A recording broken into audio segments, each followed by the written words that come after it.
have already been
Well, welcome back. Our end-to-end coverage of the tallying process. Election 2022 continues at Bomas. We are pitching there. My colleague Regina Manyara is on standby. We'll be going back to her in a little while. Of course, earlier on, Iebc Chair Wafula Chebukati ordering that 124 officers who were on the queue to hand over the original results to the National Returning Officer then report to the ICT desk for verification of the transmitted result, Forms 34A, against the original Forms 34A. What does that mean? I've got some guests on set. We will be getting to them a little later on. But first, let's cross over to Trevor Ngendo, who's in the Nairobi Tallying Center at Kasarani. Trevor is not ready, I understand. We can bring in, let me introduce my guests. We have Gregory Mwaura Nguge, counseling psychologist, and we'll understand why at the end of this interactive session, why it's important to have someone who understands the psychosocial aspects of what we are going through at the moment. Thank you very much, Gregory, for finding time to be with us. Asante. And we also have Lydia Mathia, a government expert. Lydia, a lot of things happened at the Iebc Tallying Center, including that readjustment by the Iebc chair, almost taking over in a manner of speech. So I want to find out from you whether we are seeing an assertive chair. Thank you for coming. Thank you for having me. And of course, we do have Dr. Brian Mutie, lawyer, government expert. He told me earlier on he's also a South Pole, meaning is left-handed. So today you're celebrating the left-handed. Right. So it means you have a right to be left-handed. How does it feel? Yes, of course it has its own challenges. But again, I'm told What would be the challenge? The challenge is actually, first of all, cultural. Yeah. Because when I was growing, actually, I went through a lot of trauma. Yeah. Because I come from that old school setup where my teachers at the primary level could not understand how somebody can write using the other left hand. Yeah. So every time I would hold my pen with the left, I would find myself being caned seriously until I had to change my hand to start using the right one. But again, that orientation never disappeared because in terms of throwing stones, eating ugali, I still use my left hand. You still use your left? But I was able to transit my left to right. Oh, you did it? Yes, I am. So I became another member of another group called Abdextious. The people who transit. The people who use both hands equally. So I'm 1% in this world of that cluster of people, including Ronaldo. By the way, Ronaldo is also... Yes, including Ronaldo and Robert Einstein, one of the greatest scientists. So I'm a big brain. And I'm not bragging. And I know Gregory will. Maybe as we get towards the end of the show, maybe I should just say it now. Okay? Yeah. In boxing, the southpaw is an advantage. True. Okay? Because it means he can work on your right, isn't it? Yes. Ball all the time. So they always have, I don't know, why does that happen? What does it mean? Which hemisphere of the brain is functional? If you're left-handed? You use the right. You use the right? Yes, if you're right-handed, you use the left. So rarely do you find the competences that lie within the left side of the brain are different from what lies in the right side. So you'll find them doing exceptionally in some areas because they're able to access those potentialities within the right side. Okay. Yeah. Okay. So for me, it's actually an advantage, and use it to serve the community and to become great. So it increases his speed of doing things. Yeah, he's more balanced. Yeah. He's more balanced. But you'll find me, who is right-handed, using more of the left. Okay. So him is able to use the two side, and he's able to process faster. Okay. His concentration and my concentration, mine I have to struggle. Okay. But him, he's there. Yeah. You know, been a good resource for Iebc. Let me tell you. Let me tell you. Let me ask you. You know, the results are not yet out. Yes. And you know, it feels like the longest wait ever, the presidential, the final presidential report, the one that Chebukati will call. Yes. My first question to you, and I want us to start it off with the psychosocial element. Yes. Anxiety out there is up there. True. What do we tell these people? What's going on? In their minds, in their hearts? First of all, let's try to understand what is anxiety. Anxiety is when I'm restless, all right? I'm too expectant. I am expecting either of the results. You know, it can either be A or B. It can either be Ruto or it can either be Raila. So, but are they expecting either? Because I get a sense that the people who are pro one side are even tuning into those stations that are giving those results that, you know. True. And so on. So are they either or are they no, it's my way? Either we win or they lose. Whichever side is they are, I think I'll expound more on it. Okay. How do I know that I am anxious? One is that so many of us, especially those who have smartphones, we are always on those numbers. True. Some of us are not sleeping. You're sleeping for an hour, you wake up. You check the darkness. Yeah. All right? So that is one. You'll find yourself having compulsive, as in you just want to know, you just want to hear about your candidate. And if a station is not perpetuating that which you want, you actually go against it. These people are not my friends. What is that thing? Wanting to know all the time, sleeping for 30 minutes only, waking up. That is anxiety. That is what? That is the body reacting to it. Secondly, some people are not eating. Literally, they are not eating. Yes, or if they're eating too much. And some people are permanent residents next to the toilet. Yes, because there is so much tension. When the body has tension, where it stays in your stomach. You actually don't breathe very well. So that is that's another thing. Sleep patterns have actually changed completely, totally changed because of this anxiety. So as a viewer, I want to let you know that this tells you that your body is not reacting well, because if you stay for long here, your immune system goes down, and possibly what happens, you will get some illnesses like homa will come because of this particular item. Concentration has gone down, attention has gone down, people are not sleeping, the sleeping patterns have changed. Feeding or not feeding, some are feeding too much, others are not feeding, and mostly people are not feeding. They're not feeding. So that tells you that you're anxious. When they're watching those particular numbers, even their hearts are not pumping normally. So you'll find people who are prone to hypertension, now they will be hyper, because essentially you are too expectant, and this is from the brain because of what you're feeding. I want to remind people here that you're a very important citizen to this country, and whatever happened on Tuesday is part of us. It's part of the process that we people have agreed. And whichever results come from Chebukati's mouth, believe you me, as a Kenyan, it is for all of us. It's for all of us. None is a winner and none is a loser. It is for us. The decision that I made, I have only one vote. Okay. And if 50 votes goes to one candidate and the other one got 2, possibly I need to respect that, because in life, not everything I have expected to go my own way has gone through it. No. I have some ups and I have some downs.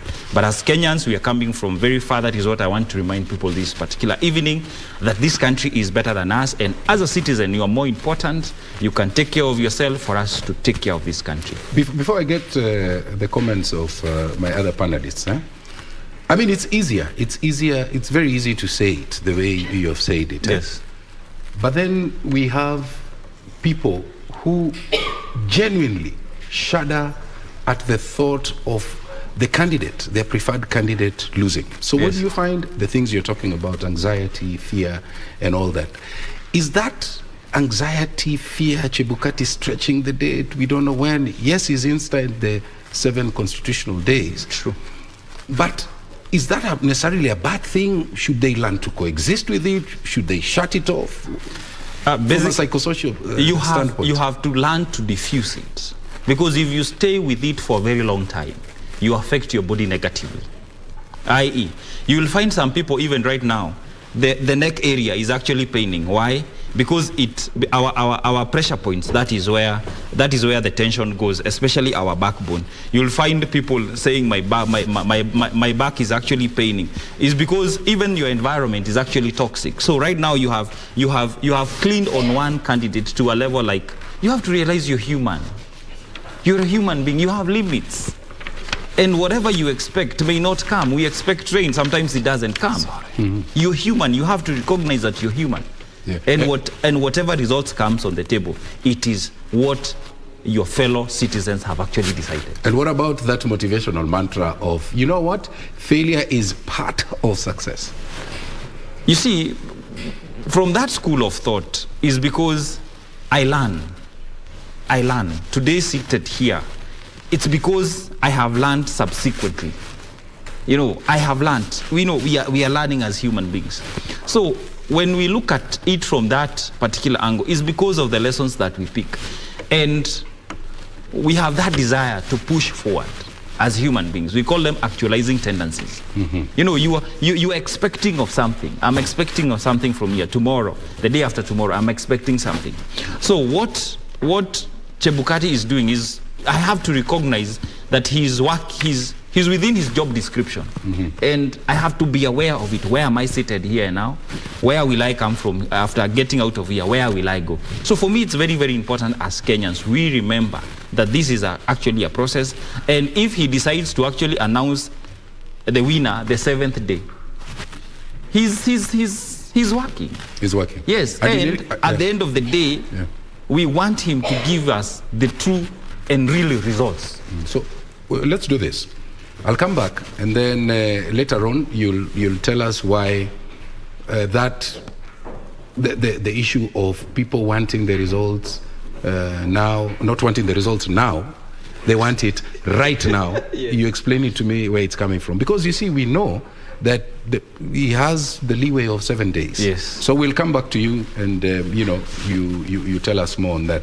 Let me go to Kasarani, where our colleague Trevor Ngendo is on standby, the National Tallying Center that is at Kasarani. Trevor, there you are. Trevor, what do you have for us from there? All right, thank you very much, Tom Boya. We are coming to you live from Kasarani here at the Nairobi County Tallying Center. We've been pitching tent here for the last 4 nights, and today will be the 5th one. We've been following up on the latest developments when it comes to the tallying of votes and validation from the constituencies. It's important to note that Nairobi has 17 constituencies, and so far 14 constituencies have submitted their papers here, and they have been validated, and we have the latest, by the way. We have constituencies that have already shared their documents, submitted their documents here, and their forms for validation include Makadara, Embakasi North, Embakasi East, Embakasi West, Langata, Kamukunji, Kasarani, Ruaraka, Kibra, Westlands, Roysambu, Embakasi Central, Dagoretti South, Dagoretti North, and the results in the center already are yet to be validated are those of Embakasi South, and so those we are currently waiting for 3 of them to arrive, and they also will undergo this and validate it, and probably, who knows, we might get to know who the next governor, the next senator, and the county woman member of National Assembly will be from here. The county member of National Assembly will be from here once they are announced. So far, these are the latest. We have in the gubernatorial contest, we have Johnson Sakaja of UDA with 578,429 votes. We have Polycarp Igade of Jubilee at 470,416 votes. We also have in the senatorial contest, we have Edwin Sifuna of ODM at 592,323 votes. We have Margaret Wanjiru of UDA at 429,820 votes. So far, we also have those of the county woman member of National Assembly. We have Esther Pasaris of ODM at 576,367 votes. We also have Millicent Omanga of UDA with 482,172 votes. So far, across all the 3,643 polling stations across the Nairobi County, we are waiting for those results from the forms from the 3 constituencies, from the 3 constituencies remaining out of the 17. And as I said earlier, we are expecting to hear and to know who the next governor will be from Nairobi. I want to show you around. We have the agents who are here. So far at this particular station, we have not had any cases of malpractice or any issues going around. So far, it has been very peaceful, and neither do we anticipate any kind of form of violence to go on. These are the agents you're seeing here, seated and waiting, and also observers overseeing what is going on and whether the process is going as expected. So, Tom, that is what we have for now. At my back, you can see the Iebc officials waiting and seated there, just ensuring that they are looking at what is here. We have Embakasi South, which is yet to be validated, and they are going to follow up on that. We are also waiting for others to arrive from Mathare and Starehe. Those are the latest figures we have for now, Tom. As promised, we have kept the promise. We've been here for the last 4 nights, and we'll continue to pitch tent here just to make sure that we burn the midnight oil for the sake of our viewers who are watching us across the country, to bring you the latest updates. As I hand it over back to you, Tom, we are here. We'll be following up on this, and just to assure our viewers that we are ready to bring you and to inform you on who's going to be the next governor, senator, and the county woman member of National Assembly. Back to you in studio. Thank you, Trevor Ngendo. They are coming to us from Kasarani putting his best foot forward. Of course, we'll be getting back to him in the event that there is any update. Let me come back to my guests here, Lydia Mathia, a lawyer and a governance expert, Gregory Mwaura Ngugi, a counseling psychologist, and Dr. Brian Mutie, a lawyer and a governance expert.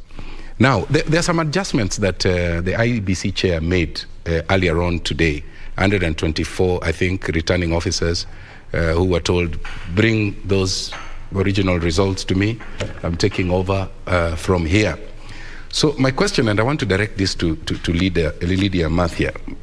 You know, we are seeing a Chebukati who is very attentive, all right? And if you even study his disposition, he's very calm, okay? Issues are arising. He prefers not to lay blame. What we are seeing is instead he takes control and he optimizes the processes.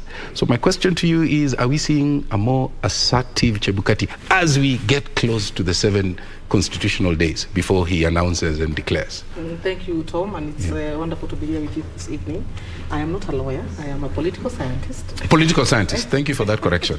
Thank you. But thank you all the same. Perhaps I'll have a low degree soon. I accept those prayers. Maybe it's a prayer to Maybe it's a prayer. But thanks for the correction. Now, what you're seeing is confidence that comes with experience. You know, when Can I you do this? Right. Because I've seen you have started off very well. Right. And I don't want Bomas to disrupt you. Okay. Can we just go to Bomas? Yes. Because I understand the Iebc chair or the Iebc itself wants to give an update. They're addressing the nations. Let's cross over. Let's cross over, please. 56,856. Rejected ballots 299. Odinga Laila 9,162. Luto William 47,315. Wahiga David 170. Wajakaya George 209.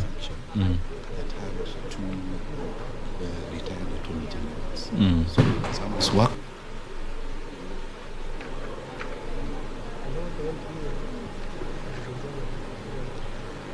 Kipipili constituency.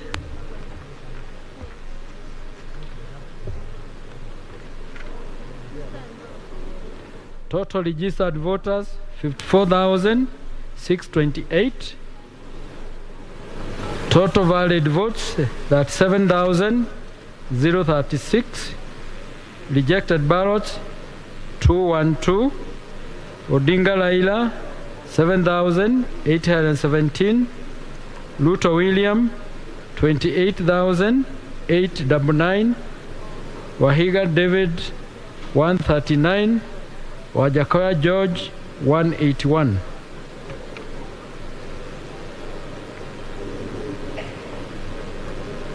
Langata constituency.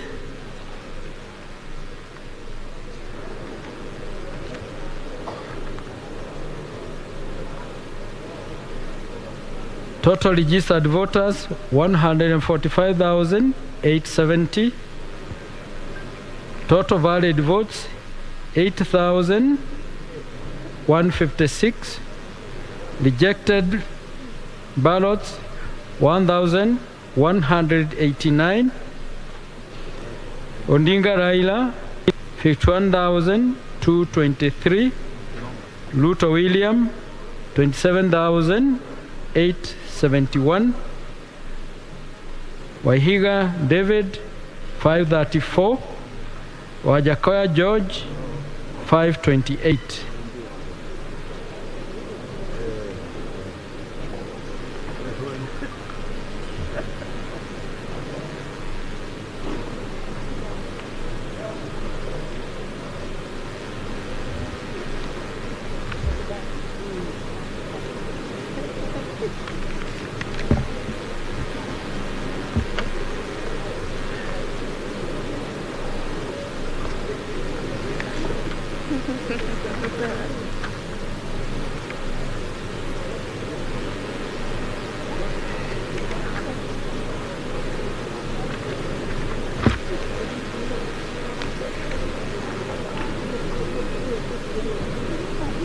South Imenti constituency.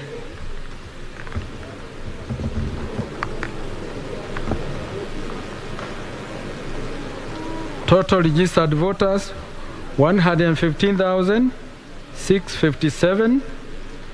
Total valid votes 79,448.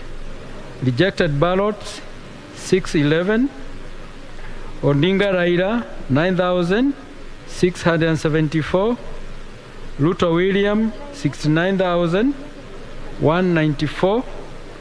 Wahiga David 143. Wajakoya George 437.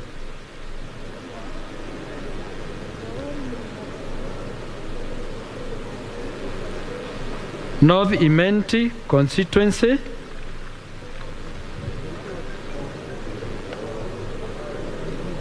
Total registered voters 96,623. Total valid votes 61,739. Rejected ballots 535. Odinga Laila 9,680. Ruto William 51,696.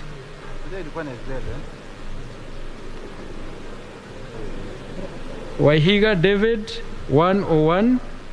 Wajakoya George 262.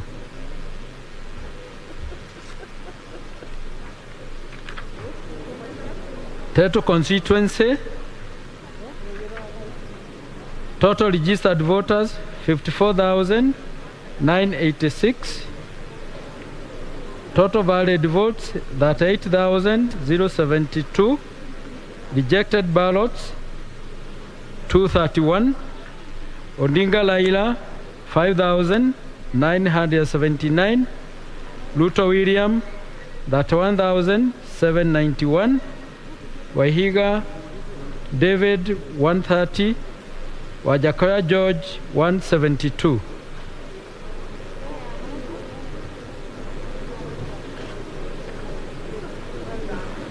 Kisumu West constituency.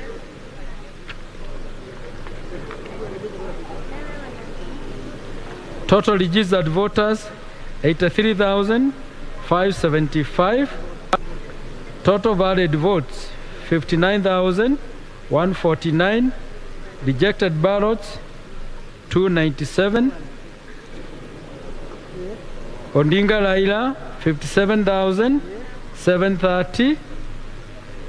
Ruto William 1,238. Wahiga David 42. Wajakoya George 139.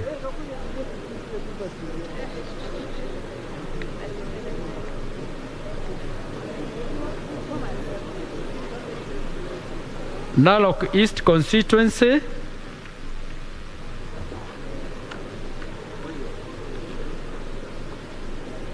Total registered voters 46,535.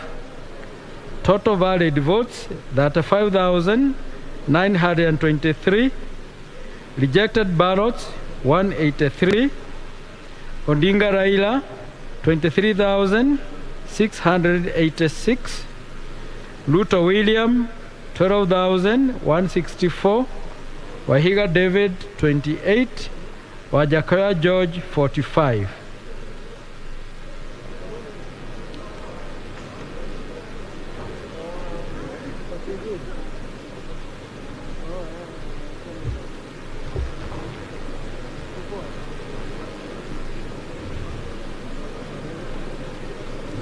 Kinango, Kwale County.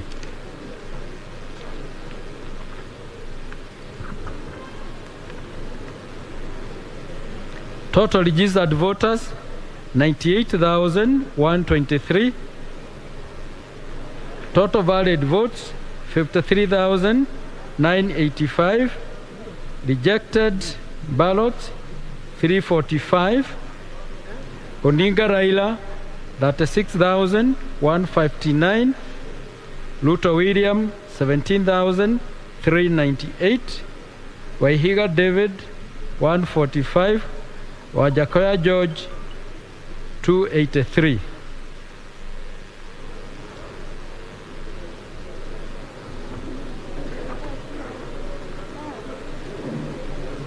Kimilili constituency, Bugoma County.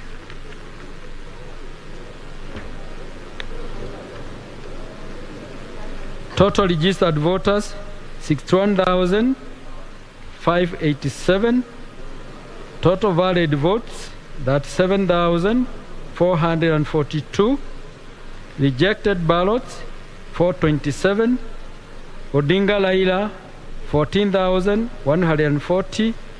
Ruto William 22,939. Waihiga David 130. Wajakoya George 233.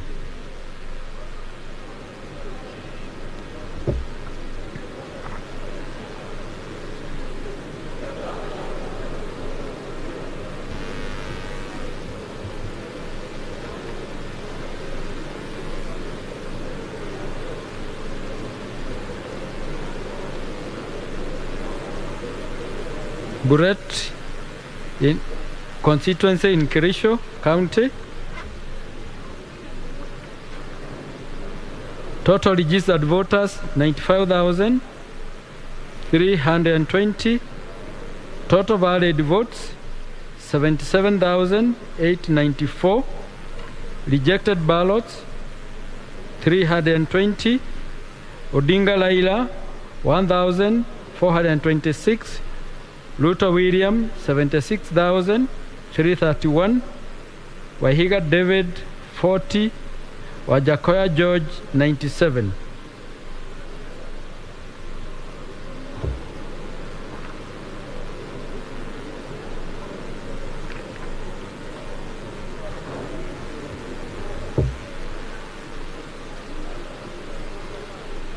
Laikipia North constituency, Laikipia County.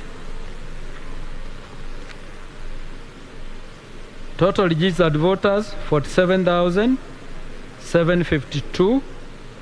Total valid votes 27,911. Rejected ballots 251.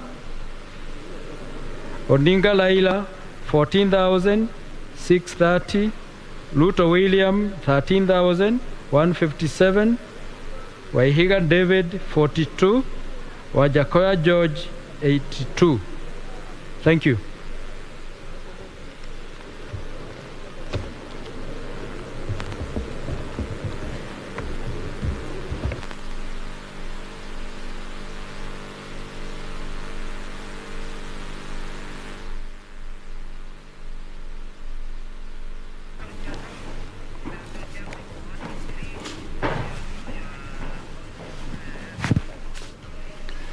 Well, an update there from Bomas. The numbers still trickling in. Beg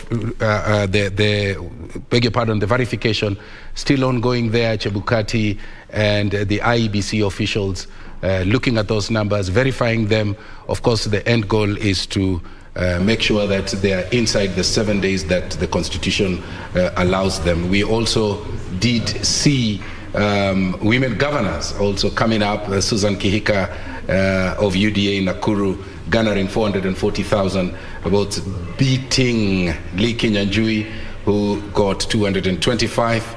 We did see another lady, Fatuma Achani in Kwale of UDA as well, garnering 59,000, beating Hamadi Boga of ODM with 53,000 votes. Gladys Wanga of Homa Bay, ODM ticket, garnering 244,000. Flooring, you remember the Nairobi governor, Dr. Evans Kidero Odhiambo, who garnered 154,000. Anne Waiguru, also of UDA in Kirinyaga, floored Purity Ngirishi, who ran on an independent, by the way. And the difference was very small. And I would like to get Lydia Maitha's view on why that difference was so small. Yet we know that, you know, the Anne Waiguru had the benefit of incumbency, and there was also the UD wave that was sweeping across the mountain. So those two strong advantages, and yet very, very tiny margin. What does that tell us? Well, Kirinyaga was particularly special in terms of how the campaigns were conducted. The state deployed heavily through the PS for Interior, who comes from that area. And I think there's also one more PS. This is also the area where Martha Karua comes from. So she also invested heavily in that campaign. I think she went to Kirinyaga almost every week since the time she was announced, perhaps twice or more, trying to move that ground away from Waiguru. There was this tactic that was deployed for Ngirishi's candidature, where she was able to unclothe herself of the Jubilee problem, as it were, because a lot of the Mount Kenya vote was an anti-Jubilee vote. So without that baggage of Jubilee, she had a little bit of an appeal as an independent candidate. And she is also not new to Kirinyaga. She is a powerhouse because she has previously ran for Women Rep, which is a seat that that demands that you campaign in all constituencies in the entire county. So she wasn't new to the voters. Okay. She's very familiar with people on the ground. She's a people's person. Yeah. So she's also not your usual candidate. So those three factors combined created a context for the numbers that you saw. Okay. We also did see Wavinya Ndeti, Machakos, on a wiper flowing Waita of CCU, Waita who worked at the House on the Hill. Yeah. Daktari, yeah, that's very close to home, eh? Very close to home, and I really follow. What were the dynamics there, by the way? The dynamics were similar to what transpired in Kirinyaga, in the sense that Wavinya actually being having a third shot on this position, had to actually, come out guns blazing. And of course, the party politics also played a very big role, because she actually vied on Wiper ticket, which is actually the predominant, party of the soil. And competing with the likes of Waita Nzioka, former State House insider, of course, was also something that actually made it even more juicy. Yeah. Unfortunately for Waita Nzioka, she was actually deemed to be, she was being seen to be an outsider or a new entrant into the market as far as politics is concerned within the Machakos setup. And I want to say this because some of the much undoing for Bwana Waita was that he had come at a time when Wavinya had matured politically, because she has been warming the space for a couple of years. Then enters Nzioka Waita at a time when he had now to just introduce himself. That really did play against him. However, he was a solid candidate, and he was paired with the then Speaker of the county, Madam Mwangangi, who is actually mother to the current CAS for Health, Mercy Mwangangi. Yeah. And that also being a formidable ticket, of course, it had to give Wavinya a run for her money. Yeah. However, the people of Machakos decided. And I want to say that Wiper being a predominant party within the Kamba region, of course, did sweep of all the positions which were available, and that's why yesterday we were calling them actually Machakos girls together with Nakuru girls, because from the governor, senator to women rep were all women. And I think that has also been replicated in another county which I can't remember, where women actually took all the positions which were available. Meru, was it? I'm not sure whether it's Meru, but we'll get that. We'll get that. Yeah. So going forward, I think Gladys Wanga in Homa Bay. Yeah, but we are talking about the governor, senator, and then a women rep. Let's go back. Let's go back. Let's go back to Bomas. Let's go back to Bomas. Hold that thought. William, come back to you. 27,639.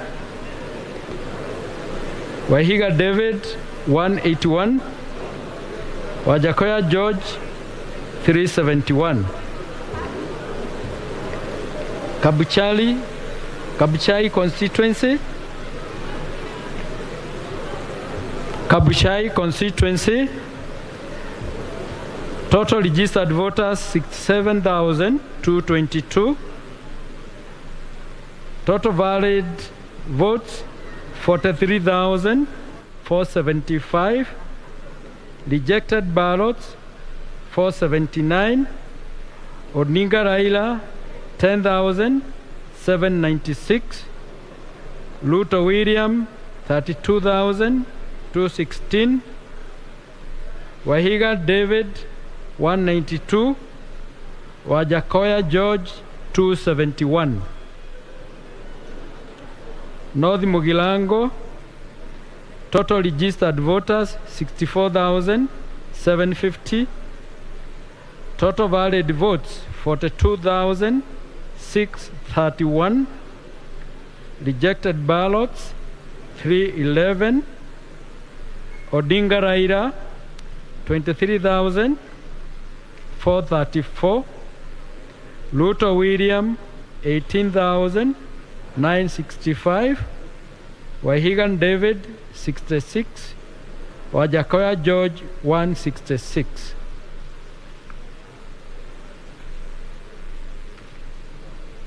Bamashoge Bulabu, total registered voters 56,991. Total valid votes 36,060. Rejected ballots 288.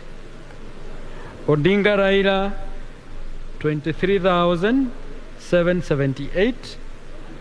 Ruto William 12,094.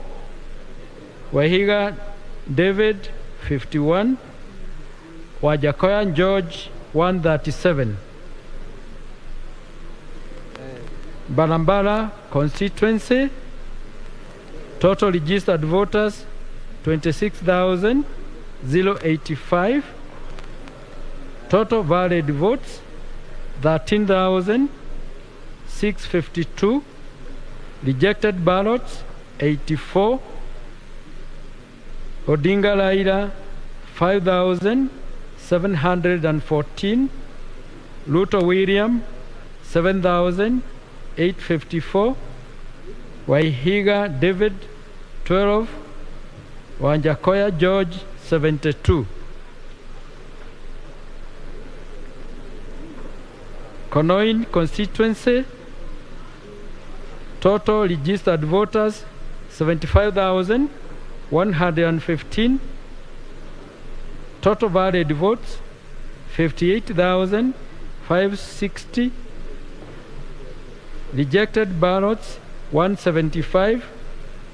Odinga Raila 2,164. Ruto William 56,262. Wahiga David 36. Wajakoya George 98. Odaya constituency, total registered voters 61,879. Total valid votes 43,458. Rejected ballots 315. Odinga Raila 7,145. Ruto William 35,972. Wahiga David 143. Wajakoya George 198. Asanteni.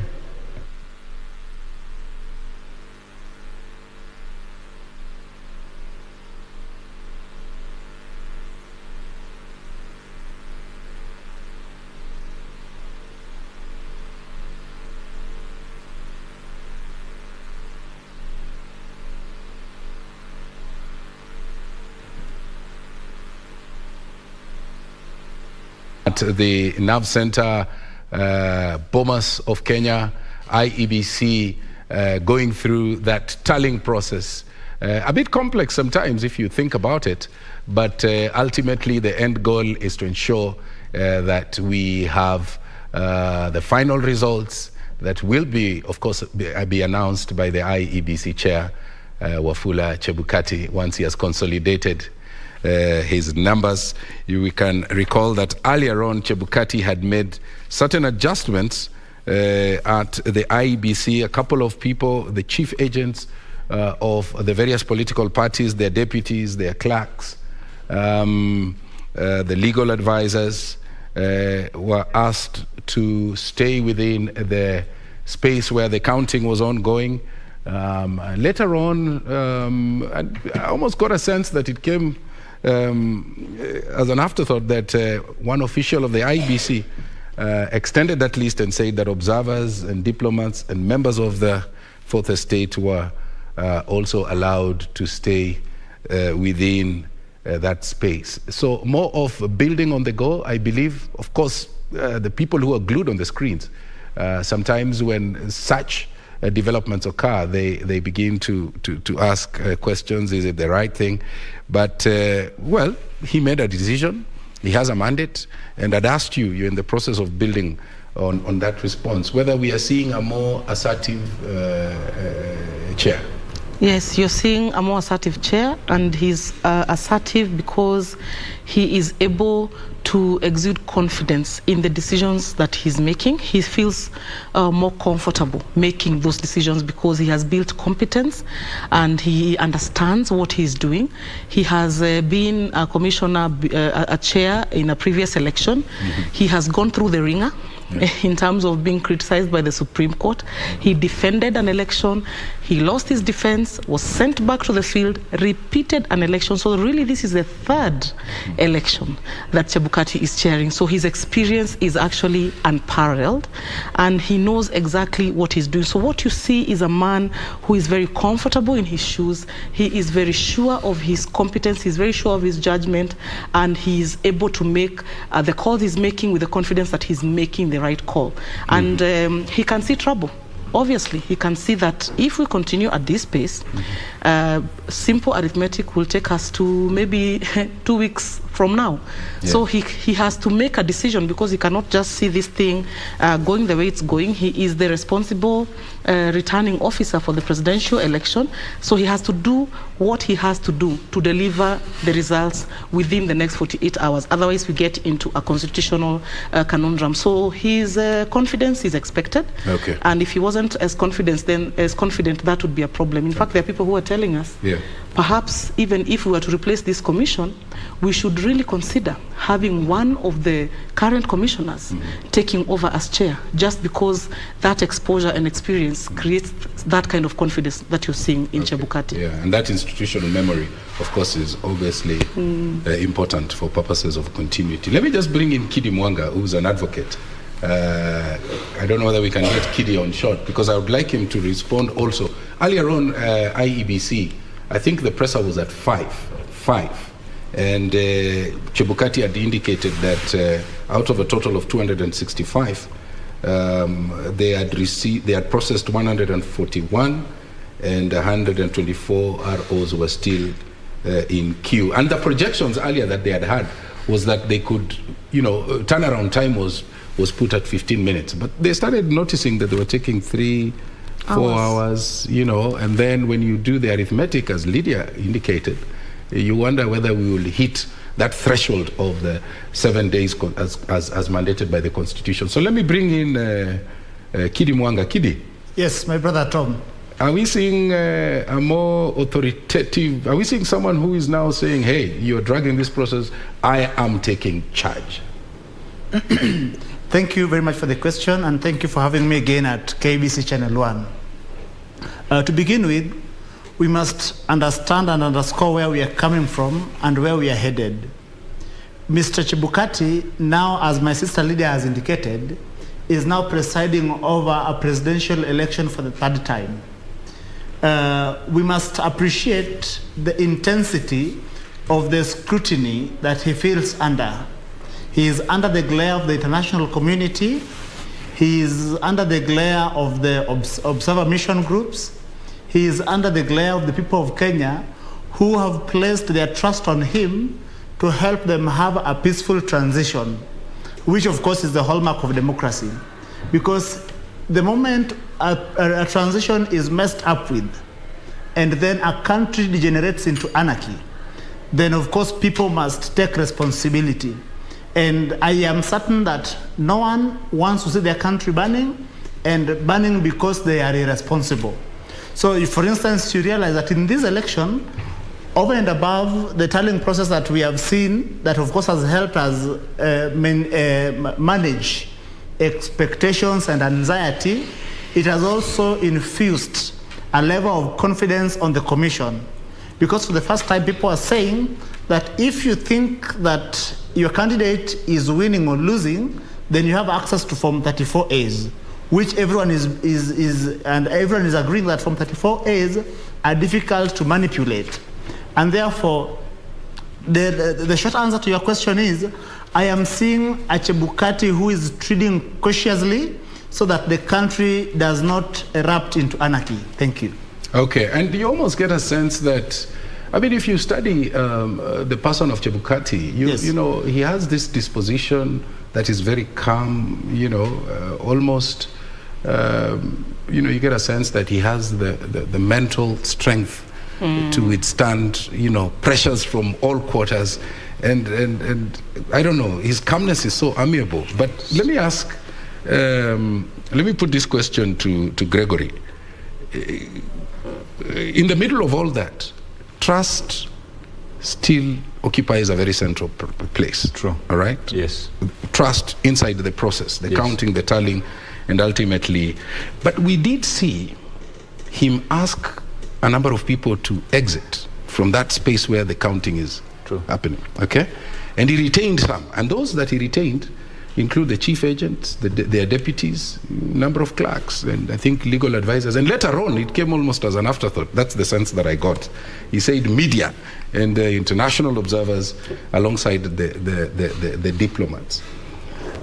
Now that the party agents are the ones who are right in the center of what's going on, does it mean that now the burden of trust shifts to them, regardless of which political parties you know, they represent?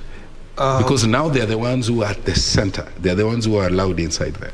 Yeah. So when you look at him and understanding the whole process, basically managing it from his own frame of reference, because as we have agreed, he's actually managing the third election. So I'm seeing somebody who understands where either the loopholes can come. He understands, here I can fast track, here I cannot fast track. Here I cannot fast track. Here I can fast track, here I cannot fast track. Because the party agents are here. First of all, I am here for my party, you're here for your party. So we have to agree, whatever is on the table, our eyes can see and can agree. And what I was hoping that you'd even speak to was the aspect of trust. Okay? Why are we such, you know, we don't trust people? Where is that coming from? I love what Russians say, trust but verify. Basically, that is what Chebukati is doing. Trust? But verify. But verify. Yes, I'm trusting the party agents. You can sit there. Yeah. You can actually verify this document against this. That this is what we have, this is what was brought to us, and this one. Mm-hmm. So the original is this. Does it qualify in terms of the watermark, in terms of the coding? Mm-hmm. That is an Iebc document, not a made document. Mm-hmm. So I'm seeing somebody who has created a perception of trust. Mm-hmm. You know, agreeing the people who I have trusted, maybe being a presidential candidate, I have trusted X or this particular person to be on that particular table, representing my interest. Mm-hmm. So when I'm seeing that particular person there, I'm comfortable that you represent me to the fullest. So I'm seeing a Chebukati who understands the system and who understands even managing perception of different candidates, that these are your people. There was the Ruto, Wajakoya, and Mr. Maura. All of them are here. They are agreeing that this particular form is actually reading this against this. So they are agreeing. If you are not agreeing, then bring it to me. But if you agree, let's go to the next point. Possibly, I'm thinking. Let me chip on that. Yeah, just react to that. Exactly. I think Chebukati is a lawyer, first of all, from my understanding. And lawyers don't work with trust and emotions. Lawyers work with facts, issues that are on the table, and the processes and also procedures. And that's why actually Chebukati fits in the bill, or in terms of his personality, and also as also having the legal ingredient or framework or fabric in himself intrinsically. So perhaps that's why he's able to manage these much pressures coming from every part of the externalities, and is able actually to exude or pose that symbol of hope and a man in charge. I'm saying this because if it was just somebody with a different personality or maybe a different orientation, perhaps he will be able to exhibit some characteristics or in exhibitions which are perhaps not of which are not in tandem with the job that is actually mandated to do. Secondly, of course, the man has developed what we would call thick skin, having been in that terrain for the last 10 years, having been subjected to by-elections, again being sent back to the pavilion by the Supreme Court to go and get his act together. Of course, he must develop some character that would actually mandate him to behave to act the way he is. Again, also natural personality also contributes to this, and we can't ask for a better person to manage this because he has done it before and is also doing it, and everybody has that confidence. Initially there was that backlash from different party quarters that Chebukati must leave or Chebukati team must vacate office, until they had to get used to this man, and he never blinks whenever he's actually addressing or articulating some issues, no matter how the pressure is. Look here, the world is actually at attention looking at Kenya from all over, how we are managing this, and this is the man at the helm of all these kind of happenings. And you can imagine the pressure the man is having, and I actually sympathize with him, but we thank God for his orientation that he's able to wither the storm. I hear you. And by the way, you talked about him anchoring his thought process on facts, and that comes with the territory. Absolutely. And my mind went to this question of chapter 6. If it is fully implemented to the T, what would it mean? I mean, this chapter 6 issue, is it an issue? Is it a legal issue, or is it an issue of legitimacy? It's a legal issue. It's a legal issue. Of course, it's enshrined in the Constitution, and we can't run away from it. The issue of Chapter 6, of course, is not just solely something that Iebc can address on its own or in a standalone sort of setup. Of course, there are other players, other actors who have to also contribute effectively towards making that framework actually work for each and every participant within the whole electoral fabric. I'm saying this because when you look at some of other organs that are also participating in this, we have the ESCC, we have the DCI, we also have the assets recovery, and any other body which has a mandate in terms of ensuring that the integrity of a particular candidate is actually brought into perspective. So Iebc is just an end user in terms of other organs, so having institutions which have to contribute to ensure that at least Chebukati receives a fine-tuned or fine-end item that has already been looked into through the prisms and come out as a good tool that can pass the test of time. And we are talking about electoral participants, and these are the contestants we are talking about. I'm curious to hear what Lydia Martha has to say, given that we have seen other jurisdictions where when someone is mentioned, when somebody is mentioned, he goes to his mind and he says, you know what, I'll step aside, let those institutions that Wakili talks about conduct the investigations, and if they give me a clean bill, I come back. All right? Does it strike you like chapter 6 is also that element of it's a moral issue perhaps? You should search your conscience and say, you know what, innocent until proved guilty. But because I have been adversely mentioned, let me get aside for some time because I'm confident that I'm not guilty, and then I come back. I think the issue we have in our society, first of all, we are very permissive when it comes to corruption. And when you're thinking corruption, don't just think grand corruption. Think to petty corruption that we do on a day-to-day basis all the time, everywhere. We are bribing people so that our documents can come out faster. We are bribing officers at the passport office. We are bribing officers who work at e-citizen. Everywhere, people are putting money so that they warukishwe line. Yeah. So there's that sense of permissiveness that we have in society. The second thing is that the corruption when it comes to especially governance, Tom, and this is something I can share, is that it's highly politicized. Because someone will do something. For instance, let me give you an example of when Anne Waiguru was being impeached. The crime that she seems to have been told to have committed is that she had gone and had interests, gotten money for a travel that she did not travel, and there was issues around that she by the way, Can I tell you, Tom, that it is almost standard practice in the entirety of government that people will get per diem for trips they never take. Yeah. Okay?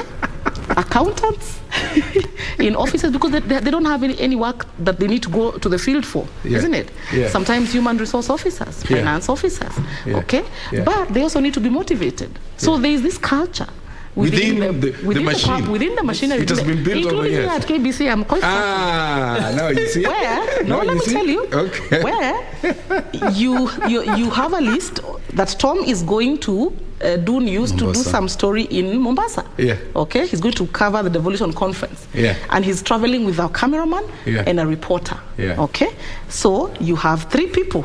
Yeah. But the list that you will fill for per diem will have the accountant, the human resource officer, and I don't know who. Subordinate. It's not even done in bad faith. Yeah. It's it's that thing of just because they don't get to travel doesn't mean they shouldn't get per diem. Why should you earn more than your salary? Yeah. Just because your job description allows you to go to the field and mine doesn't. Yeah. So there's that camaraderie. Okay. Of like, see, when you get something, the people who clean the offices, for example, and they earn very little.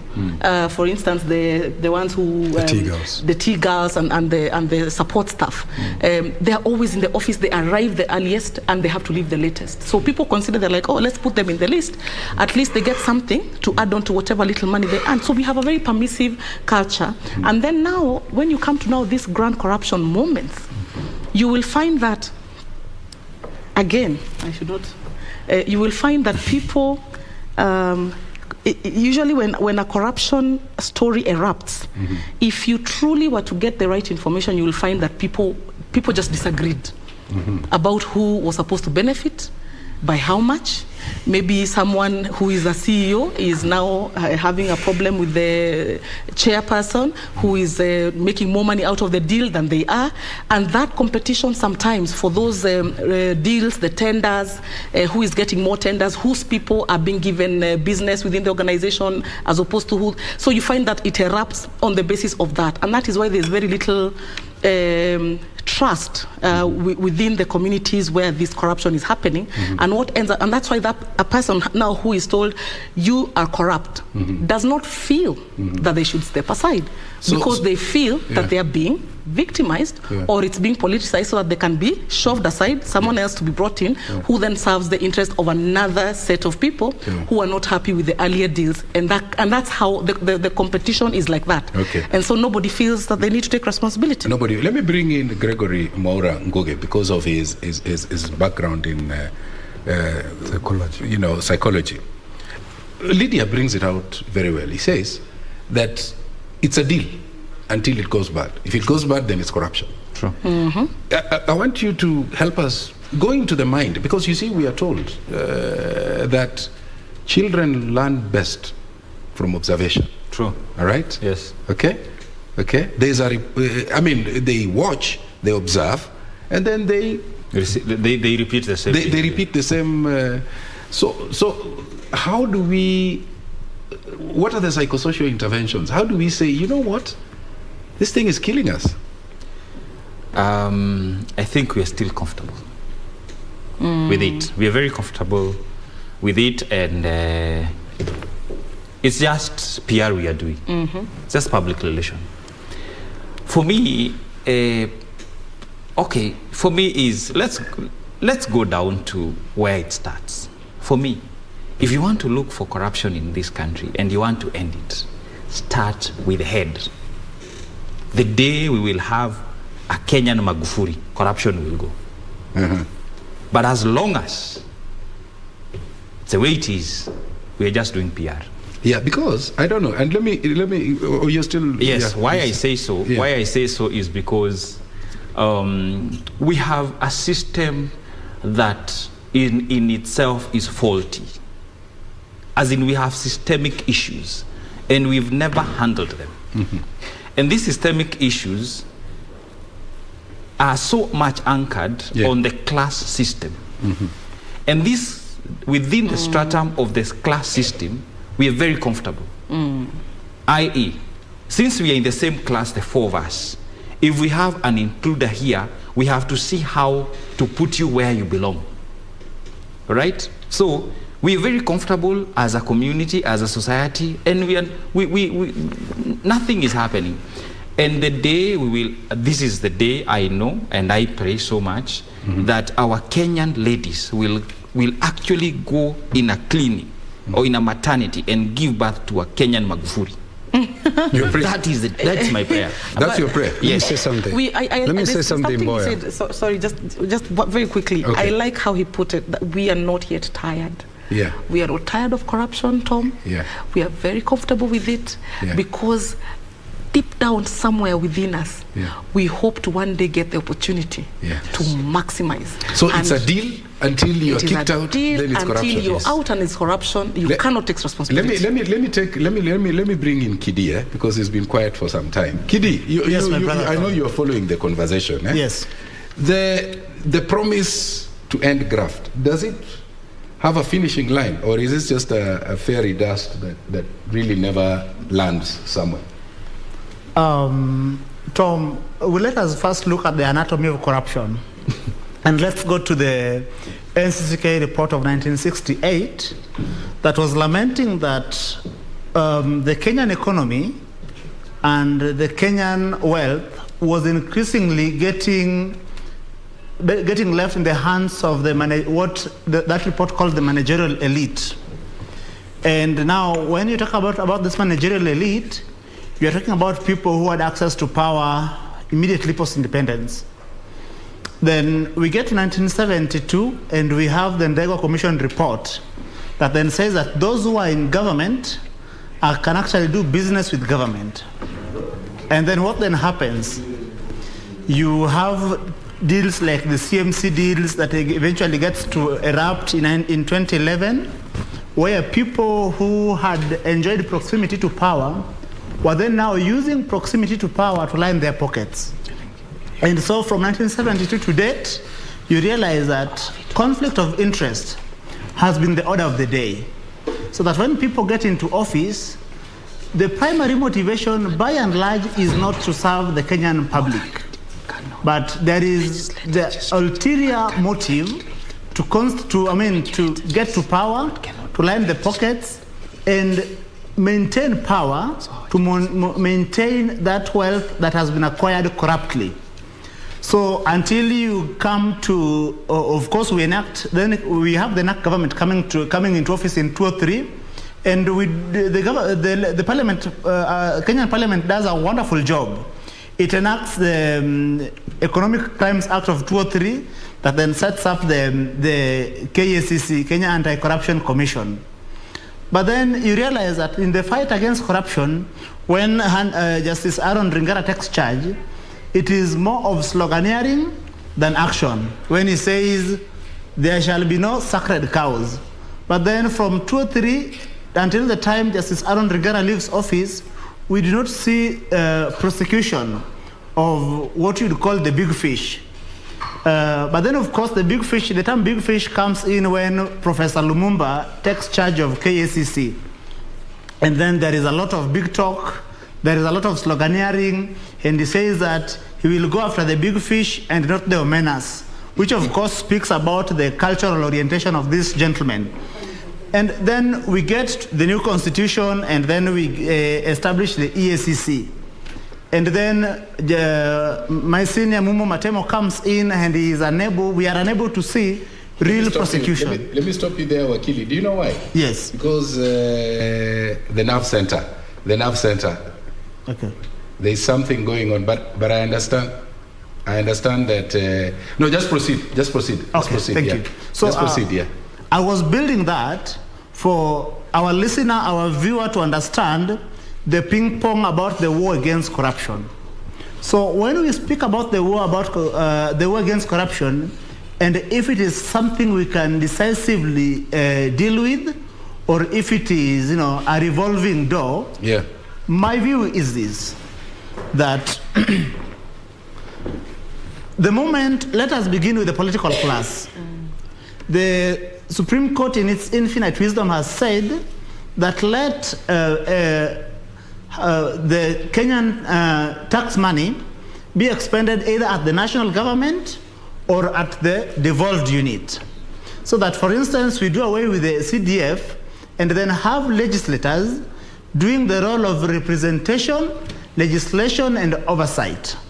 When this is done, and therefore we remove people who want to go into parliament to make money, and then only leave people who want to go to parliament to do these three critical roles that I have indicated, by and large we shall have decorrupted our politics. When we have clean people occupying positions of responsibility, we shall have started to deal a death blow to corruption. But when we still have our political offices, the office of the MP, the office of the governor, the office of the senator, in the words of the Minister for Interior, Cabinet Secretary for Interior,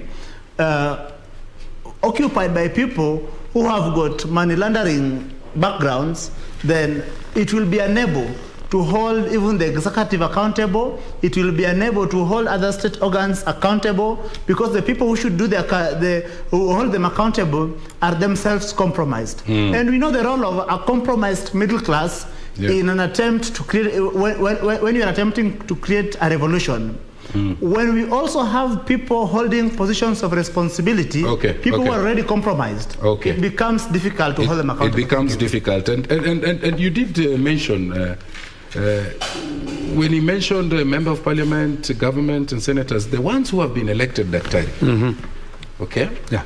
Do you think, because I believe all of us know what ails this country, all right? If you listen to all the people in leadership, both in government and even in corporate, the big C is the big elephant in the room. Yes. So what I want to ask you, because Wakili Okidi brought it up, do you think that, do you think that the new set of leaders understand their assignments, and do they have that radical muscle that is required to deal with this big elephant in this wonderful room called Kenya? Well, we can only remain hopeful as a country, Tom, because I believe where we are today. But Wakili, hope, managing hope is not a strategy. Without hope, my friend, you will not even arrive into your own house today. You are hopeful that once you live here, you will be home dry and safe. So what I'm trying to say is that let's remain hopeful. I remember that we are coming from a situation where this country was so much darkened by corruption, where people could grab as much land as they could drive. I mean, in terms of somebody putting full tank, and then moving all the way until where that fuel is exhausted. That's where you would say, this is the end of the land that I would want to have. Some people in this country have land as big as the size of Nyanza and the Western combined, and that's corruption. So what I'm trying to say, we have a value system that we need to improve as our people. The value system that we are having as a fabric for this country is wanting. I will tell you this, Tom. If you go to countries such as Singapore, countries such as China, where there is more or less, less corruption, where people are able to first do self-examination and think what they are doing, whether it's really for the good of the society or it's just for self-aggrandizement. I'll tell you one thing. When you go to the US, the fact that somebody has been suspected to have been indulged in matters of corruption, that person automatically resigns. If somebody is suspected or is being whispered to have involved himself in matters of corruption in Japan, that person goes to hang himself. Here in Kenya, of course, coupled with the histories of poverty and so on, when we are involved in corruption, of course, we are ululated, we are celebrated. The moment you grab as much as possible, the next moment you go for an elected position, people are able to receive you. They are not even able to question where you got this money from. Okay. Even if you go to the churches, they say that this is a time to sanitize that money. And the bishops and the priests are there to welcome you with the two hands and they sanitize that money. Once it's sanitized, you are good, clean, and pure to lead the people. And I think the value system for this country, to me, as much as we have elected members of parliament afresh, these people must start from a clean slate where they have to read from the top. And when the top is able to call the shots in terms of let's do clean political business, let's have zero tolerance. Once the head leads, of course the others will follow. And You've made your point. Before I finish up this one, the moment the head of state will walk or will use a motorcycle or a motorbike from his office from his home to the office, that's the same day that you and I will leave our cars from home and use motorbikes to decongest the traffic in our roads. And that's why I'd asked you on that chapter 6 issue whether there is a link between it could be a legal issue, yes it is, but is there an aspect of morality? But we'll come back before I take it to Doreen. I saw you wanted to say something. Yes. Am I hopeful? I would say no, personally. What runs our lives is our unconscious self. The brain behind us, all right? We have the memory, the forememory, and the back memory. Intrinsically in this country, whether I will be told, whether today I die and I wake up after 50 years, unless our women go and give birth to our Magufuli, I'll tell you for a fact, and I'm not a prophet of doom, there will still be corruption. You know, Tom, there is this thing in this country where the fight against corruption is always sacrificed at the altar of political expediency. Waluke has just been elected an MP. He has been convicted of stealing, literally, maize that was meant for Kenyans. There is enough evidence. But you know what he did? Went, akaenda akajivalia nguo ya Jubilee. Akakuwa sanitized. Sonko alikuwa ametupa huko because you have problems. But then when it came to I think we need some votes. Please, Martha Karua gave him a handshake. And that is supposed to be our hope in the supposedly new regime where she's supposed to be the sharp end of the spear in the fight against corruption. But you see, when it comes to politics, the fight against corruption is sacrificed like Abraham's son. And he reminded us that in strategic management, hope is not a strategy. It is not. All right, let me throw it to Doreen. Doreen. Mboya, before you go to Doreen, let me say this. You want to say, okay. You've asked a profound question. On the question of morality in the fight against corruption. I will say this. One thing that all of us will agree, if we observe the pattern of those either suspected of being corrupt or mentioned of being corrupt, they have engaged in what I would call moral appropriation or moral misappropriation. They are the people who want to appear godly. Most of them appear in church regularly. Most of them are keen to make donations in church. Some of them are even keener to appear to be running charitable organizations. By and large, this is supposed to give them a social acceptance of sorts because they are appearing to be alleviating the problems of the society. But you realize that if institutions were empowered to deliver on their promises, we would not have, say, a politician running a charitable organization of ferrying dead bodies to the upcountry. Thank you. Thank you very much, Okidi. Let me now throw it over to Doreen, who might want to tell us why sometimes you can see a report being published, a report that... let me ask that question later on. Doreen, my director has told me... to just go to the numbers. Yeah, to just go to the numbers. Yeah. Numbers is actually our business. But before we get to that, Tom, just allow me, since we are on the leadership integrity kind of issue, and I want to pose this question very quickly to Wakili Kedi on the other side. I mean, also as we really converse around the issue that is leadership and integrity, can we also say that our constitution has some gray areas, if I should say, because we have the clause that talks about innocent till proven guilty. We have another one that says up until you exhaust all forms of appeal. And a classical case is the Mike Sonko case, whereby the High Court actually recalled Iebc and told them that they needed to clear him. And and where he got a lifeline is because the case was still at the Supreme Court. And the issue at that point was that he hadn't yet exhausted all forms of appeal. So even as you talk about leadership and integrity, do we also have some bit of gray areas in our constitution? Wakili, very quickly. Thank you very much. Article 49 on the right of arrested persons, you realize that that is where the right of the presumption of innocence is enshrined.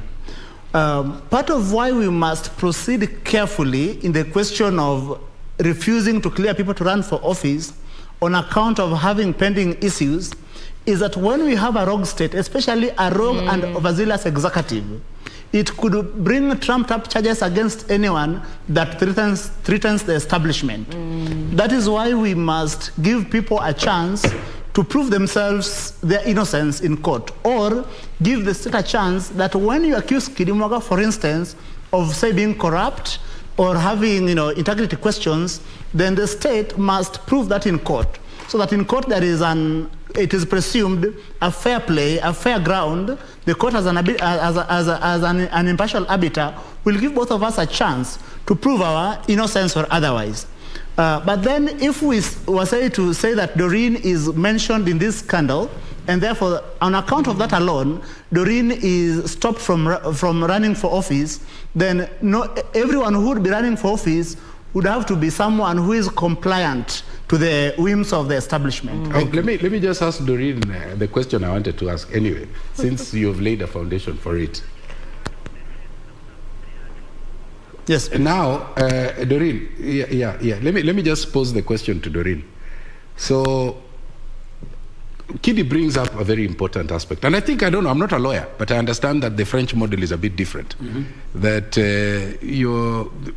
our Westminster model is you're innocent until proven guilty. The French is the other way. Is the other way around. Okay. So I want to ask Doreen, because she's a journalist. You do a story, okay, a corruption story. Someone is receiving bribes somewhere on the roads.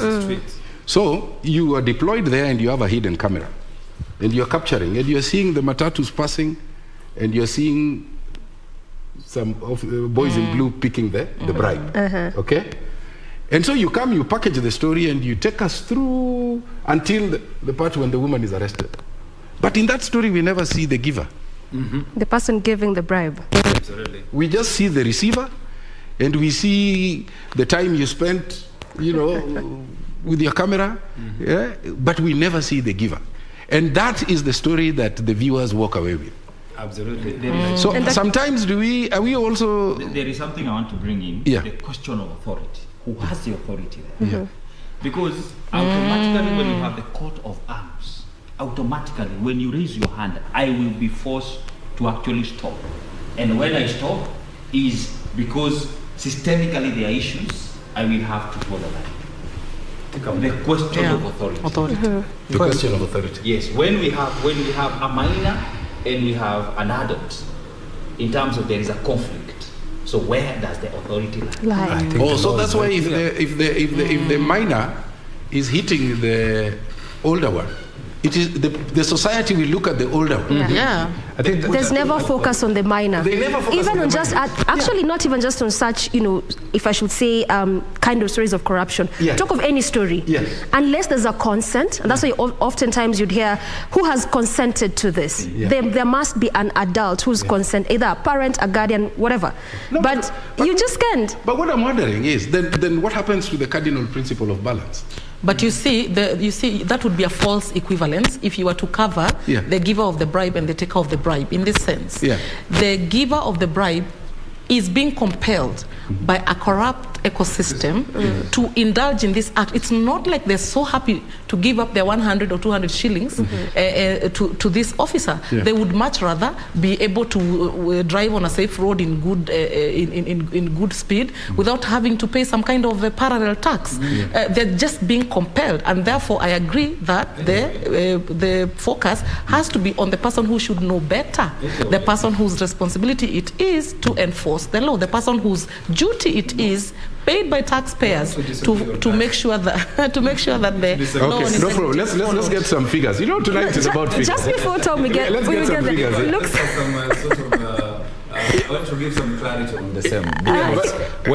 Whether you're an authority or you are an innocent and you're being compelled by the ecosystem, I think the law does not know who is being compelled by what circumstances. The essence here is two wrongs don't make any right. So the two are capable, in the light of law. Okay. So. Okay. Before I go to the read, Mwamba, I'm seeing you. You want to throw in something there? My brother Mboya, in the question of compellence or not, the first thing we must say that our constitutions, as Wakili has indicated, our laws, as Wakili has indicated, operates on the presupposition that everyone understands what needs to be done. Because, for instance, the question of ignorance to the law is not a defense. So that when you say that you are compelled by circumstances, it still means that in Tanzania they say that mtoa rushwa na mpokea rushwa wote ni wahalifu. So I think I would want to look at it through that prism. Just proceed, Wakili. You are making a point. That is what I would want to say. Okay, all right. Okay. Guilty according to him. Okay. No, but I was wondering that you see, judges, magistrates are never at the crime scenes. Yes. So it means that they are relying on the evidence that has been adduced before them. Let me explain this. So if you show up with the receiver, where is the giver? Where is the giver? Let me explain this. The giver is part of the evidence. That chain. But Lydia has just said that the giver has no choice. Let me explain this. In Kenya, all the world all over, we have two systems of judicial systems. We have what we call adversarial, and we have what we call inquisitive system. Adversarial is where we have a set of a lawyer trying to defend a client, and that client at the end of the day is before a jury and is able to argue out on behalf of that client, that adversarial system. Then we have inquisitorial, which are a system which is actually found in countries such as Italy, etc., where the judge or the jury has to go and do its own investigation. If somebody has been brought and is actually being suspected to have committed a certain crime, in an inquisitorial system, the judge himself or the magistrate or the jury, whatever name you call him, has to go and do his own investigation and come and make a decision. So in Kenya, we have the adversarial system where it is a client being represented by a lawyer who argues on behalf of that client before a jury, which makes a final verdict. And that's the kind of two dichotomy that we can draw from these two legal systems. So when you say that the judge is here just receiving information, it depends on the judicial, on the system that we are talking about between these two. But going forward in Kenya, we have, of course, the adversarial, where it is an argument against an argument, because the accused must be represented. Somebody has to argue for that person. And again, the jury here must make a decision based on the facts and the evidences that have been actually adduced before that particular court. Once the jury is actually convinced that the evidence that has been brought on the table is solid enough to warrant a conviction, or either way, it can acquit that person or convict. But you remember the chicken gate saga? Yep. Okay. If that same jury you're talking about, yes, all right. If party A is found guilty, all right, of transgressions, having received a huge bribe, 1B, 2B, all right, the jury also has a brain. Yeah. But you see, if this gentleman is convicted for receiving in a different jurisdiction, territory, for example, in Chicken Westgate, that case, of course, we had people convicted there on the other side, but on this one, of course, judges and the magistrate and the juries always act on the weight of the evidence that has been adduced before it. Okay. Whether there was a story outside there, of course, unless that evidence has been brought and it's watertight to warrant a conviction, judges don't act through emotions or maybe hearsays or perceptions. They look at the facts. They look at the facts on the table and make decisions and the facts. A bribe was given. Not necessarily. A bribe was received. But the evidence must be adduced. The evidence must be adduced. We have issues in Africa. And our issues date back in Berlin Conference. We will sit here and argue and argue. But our arguments are based from philosophies that were brought to us. Let's come to the African context. How did we resolve issues? All right? How did we resolve issues? As if we needed to do an inquiry and come up with our own. Why Burundi? Why Kagame's? Rwanda. It will beat Africa systems down. Why? They needed to undergo genocide. Sorry for that. But they found their true north. They found their true north. Through the Gashashe courts? Yes. They found their true north. As people, when we come on the table of talking about our issues, we are always discussing philosophies from other civilizations. That is why we will never have solutions to our issues. So African we need to localize.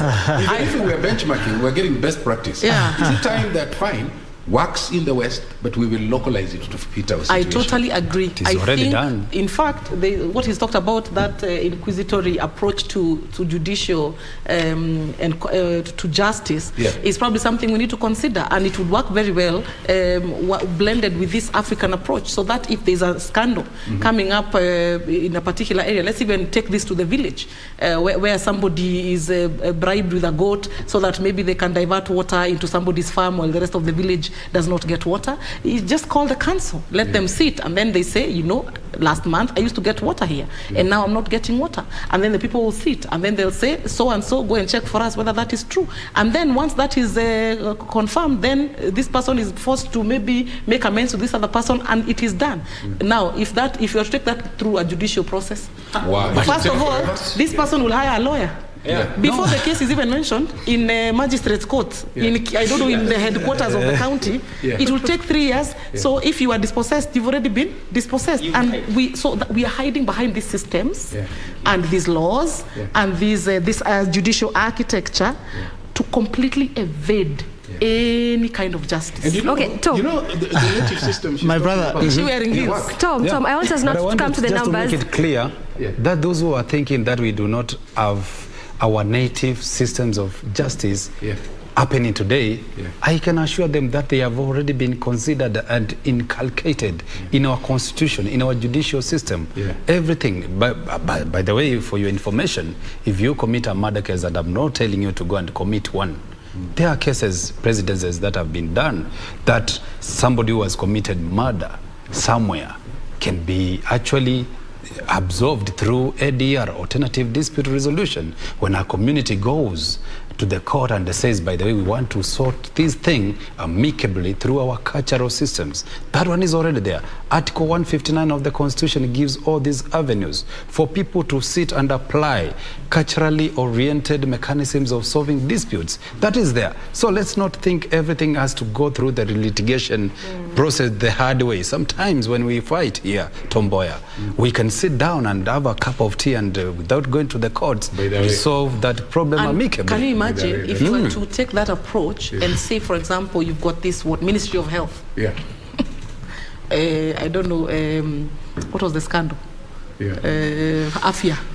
Afia House scandal. Let's call it Afia Gate. Let's call it Afia Gate. So you've got the procurement officers, and you've got the PSs, and you've got the finance officers. They're hurling accusations at each other, and of course you've got the whistleblowers who are saying something is going wrong here. Somebody please come do something. Okay. Imagine if you were to set up a kind of like an inquiry where you have a neutral arbiter, and then somebody comes and said, I didn't like how you told me to amend the quotation to increase the figures so that so and so's tender, can have more money for a kickback for you. And then this one says, I didn't tell you to do that. What I meant is this. So you can imagine that kind of a situation, as opposed to you pick a procurement officer, you say that they are corrupt, you hold them to court, you're trying to come up with evidence. None of their colleagues are going to testify, agree to testify against them. And reason? Because this is their colleague. And they also know that it was just a deal gone bad, Everybody was in on it. It's only that somebody somewhere was not happy with somebody else. Your company got the tender, not mine. So you see, this kind of an approach might actually, Tom, and this is not even funny, it might hold promise for us being able to actually deal with this thing, really coming out from behind these laws we hide behind, coming from behind there, stepping into the front and saying, can we discuss this issue that we're talking about called conflict of interest? I'll come back. Let's talk about it. I'll come back, and we tackle the question of whistleblowers, because you mentioned it, that when you're a whistleblower, you're punished. Oh, absolutely. Just hold that thought. Let me go to Doreen. Doreen has been there's something she has been doing. So let me bring her in, Doreen. And thank you for your patience. No, actually, thank you for your patience. Listen. It's because there was that question is there a grey area? Oh yeah. She's learning from Chebukati. No, but you see, also this, the conversation has also emanated from the fact that is there a grey area in our constitution? Innocent until proven guilty, exhaust all forms of appeal, and actually it looks like it's that conversations that need to just stretch further. And also I'd just like to pick Lydia's mind on whether is it the leaders who are failing the electorate, or the electorate who are failing on this regard, because you just mentioned Waluhe. We also have Kimilili, who has been this Didmas, but we won't go there for now. Let's just quickly still innocent. Yeah, she will answer it when we come back. But quickly now to the figures. As you've said, this is our business, at least up until Chebukati announces the final tally, at least after the elections was conducted on Tuesday. There was that parallel tallying that has been happening from various stakeholders. Look at the media, which has equally also just been doing that. But at least from Thursday, we began getting, the results from the constituency level. And at least as at Wednesday, 6 constituencies were done. So far, the number is clearly growing. As at 8:30, we were at 90 constituencies. But again, that number has clearly also grown momentarily. There have been, 2 briefs that have been given from, the Iebc, and the minute we get the exact number of updating you on that one. But again, also the biggest question, particularly emanating from Kenyans, is that if at all these results are found in the portal, where you and I can clearly access that, why do we need someone coming all the way from a village in Kwisero, all the way to Nairobi, just to bring these physical forms? But again, remember, going by the 2017 petition, there was a clear question that Justice Mwilu asked the lawyers who are representing the Iebc, and the question was, have the Form 34As been verified? And at that point, it was a total of about 11,000, if my memory serves me correct.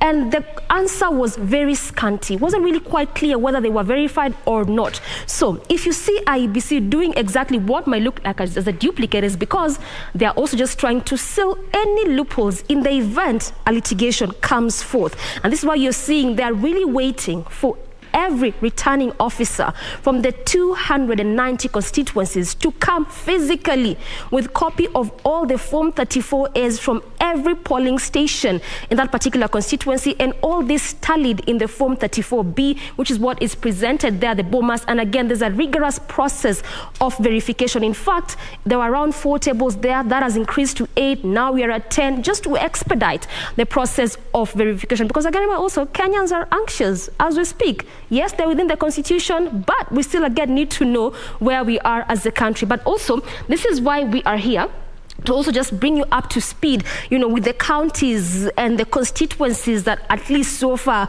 the data has been verified by the Iebc. And we'll look at, various counties at least for now. But I just want us to quickly begin with Kiambu County, Given that this, again, is one of those very, very key counties, and also some of those issues and questions that have been profiled is that why is it in counties like Kiambu, Nairobi, whereby, you also equally have good number of constituencies, like for instance, Nairobi has 17, Kiambu has 12, but we really haven't seen the most, data coming forth from these particular constituencies. And again, also these some of those questions that our guests will be helping us unpack as we momentarily move this conversation. But also, looking at this particular county, so to speak, we have 2 constituencies, at least as per our data, in respect to also what we've drawn from what Iebc has already, tallied and already verified and already brought forth to the public. And we'll quickly look at Gatundu South constituency, just look at, the data that has come forth from Iebc in respect to the 4 presidential candidates there. So let's quickly look at what is happening in this particular constituency. And also one of those things that we'll be doing is that we'll also be looking and making a comparison between 2013, 2017, and look at how the dynamics have shifted when it comes to the 2022 general elections. So this is so far what we have in respect to Gatundu South constituency. Again, remember, this is the home turf of President Uhuru Kenyatta, who actually in 2013 as well as 2017 garnered a majority of the votes, but now he is supporting the Azimio la Umoja One Kenya Coalition Party presidential flag bearer. But this is how the numbers are looking like: 41,712 for William Ruto in this particular constituency. This is Gatundu South in Kiambu County, followed by Raila Odinga at 12,290, George Wajakoya at 311, David Maure at 223. Again, just before we move further, also, some of the questions asked is that, has Raila Odinga been able to climb the mountain? Again, remember, when it came to nominating the running mates, particularly from the 2 main frontrunners, I should say, there was a clear way in which they just picked their running mates and from the mountain.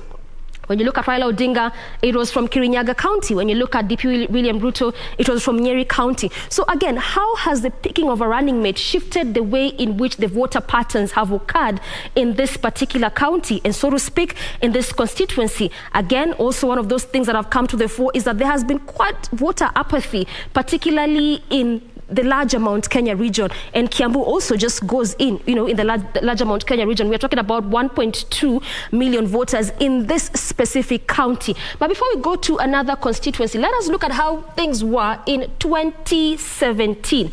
This is the same county. This is how things look like in Kiambu County in 2017. And as I told you, Uhuru Kenyatta at that time was, with the DP, William Ruto, and he obviously netted majority of the votes in that particular county, followed by Raila Odinga. And just look at the margins. Look at the difference. We're talking about 913,607. That was in 2017. Raila Odinga had 69,157. This was in the larger Kiambu County. And again, that's where the question is coming to the fore. Has he been able to climb the mountain? Because again, when you look at previous elections, 2013, 2007, 1997, since when he began vying, this is one of those areas whereby he's really not managed to really net, votes. But what has been the difference in these elections? Let's quickly go to 2013 and look at how things were. Almost the same as how it was in 2017, only that the number just increased a bit by about 8,000 when you look at 2013 and 2017, because Raila Odinga, netted 61,700 votes, and Uhuru Kenyatta had a total of 705,185. And just to submit to your consideration again, there's also one thing that has come forth when you look at the larger Mount Kenya region. There has been conversation surrounding the fact that this particular administration has not quite addressed to the issues of the region. Could that also be a reason as to why we've experienced the voter apathy in that region? Well, our analysts will tell us. But let's come back to 2022 and again look at the other constituency whereby we equally have the results from what the IEBC has verified there. And this is a Kiambu constituency as well. This is still in a Kiambu County. I've told you this is one of those key counties to watch. I mean, when you just also look at the gubernatorial race in this particular county, it was equally one of those very, very, very contested race. We equally just saw the Chama Chakazi party leader, that is Moses Kuria, conceding defeat. So equally, it's one of those as well key counties to watch. But also when you look at what William Ruto has netted in this particular constituency, still in Kiambu County, this is Kiambu constituency, a total of 41,050 votes, followed by Raila Odinga, 14,860, David Mwaure, having 318, as well as George Wajakoya. I mean, it's quite interesting because we don't really quite have all the constituencies, so to speak, because as I've told you, when you look at Nairobi and Kiambu County, these are some of the counties whereby the results in terms of constituencies have not really been coming, thick and fast compared to other counties. But again, just going to those numbers right there, look at how it is looking like. So again, looking at the inroads and the efforts that William Ruto has made in this particular area, could we also see, just affirming also what you've talked over time, that this is one of its stronghold? But the minute IEBC concludes on all these constituencies, these are some of the things that we shall also be looking at. But let's again quickly go to another county very, very fast. Let's look at Nairobi County as well. This is a county with a total of 17 constituencies. Again, we've also not had, all of the constituencies, their results coming to the fore, but we'll just look at a few which we already have their data. Remember that this is the data that is already verified and already released by the IEBC. And as it was mentioned, whatever is announced at the polling station going by the 2017 minor Kiai case is final. So this again is also what IEBC is trying to verify against what we have in the portal. But quickly, what is happening in Nairobi County? Let's pick Kasarani constituency, to be precise. This is how this area is looking like. It's quite interesting. I mean, really, really, it's very interesting. You know why? Because Nairobi County, in fact, let's just begin from here. Let's begin from 2013. Before we even go to the constituency itself, look at this. This is Raila Odinga. In 2013, he netted majority of the votes in the entire Nairobi County, a total of 691,156, followed closely by Uhuru Kenyatta of TNA as of then, a total of 659,490. How did things look like in 2017? We have our map here. Raila Odinga still on the larger NASA faction, 834,032, followed closely by Uhuru Kenyatta, who had 793,065. So clearly, again, when you look at Nairobi as a county, this is one of those counties that has also been termed as a battleground, together with Vihiga, Bungoma, Marsabit, Mombasa as well. But oftentimes with what we've kept saying here is that this is just basically those counties whereby we are seeing both candidates trying to make efforts, and that also means the vote could tilt either way. But when you look at how history serves us, in 2013, 2017, Raila has really enjoyed support in the larger Nairobi County. But when you look at what you have in Kasarani constituency, we have William Ruto, a total of 55,300. That is in Kasarani constituency in Nairobi County. Raila Odinga having a total of 35,027 votes. Wajakoya coming in third with 360 votes. And this is just specifically in Kasarani constituency, and followed very closely by David Mwaure, who has 339 votes. Again, remember, this is one of those peculiar constituencies, particularly when it came to the party primaries and nominations. We've seen the MP-elect there, his name eludes me, but he was on an independent party ticket, Captain Karauri. He actually was to fly the Jubilee Party ticket on this particular constituencies. But just going by what we've had over time in respect to our nominations processes, some saying they're not, they're not fair, they're not just, and this is what saw him defect from the party, move to being independent, and he's actually garnered majority of the votes. In fact, just declared as the MP-elect of Kasarani, and the one who got the party ticket came in second. So again, what does this say about our party nominations and party primaries in this country? And again, also, can we say that we're moving at a time whereby electorate are slowly becoming more and more smarter in respect to not just electing leaders based on party, the party politics, but coming to issues? Well, again, perhaps you could say that our democracy is growing. But look at that. This is what we are having in Kasarani constituency. Let's look at the other constituency in which we have that data.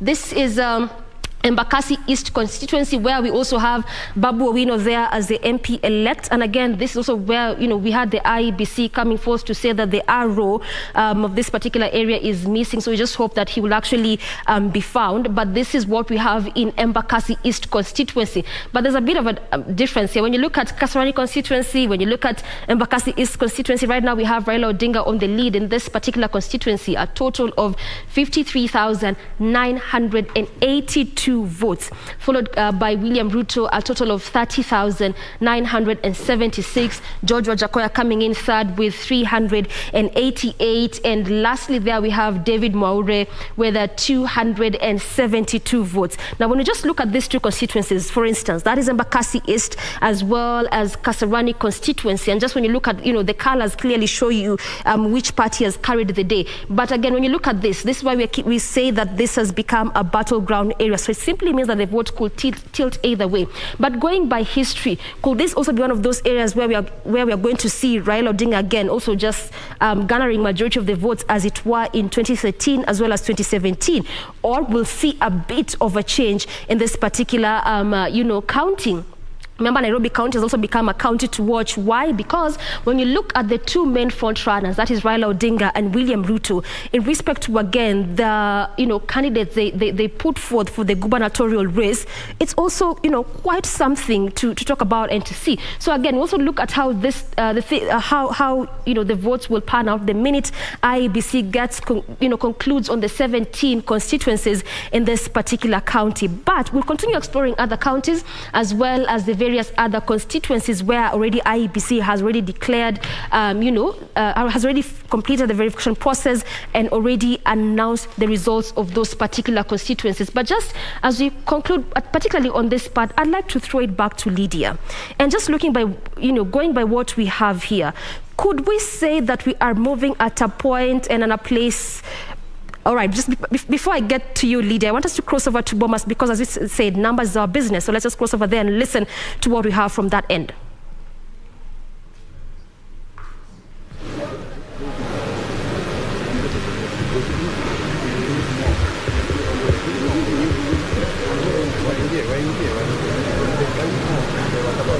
You feel for the journalists who are there and the observers and the agents.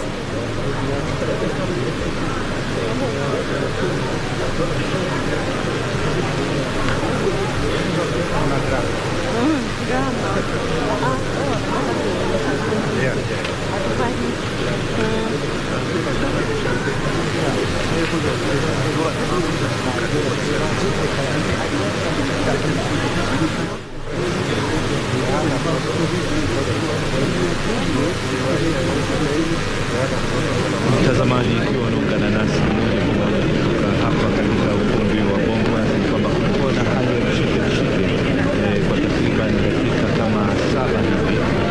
Baadhi ya wale viongozi kutoka Azimio wakiwa wamezusha rabsha hapa kwa muda, na hivi sasa kama unavyoona kwenye sakafu ya ukumbi huu wamejaa maafisa wa usalama, maafisa kupambana na hali ya ghasia, maafisa kutoka kikosi cha administration police ama polisi wa utawala, wengi wakiwa wamezingira hilo. Tukio lililotangulia matukio haya sasa ni kwamba baadhi ya hawa maafisa viongozi kutoka mrengo wa Azimio walikuwa wamemwona mtu mmoja ambaye kwa dhana yao ni kwamba walikuwa wanadai si agenti, basi wakamfurusha nje kwa fujo, na kutoka hapo baadhi yao tukaona pia wakabadilishana picha za simu, ishara kwamba pengine wameoza na baadhi ambao pengine matokeo yake hayakuwapendeza. Bado kumekuwa na that I mean, anxiety levels will always be high. That's normal, you know. So it's somebody told me that this election is 10% the tallying, the verification, the stretched time that we're seeing, although inside 7 days and so on, but 90% how we react to it. Yes. Just give me, talk to me. You're a counselor. Soften my heart. Our bodies do not know how to deal with uncertainty. We don't know. We only want to know. The key thing we want to know. And what is this we want to know? That we want to know is because essentially we are predominantly in a world that is very insecure. Yeah. So as an animal, even when you look at an antelope, it is always telling itself, I have to protect myself. Yeah. So our bodies, we don't know how to deal with this anxiety, this uncertainty. I don't know what are the results. So let me ask you, before I come to Lydia, because there was that question I'd asked about, whistleblowers, yes, and them being punished. How important is it that after every event of this magnitude, we have people like you, experts, coming in and talking to us? I mean, look at what happened in 2007, God forbid. Yes. I was in the center of the newsroom when all those things were happening. True. All right? The reporters who work in the newsrooms, okay, sometimes they're deployed, and the things that they see, those things stay with them. True. So the trauma. Is it time for us to start having these conversations of, after every event, we can subject the country to some psychosocial? Yes and no. Start with no, yes, so that I get it out of the way. Why no is because people need to first of all verify, am I prepared for what I'm engaging in? And consult your family. Consult your friends, those people who know you better. I have friends who I told, Guy, don't go into politics because you'll be finished, your family will be finished, your businesses will be finished. And thank God, some of them listened. Whoever did not listen, they will have to face the wrath. So you have to, first of all, agree with yourself, am I prepared for this? So if you're prepared for it, the question that I ask those people who are vying, are you prepared to lose, not to win? To lose, because in a context like this one, we have more of losers than winners.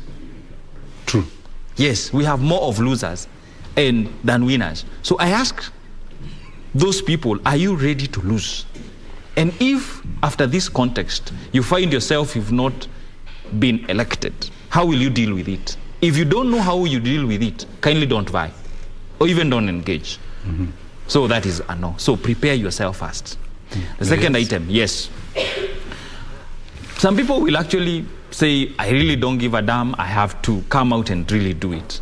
So those are the people that now need help, because families right now will be broken, dreams will not be realized because somebody actually decided to engage in a context that they were not. So these are the people who need, especially the young ones in the family, i.e. daddy was there, mommy was in the context, also all sort of things were said. It's bad, things will be said. These people have families, we really don't want even to know they have families where they have to carry a certain demeanor as a father, as a mother. But we don't want to know that. So when you're going into there, those are the people now we will take care of. So for me, a no, when we need, first of all, people to agree with themselves that how will you deal with the loss? How will you deal with the loss? Yes, when because there are more losers. Yeah, there are more losers than they are winners. They are winners. No, you're very right. When yes. you're talking, my mind went to the United States of America. J.F. Kennedy. Yes. All right. A story is told that he was within his party, he was the preferred candidate. True. And you know that in every election, yes, at the back end, there is the executive support you have, because you have to build a machine. True.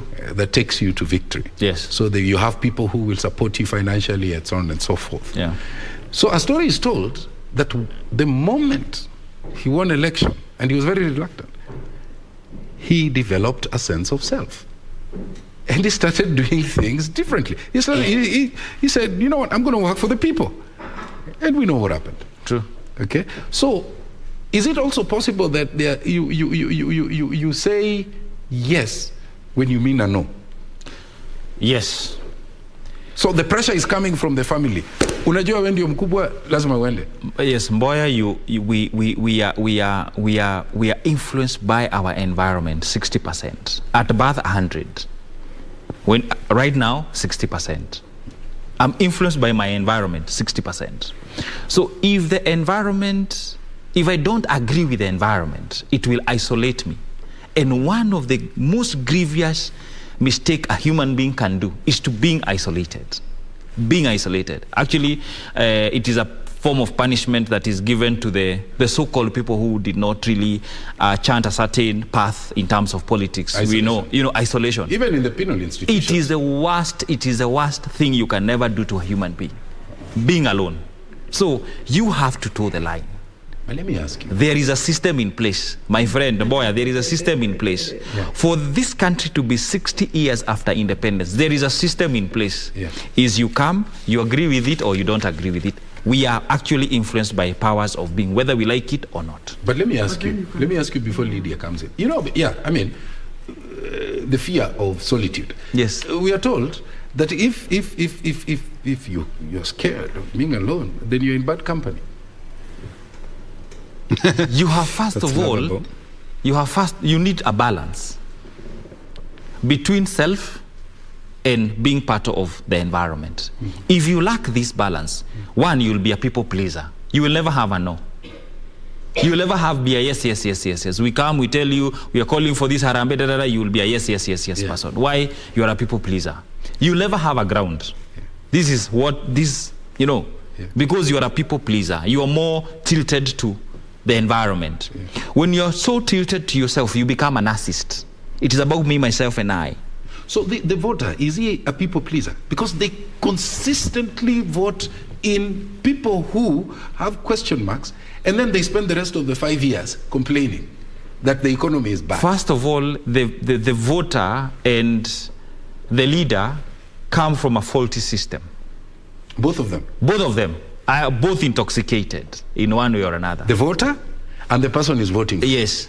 So they are all intoxicated in one way or another. So you want to bring these two intoxicated people to come and form a system that really works for them? Never. So what happens? We stratify the society.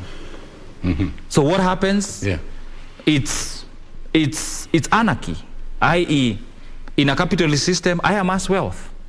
So how do we settle that? Because, these conversations are the ones that we like. So how do we settle that? So the key thing is this. We need to, I would still tell the African community, we really need to rediscover ourselves. No, I thought you were going to say we need a Magafuli.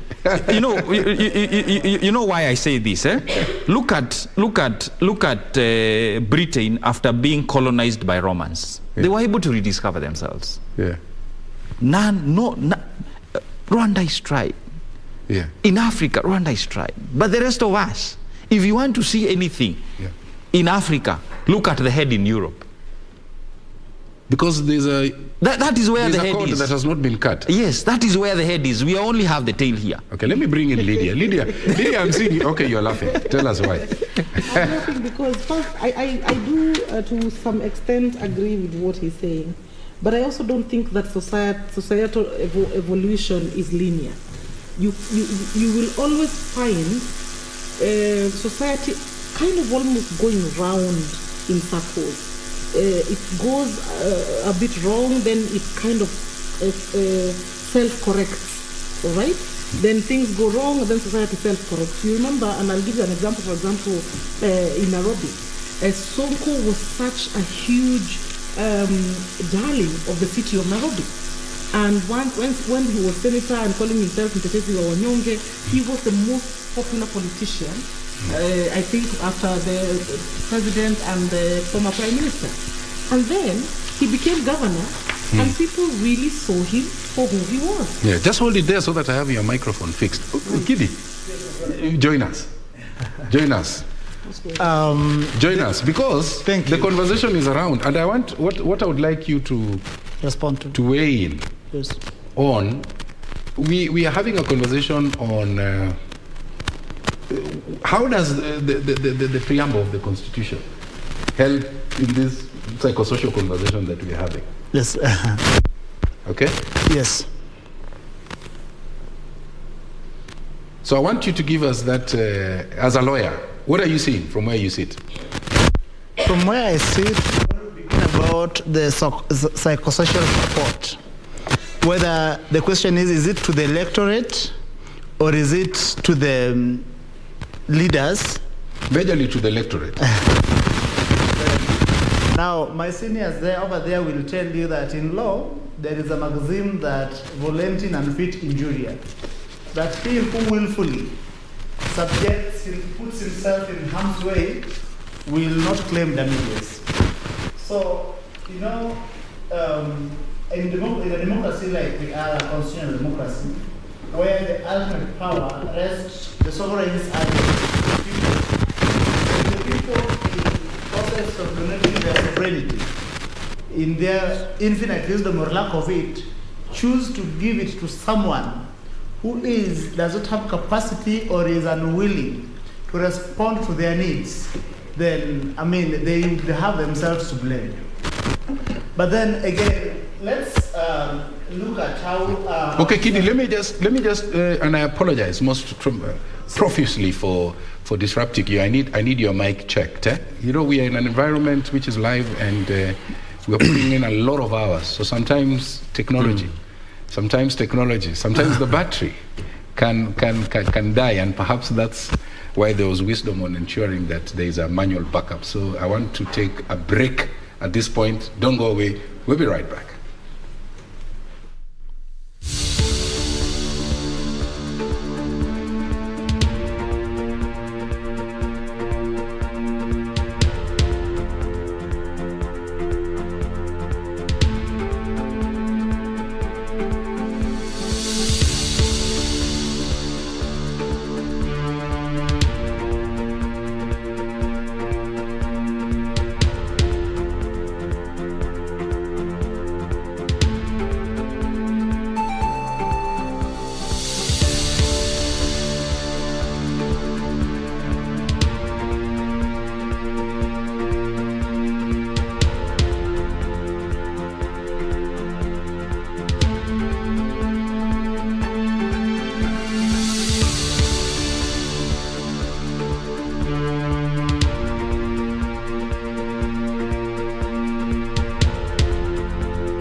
Welcome back to the studios here. We want to continue with our conversations with my very able panelists here.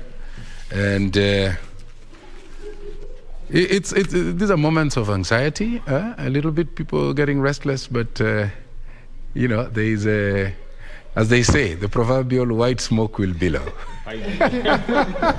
You know, this, and it seems to be affecting everybody, yeah? Yeah, it's affecting the everyone. politicians, the clergy, even others are asking citizenry. themselves, suppose Chebukati is not going to actually live within the 7 days. Yeah. And What that's happened? a question. That's a question within the minds of an ordinary person, every ordinary Kenyan. Yeah. I think the courts are there. Somebody or anybody can go to the court, especially the Supreme Court, through an application, of course, to make... To get an advisory opinion from the courts. Of course, courts are not just there purely for litigation purposes. They have roles also to play in terms of advising on what is the best next step, which is good for the public good. And of course, that's the kind of constitutional crisis if we find ourselves, you know, there. But we just pray that we do not actually cross to that border, because it will actually be a mixed grill in terms of interpretations from different lawyers, others saying this is a nullity, this is an exercise that need to be recalled again afresh, this is an exercise that is already coupled with illegalities and irregularities. So the courts are there to give direction, of course, and that's what we would hope. If the worst comes up, of course, to push. That's the only solution that we can have as a country. But I do not think it's such a serious constitutional crisis, because courts always exercise their mandate for the public good. So Kenyans can rest easy knowing that all is actually well within the kind of legal framework or fabric that we have as a country. Let me bring Okidi. Okidi. Yes, sir. In the unlikely event, I want to put a lot of emphasis on that word, unlikely. In the unlikely event that 7-day constitutional threshold is not met, what happens? The Constitution of Kenya, in its wisdom, and actually I would add infinite wisdom, mandates state officers, Kenyan citizens, and everyone else to help in both implementing and observance of the Constitution. That the things we do, appointments made, and everything else must be within the confines of the Constitution. I foresee a scenario where anything done outside the 7 days prescribed by the Constitution would certainly be an nullity and would be grounds for the nullification of the results of this election at the Supreme Court. Remember that the Constitution again further says that if there is a dispute in regards to this election, it must equally be determined within 14 days. Now, again, if the matter proceeds to the Supreme Court for determination and the Supreme Court is unable to make a determination within 14 days, that is a matter that naturally, my seniors will tell you, will collapse. So if a determination is not made within the 7 days on who is the president-elect and whether that president-elect has met the 50% plus one threshold and has also met the threshold of garnering at least 25% in at least half of the counties, then I think we would be looking at a scenario where we would be headed towards a rerun, or if not a rerun, then we would call it a fresh election. Thank you. Thank you very much.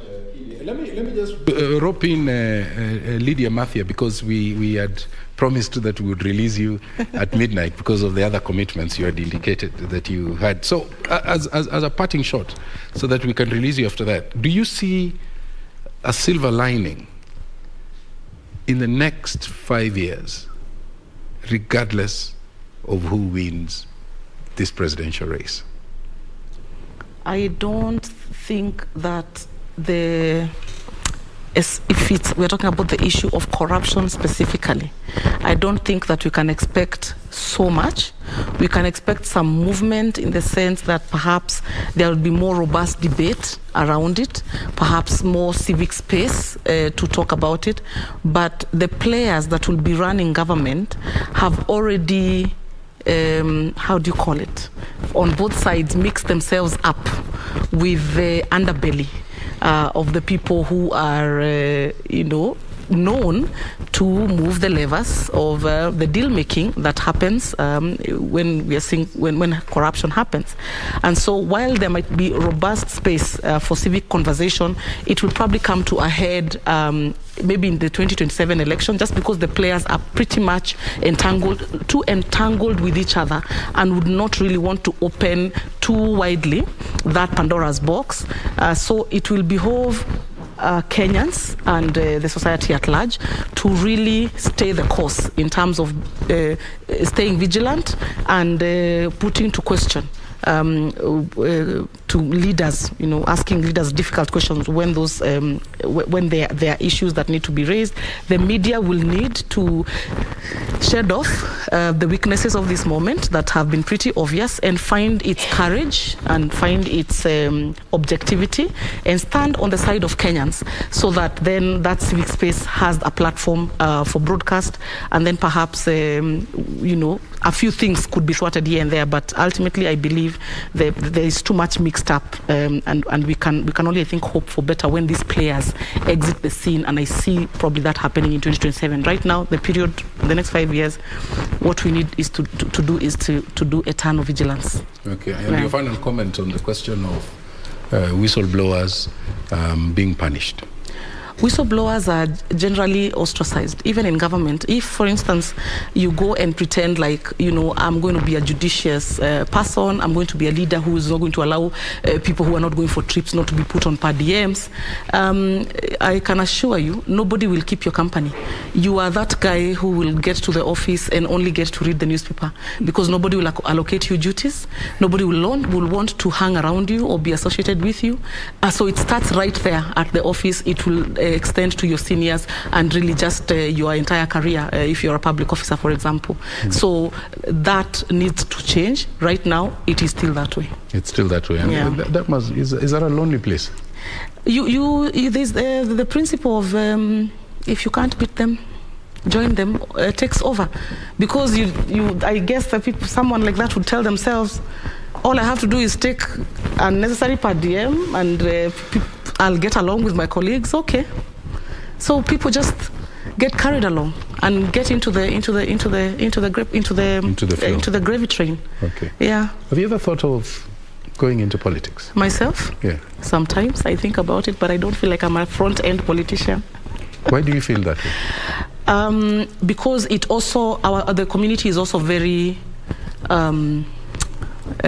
upside down in terms of how they engage.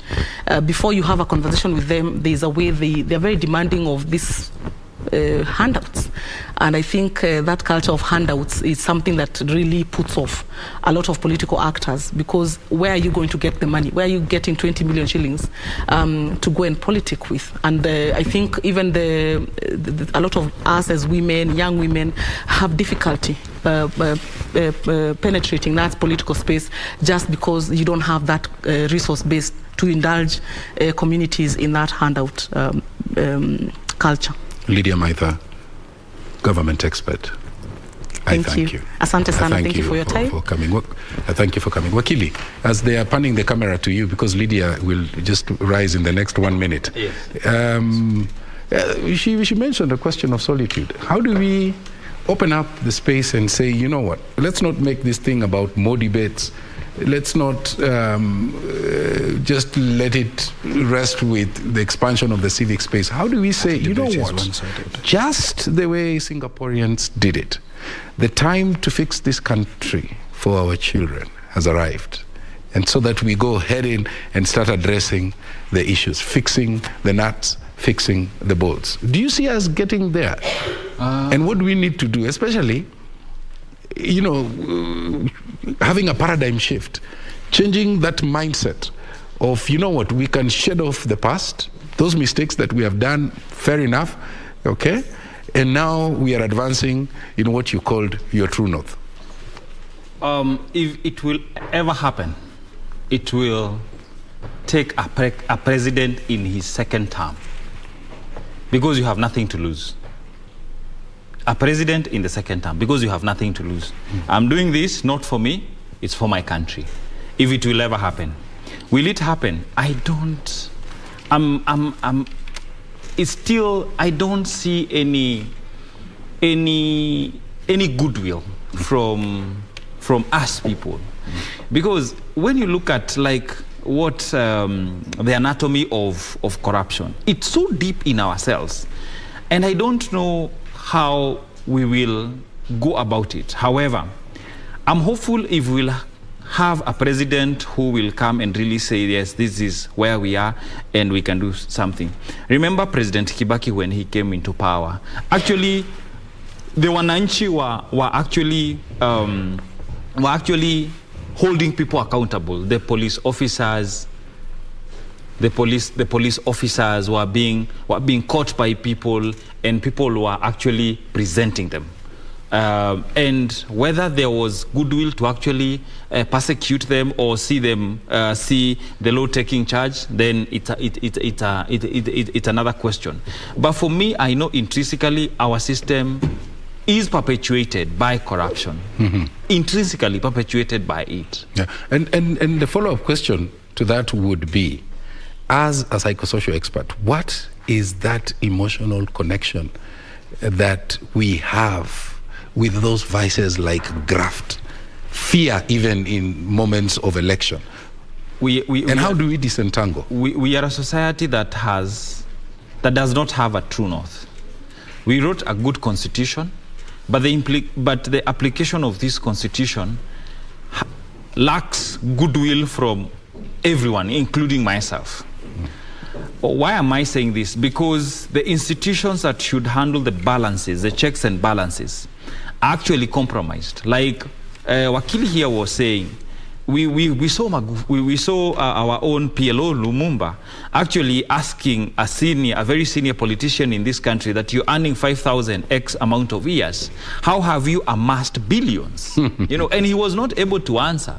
He was not able to answer. And you see people like PLO Lumumba even vying for a member of parliament seat, but he cannot get, as what Lydia has said, because intrinsically how the populace has been conditioned. And this is conditioning. And when you're conditioned, you even don't have a thought to push through. You have to follow a certain script because that is what you've been conditioned to do. It's like the way a horse is actually tied some elements on the face and it can only see a certain view. So that is a conditioning that the electorate have been conditioned to by the system. And this thing is so much systemic. And let me ask you some hard truths. If that conditioning has taken place over say a period of 50 years, 55, 58 since we got independence, there's an argument that for us to unlearn bad manners, we require perhaps another 50 years again. True. All right? Yes. So it's not instant coffee.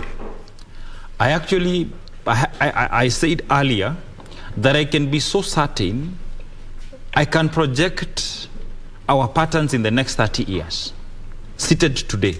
Why? Mboya, if I go to my house today and there is no power, I will navigate. I will sleep. I will go to the washroom. I can do stuff in my house. Right? Because that particular house is within my unconscious. So I can navigate even without seeing in my own home. But if you take me to your own home today without light, I will not do anything. Why? I don't have it with me. So there is a certain pattern that we have intrinsically acquired from the environment. Today, in this country, if you want to become a politician, the first question the electorate asks you is, what do you have? Because essentially what it has been is like, I'm giving you a job to go and eat for 5 years, then afterwards you'll come back. Whether I'm comfortable with you, that's a discussion for another day. I was listening to electorate, like where I come from, the word that I come from. Yeah. And I wanted to know what made you pick a certain candidate. Some were saying it's more of he has an opportunity to go and create wealth. So that is essentially the electorate. Because essentially poverty, let's not look at it from a monetary point of view. It's even our ideology. Do we have an ideology in this country? Like I did the loyalty pledge. I did our national anthem. Do we have a certain ideology that essentially we follow, that we perpetuate as a country? That is where the question of even how we run this country begs a question. Yeah. You know, for me, it's a question of ourselves. Are we comfortable? We are very comfortable because we perpetuate it. We perpetuate it. And you talked about ideologies. Let me bring in Kidi Mwanga. He has come closer because we allowed Lydia Mathia to exit. And of course on set also is my colleague, Doreen, the ever smiling. Yeah? You know, you've said that at this moment you exercise patience. You exercise patience. And the guests have largely talked about hope. Yeah. So this is one of those, should I say, attributes. Yeah. So you just keep your face smiling all the time. All the time. Yes. In fact, I'll coin a mantra for you. Smiling in the style of a mile per while. Poetic justice, isn't it? I just became a poet on the set. Yeah, he's decided. Could be your beauty. By the way, I'll come to you, Doreen, yes, because I wanted, there's some figures I saw you talk about in Nairobi, and I'll just open it up. Before I go to Doreen, yes. He talked about ideology. Yes. And you read a lot, you're a lawyer. And I'm sure you may be or may be not familiar with the Shakespeare play, The Tempest. All right? A shipwreck, and there's a man who finds himself alone, and he doesn't have any alternative other than to sleep next to the monster. And I think that's how the word strange bedfellows was coined. And if you look at our setup, in politics, if you go back to the last election cycle, 2017, and then you go back to the 2013 cycle, and you study the faces of the various political parties. Strange bedfellows. Strange bedfellows. Yeah. So my question is, will we ever get to set up our political parties along the lines of ideologies? Thank you very much for the question, Mr. Mboya. Before I get to your question, let me first mention something about the whistleblowers. This country has been extremely unkind to whistleblowers. Why? In 1991, there was a 23-year-old clerical officer at Central Bank. I remember. Called Munyakei. Without Munyakei, and that's why I asked that question. There would not have been Goldenberg. Munyakei, after Kanu was rooted out of power in 2002, appeared before what was called the Bosire Commission in 2004, in 2005. He eventually died in 2006 out of a treatable disease called pneumonia. And he died in abject poverty. Yeah. Sometime when NAC government rode to power, it rode to power on the premise of zero tolerance to corruption. Eventually, when they came in, we soon afterwards started hearing of what was called the Anglo-leasing. And Anglo-leasing almost sunk the Kibaki government. And you remember Miraria going home, Murungaru going home, almost Uncle Moody almost going home until he insisted that he was not going. The person who made us know of Anglo-leasing and its extent was John Githongo. Today, as we speak, John Githongo has got a bill of 10 million fine to pay for defamation. And why? Then, because, he was courageous enough to refuse to join the fray. And now these two are only the documented ones. Cases of officers of integrity being sent to hardship areas, ostensibly to punish them for speaking out, for seeking to steer organizations in the path of financial righteousness, is rampant. Very rife. Very rife. I think that's a better choice of syntax. I should come to your school. So what I am saying is that this country, we must come around to start to appreciate people who want to steer a country, an organization towards a path of financial righteousness. And therefore, the other question is, why is this, again, reverberating into our politics? And you're asking a very fundamental question, that would we come around to a point of saying that now our politics is rooted in ideology and not sheer convenience? And to underscore that question is that in 2007, we see Raila Odinga with Musalia Mudavadi, with William Ruto on the one side. Moses Wetangula is on the other side. And we are told that this is a battle between reformers and non-reformers.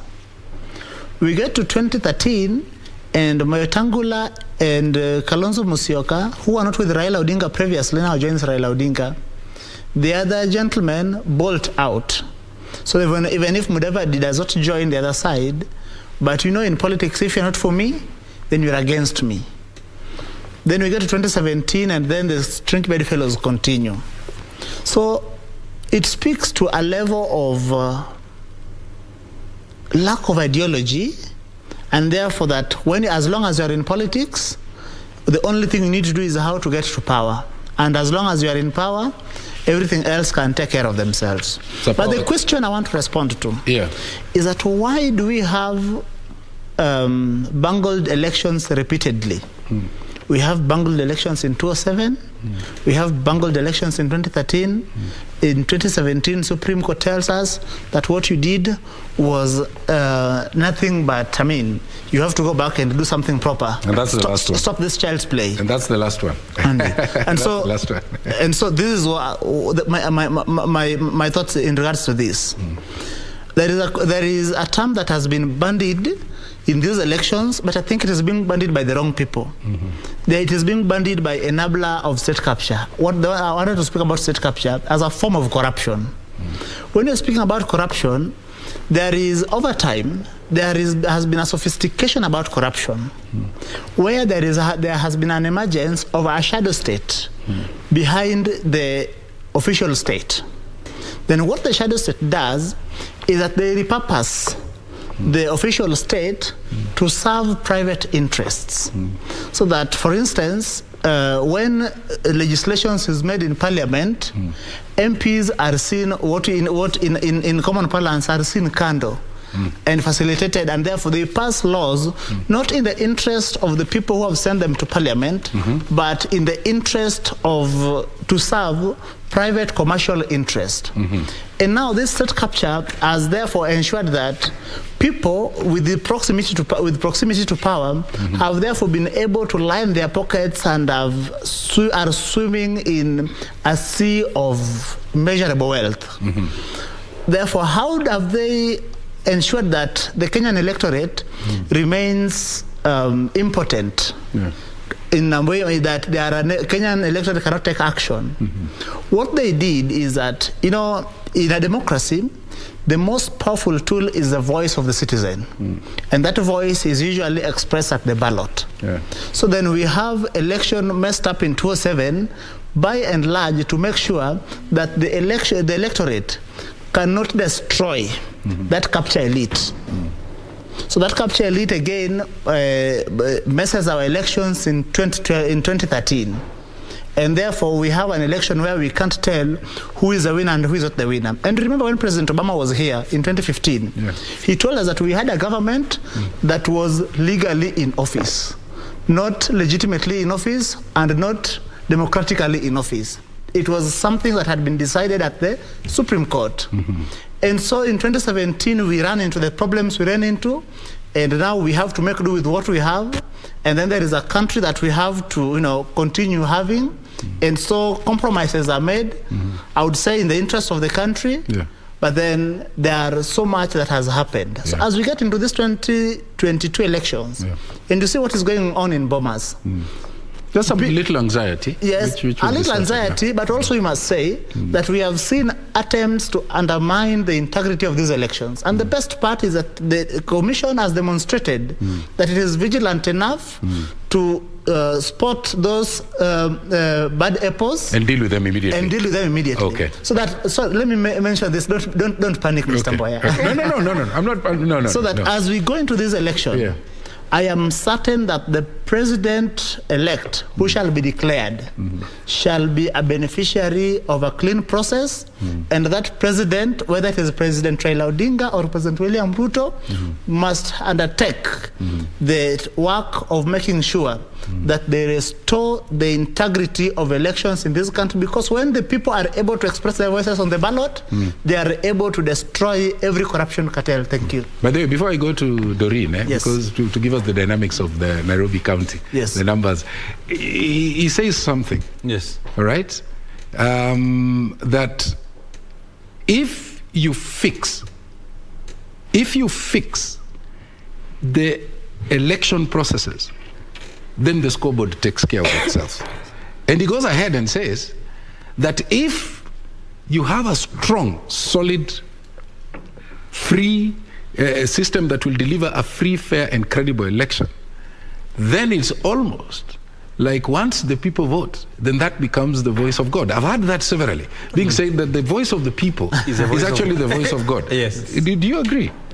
They actually use that phrase to ascertain the supremacy of the Creator, because it's unquestionable. Because when a child is young, you're told your dad is here. But when you grow up and you start questioning what your dad does, you're told, no, there is a bigger dad. So the bigger dad is never asked questions. So it's actually a question that really begs an answer. Anyway, if first of all, the institutions will play a part. If they play a good part, then there can be some sanity. However, let's ask, why did we see, I give him credit a lot, the general in Nairobi Metropolitan coming in and doing a lot? Why? He didn't have links with the business community. He has been an army, general in the army. So he was not in business. So when he comes, he wants results, because that is his orientation. Yeah. That is his orientation. True. But when you take a Mboya there, you have your friends. They will come and they will be very happy, first of all. Yes. Use another example. No? people might think you're serious. Thank you. So what happens? This particular institution, for you to actually be proposed in a certain institution, you must have some links somewhere. All right. So it is actually a challenge that we have. What about the ideology? We lost it in 1963. 63? Yes. Our brothers in Tanzania got it through Mwalimu Julius Kambarage Nyerere. But it slipped us in 63 is when we were getting independence. Went the ideology. Kenya, we don't have an ideology. If we will form one, maybe God will help us. And what was the ideology at independence? Harhambe. You get? Harhambe. So, good. That is where we lost it. But Kambarage Nyerere institutionalized politics in Tanzania. That is where you can see a certain party being there, even after independence, producing a functional president. Okay. All right? But for us, is what you need in this country to actually become a president. Yeah. In fact, let me bring in Doreen, because she was even crunching the numbers. You can even crunch the numbers from there, by the way. Aina shida. But when you're walking us through the Nairobi County, I recalled the setup of Nairobi is very interesting. Very. Right? That we have around, I think, 200 informal settlements or something like that. And if you look at Chebukati's list of voters, that small segment of Nairobi, okay, Kibera, Mathare, constitutes almost 60+% of the voter on Chebukati's list. 80. Yeah, so it tells us something, that the people who vote for the governor are actually those... The Kileleshwas, the Lavingtons are just keyboard warriors. 80%. Haven't you seen, even during rallies and campaigns, which places do they go to? Which areas do they go to campaign? And that's not only just in Nairobi. That cuts across different parts of the country.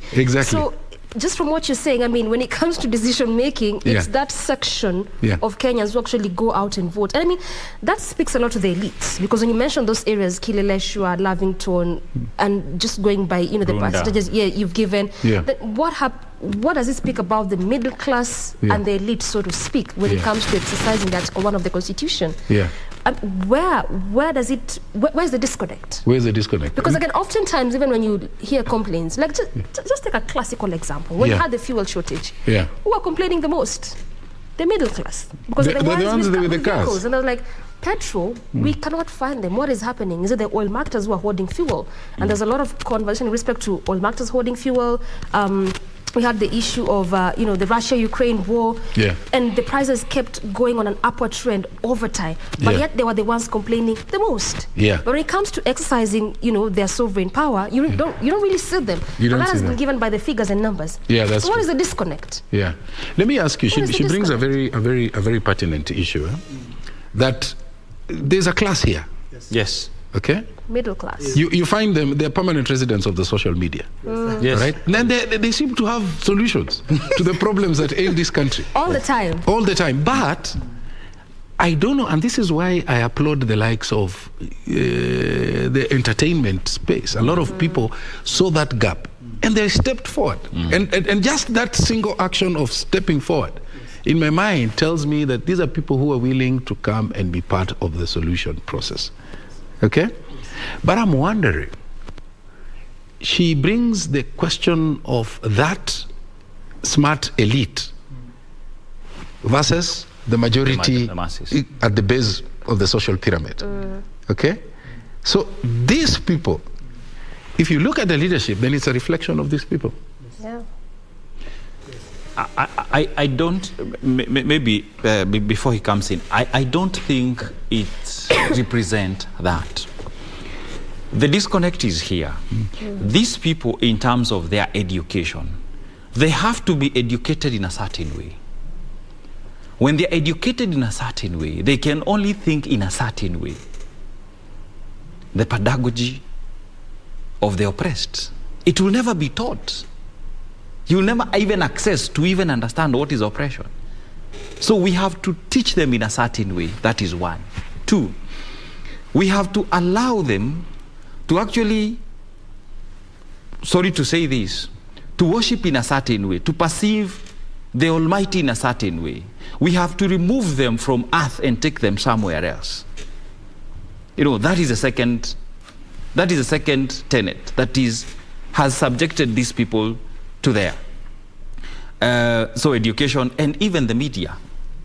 The media.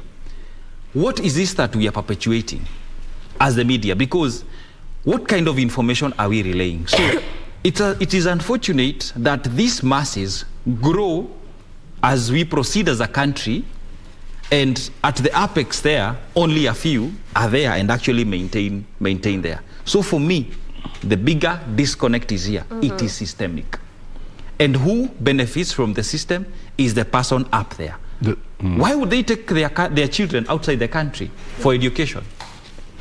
All right? Yes. Why would they take them outside the country? So you say the education system here does not match up? Let's go to who is who in this country. Where did they go to school? Truly, if you believe in ourselves, Obama educated his girls in American system.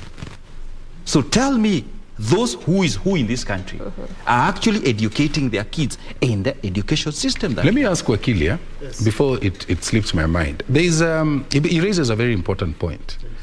And let's just be imaginative for one moment.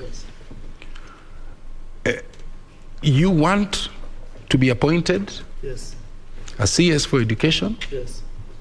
Then this is the condition. Your children must go to the public schools.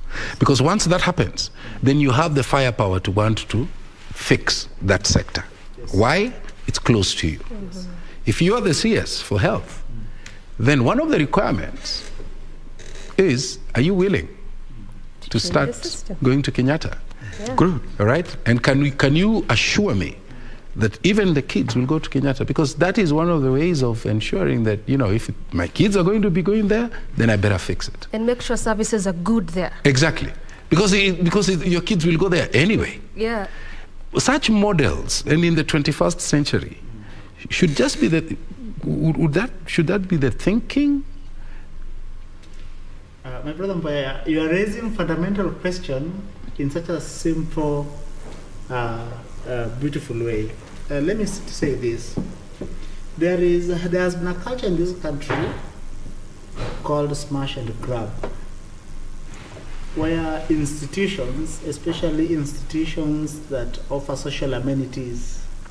Let me have your mic fixed today. I don't know. I'm even thinking you have such good points that somebody does not want you to share them with us. Let us give them an opportunity to fix the mic. But the mic just decides otherwise. When it's about Boy, I dream of a day before they fix his mic. Yeah. That as a civil servant, we will not pay private hospitals for you from the president as long as you're a civil servant. But you know, listen.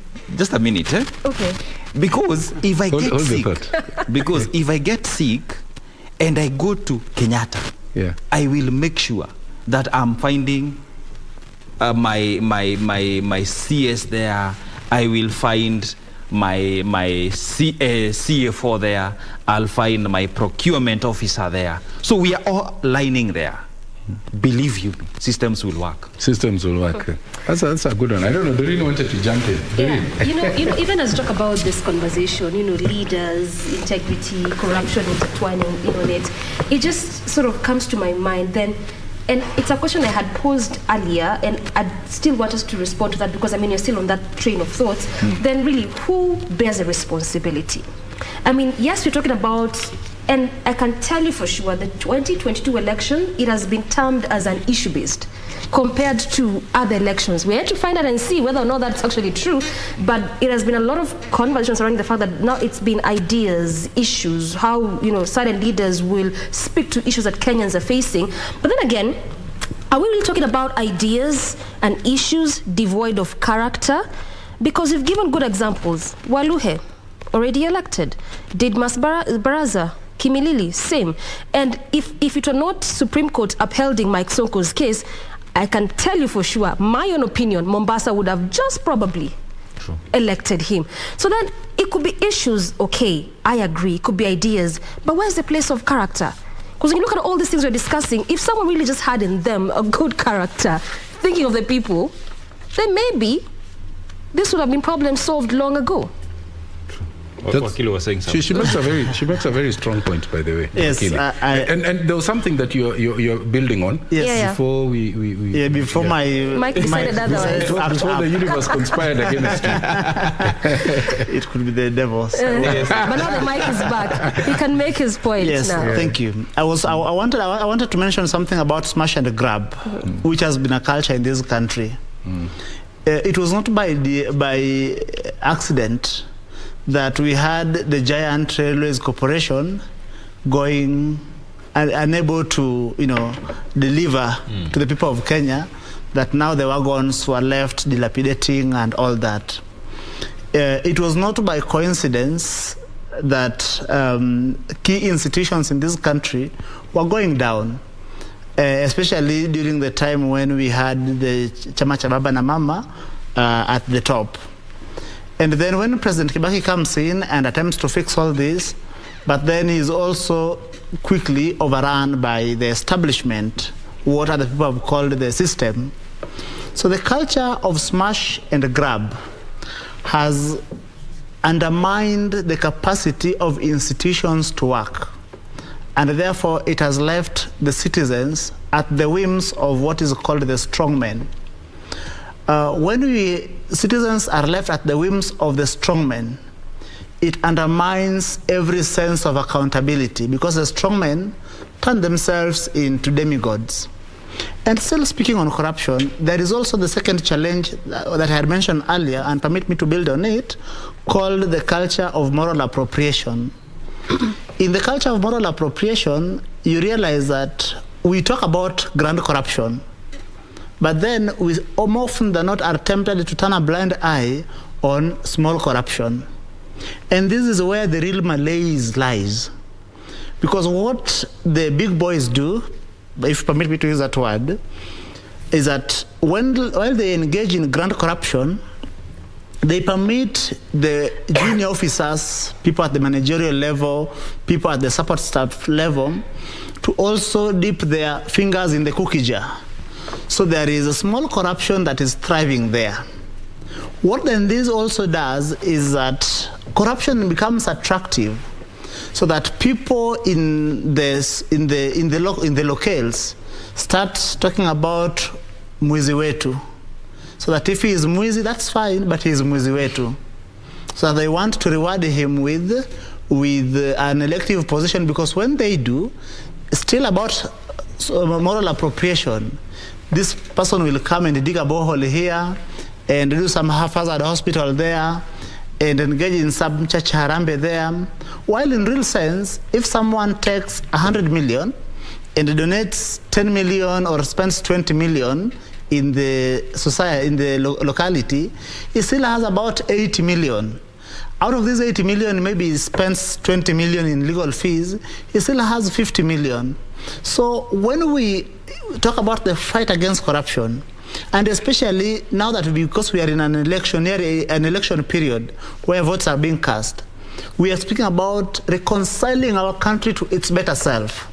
One of the things we must fight is the question of moral appropriation by the corrupt.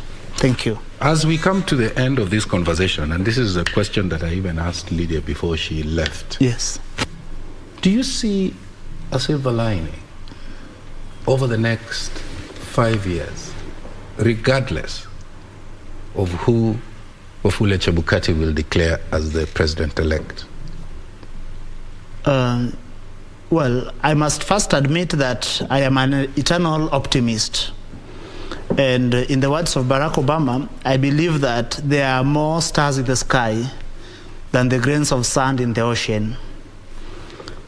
If the Raila Odinga Martha Karua ticket is declared as the winners on this election, what we foresee is that for the first time, we will have what is called reformers or reformists taking the reins of government. Because we know what happened in 1963, we know what happened in 2002, we know how 2013, especially with the ICC clouds hanging over our heads, influenced our elections almost to the detriment of our country.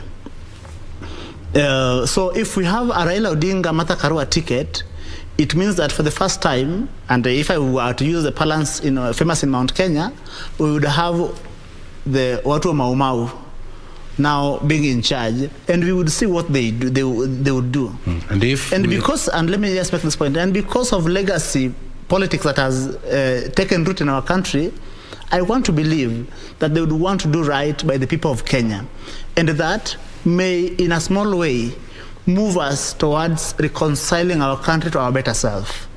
And then let's look at the Ruto Rigathi ticket, God forbid.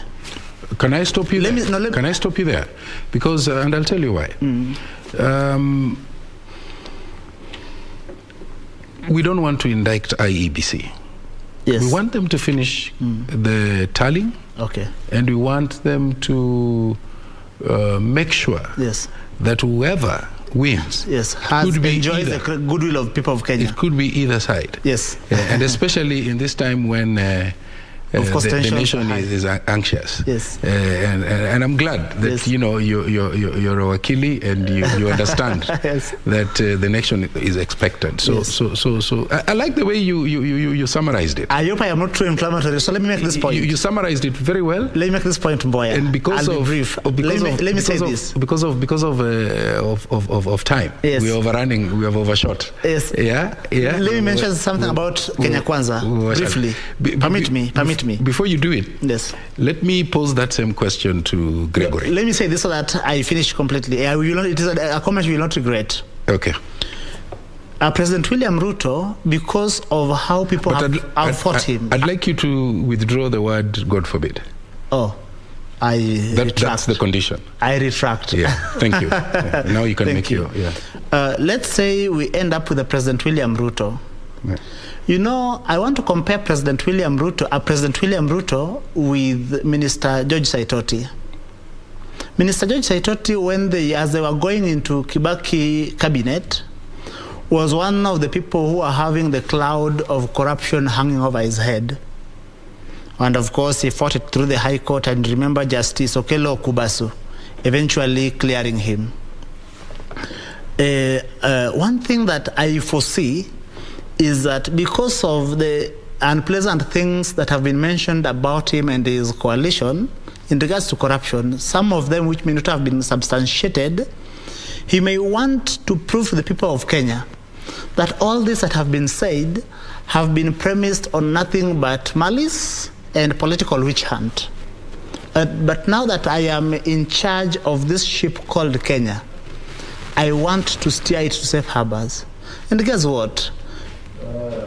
President William Ruto may do so much and so well for the people of Kenya, and because he has been in government longer and understands the intricacies of government, he may just be the person to seal the loopholes in government.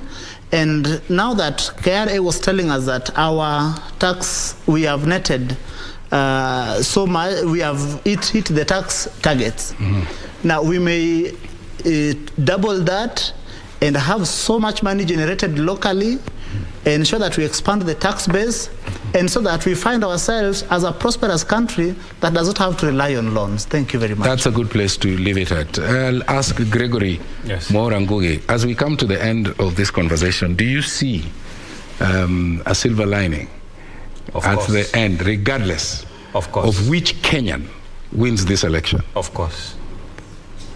Whoever Chebukati will declare the president, that's where I want to start. My prayer is that he will be cognizant of our issues. My prayer is that he will be cognizant of the systemic problems that we have as a country. My prayer is that he will be cognizant of where the country is and where we would want to go, and actually implement that, knowing that he's doing it to himself and to the people of this country. There is a very good question the co-presenter asked, and the question of character. I want us to go back to our own families, because that is where we actually, the bigger family called Kenya is actually segmented in our own families. That is where the problem is. When you see a family, the nuclear family having issues, then the country will have issues. Because that is where the problem is. I go today with 20 million at home. My dad will not ask me, where have you gotten this? Actually, I will be celebrated. Maybe we've been fortunate and we are 10 of us. Yes. We have actually contributed to educate the 10th born. But after he gets a job, and we are called at home to deliberate issues to do with the family, believe you me, we will all meet the 9 of us. We deliberate and we make some decisions. However, because the last born, who we have educated now, has a car, maybe, and few coins, yes, and he's able to give the father, believe you me, we will have done a futile job.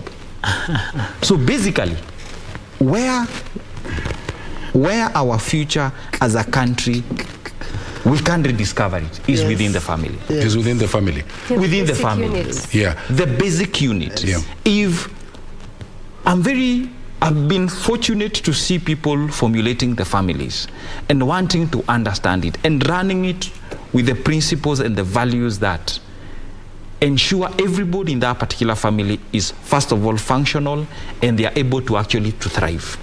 I think for me, as a country, if we can actually go and identify that a family, and we start making decisions from that level, from the family level, believe me, we will be making a better country. And that is the reason, that is one day that I can hope that this country shall be better, shall be great than any one of us. Inshallah. Thank you so much. Let me now bring in Doreen Arangi as we, wind down. The same question, whether you see a silver lining at the end of the election and beyond, inside the next 5 years, regardless of who wins. And then number two, we've been putting a lot of hours, okay? All right? Sitting here for 3-4 hours, engaging your faculties, your eyes, your brain, having your finger on the pulse of events that are happening right across, working so hard, serving the nation. Do you think that what the media has done is worth its weight in pound? Especially when you look at how the presidential debate was handled very, very successfully. Are there any lessons learned? Would we have probably converged also on the tally? That question actually on the tallying, and I'll start with the last one, whether media should have converged or not. It's a question that has come forth over time. But again, remember, this is the first time where we are having this kind of tallying, particularly the parallel tally system. And in fact, what had been proffered is that why can the media just come together? Because we need to have consolidated data. Remember that there was a lot of commotion. Kenya's not understanding why Media X has this number, Media Y has this number, Media Z has this number. But again, also, it's a challenge in the media space. So that when we keep saying that we need results released, going by our history, we understand the work that, that goes into collating these results, so to speak. You go to the portal, you have to download, read, understand what first is in there before you start tallying the process. So first of all, just for our starters, since it's the first time, as I said, I think it was in good taste. I don't think that the media needed to have come together holistically, because now we understand what actually is into this. We understand the work that goes into this. So probably come 2027, then now we might agree and say, because of the efforts, the data centers we need to put in place, the human resource, because also that was a factor. If you see Media X, the results really being coming in slow, it's also because of the resource that's being put in there, because it's a lot of work just to collect this result. So I think for this election being the first one of its kind in this kind of respect, tallying, so to speak, in such a manner, it was good enough. Now we know what needs to be done. We understand the effort and the work that goes in there. But let me just say the media is doing a lot. When you talk about burning the midnight oil, I can tell you journalists are stationed everywhere. The bombers of Kenya, they don't sleep, just there to ensure that any time we have either of the commissioners coming to the podium to give, the results that have come for particular constituencies, they are there to give us an update. Even those that are sleeping, they just have to wake up and decide. We need to know what is happening in Narok right now. We need to know what is happening in Kirinyaga. We need to know what is happening in Kakamega. So whether you're sleeping or not, if there's something happening, pick a constituency, an arrow is announcing results. You just wake up and you have to actually relay that information. But again, remember, there's a heavy reliance on the media, because then it is their mandate, it's their work to pass information. So also when you look at what the media is doing, I can tell you for sure it is a lot of work. You've just said we are always here for what, 3-4 hours, sometimes even 6 to 7 hours, because we have to make sure Kenyans understand what exactly is happening in these elections, and they heavily rely on media. In fact, I was just telling someone that right now, even when you switch on your TV at 1 a.m. or you just go to the online space, the number of views that different media platforms are getting, because people are just, in there. You sleep a bit, you wake up, you're tuned into a station. You want to know what is happening. Yeah. What has the chairman said? What has the CEO said? Yeah. What is this media doing in terms of even the conversation? I just want to understand what, the law says in respect to this. If in the event there's a runoff, what does it mean for me as a Kenyan? Yeah. I've traveled all the way to my village in Huisero. I've gone there to vote. I've not yet left that village because I'm just waiting to see how the results are going to pan out. Yeah. If in the instance whereby it's 50-50 and there's no 50+1, what happens? Okay. That's a good place to leave it. You've summarized it very well. I didn't know you're from Huisero. Oh yeah, I am. Umsalaba. Yes. I've got some good. Just giving those examples. Yeah, I've got some good friends who come from there. But thank you. I mean, just listening to you, in my mind, it sounded like you're defining national duty. And you know what? When you say 3-4 hours, someone watching this show might think, "Ala, 3-4 hours peke yake." But I saw a report that said, that 1 hour, the dynamics of the studio are very different from a normal back-end office 8-hour shift. Yes. 1 hour on air, they were saying it was equivalent to an 8-hour shift. Because it's a report I'll share with you. First of all, the kind of work that goes behind the scenes before you actually come in for that 1 hour can even take you a day. No, even you being here and doing what you've done, you know, you're engaged, all your faculties, your mind, your eyes, your ears, and everything. So I want to thank you so much. You know, you're not leaving. I'm the one who's leaving. Me and my guests. So you stay. Who said I was staying? My director has told me that. But let me thank. Can I share something? Maybe a final one in 30 seconds, because we want to go to. There is a lot of anxiety. Kindly, those who are listening, get back into your schedule. Don't sit there. You'll be building it. So make sure you wake up tomorrow. If you're going to work, go to work. Go to work. If you're in the village, your kettles need to eat, go and look for napier grass or grass to feed your kettle. Chebukati Wilakti is doing his work. Kindly do yours. That is one. Yes. And finally? 2, get to social gatherings. You know, don't stay alone. You know, stay with people. Be active. Be active, because when you're active, your brain releases feel-good hormones.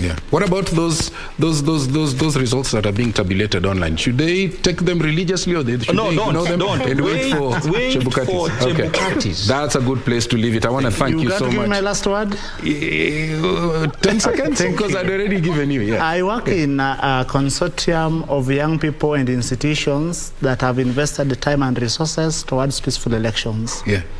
We are saying that in these elections, tusibleed ndio walid. Tusibleed ndio walid. Let me tell you, uchaguzi bila noma. Because that's tweetable. Leave it there. I thank you so much.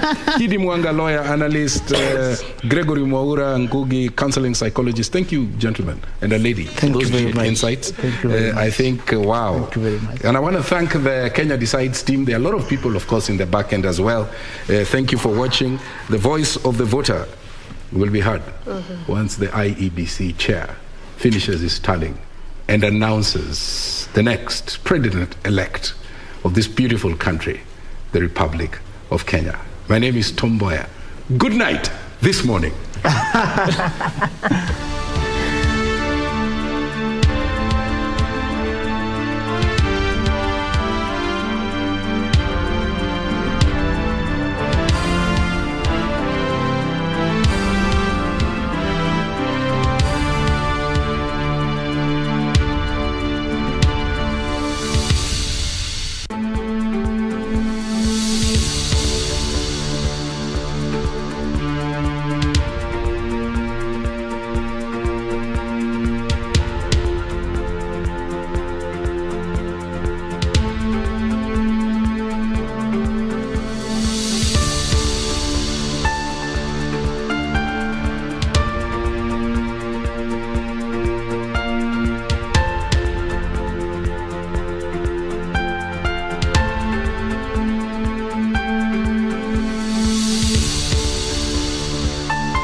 Kenya Decides continues, and greetings to you. My name is Daniel Wahome, and welcome to our continued coverage on KBC Channel 1.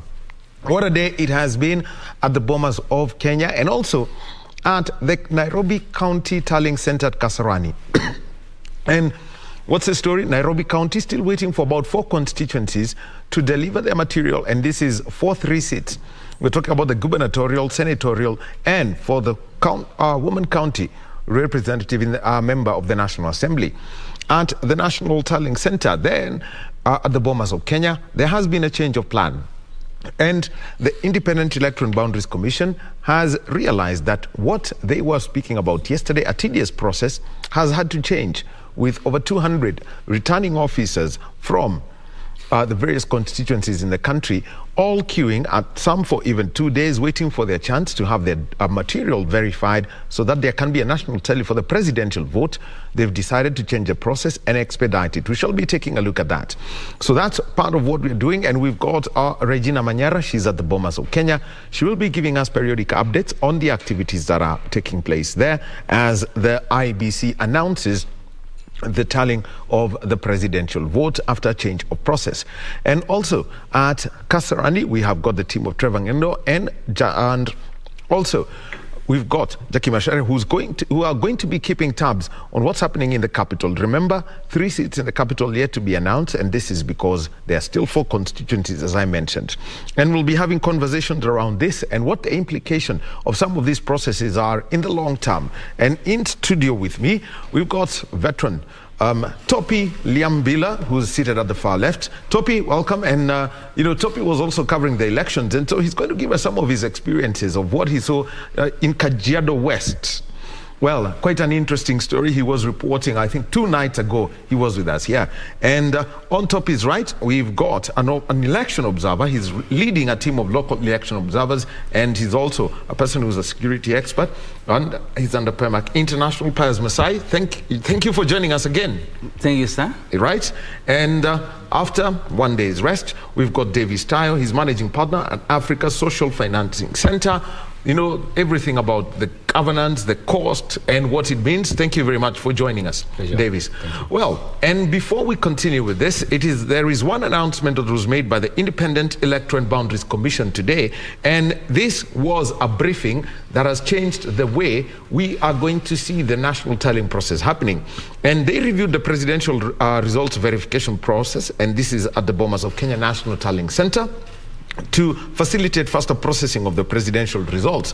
So IBC Chairman Wafula Chebukati ordered over 120 returning officers who were on the queue to hand over their original results to him, then reports to the Information and Communication Technology Desk for verification of the transmitted results, Forms 34A and the original Form 34A. So there's the original and what was transmitted. Ben Chumba gave us this report, and let's listen to it before we get into a fast discussion.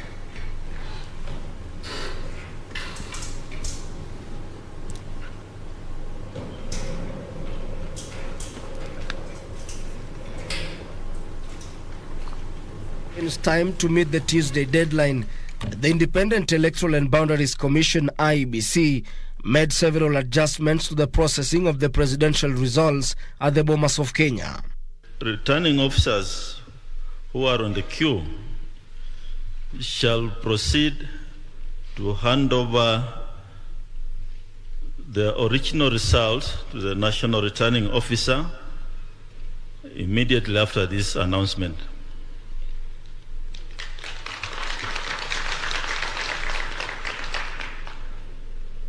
Thereafter, they report to the ICT desk for verification of the transmitted results from 34As against the original from 34As. IEBC Chairman Wafula Chebukati announced that out of the 265 returning officers at the National Tallying Center, the Commission has only processed 141 returning officers. And thereafter, the presidential agents will be given copies of the results from 34As and from 34Bs for their own use. And in the event that you require the original documents, to be available on the desks for verification. So we are simply reversing the flow of the process which is ongoing. The commission, which admitted that the process was taking too long, believes the changes will fasten the process. Commission has observed that the process being undertaken is taking about 3 to 4 hours to process one returning officer. And we believe that this will fasten the process and we should be able to dispose of with the returning officers in the course of today so that they can go and do other duties. Iebc has also effected additional security measures to control access to the Bomas of Kenya under the National Tallying Center. We have given instructions, nobody should access this venue. And so from now on, if you are on the dais, on the terrace, and you are not a chief agent, a deputy chief agent, or the assistant to the chief agents by way of legal advice, and if you are not a clerk working on the floor of this tally center, can you please find your way out of the tally center? And that is the instructions we have given to the police. Ben Chumba, Kenya Decides. Well, that is the story today, and that was an announcement that was made by the Iebc regarding how the process is going to flow, and we're going to be having a conversation around that because, you know, Topi Liambila was out in the field, so the things he has seen, and also Pius has been observing all of this.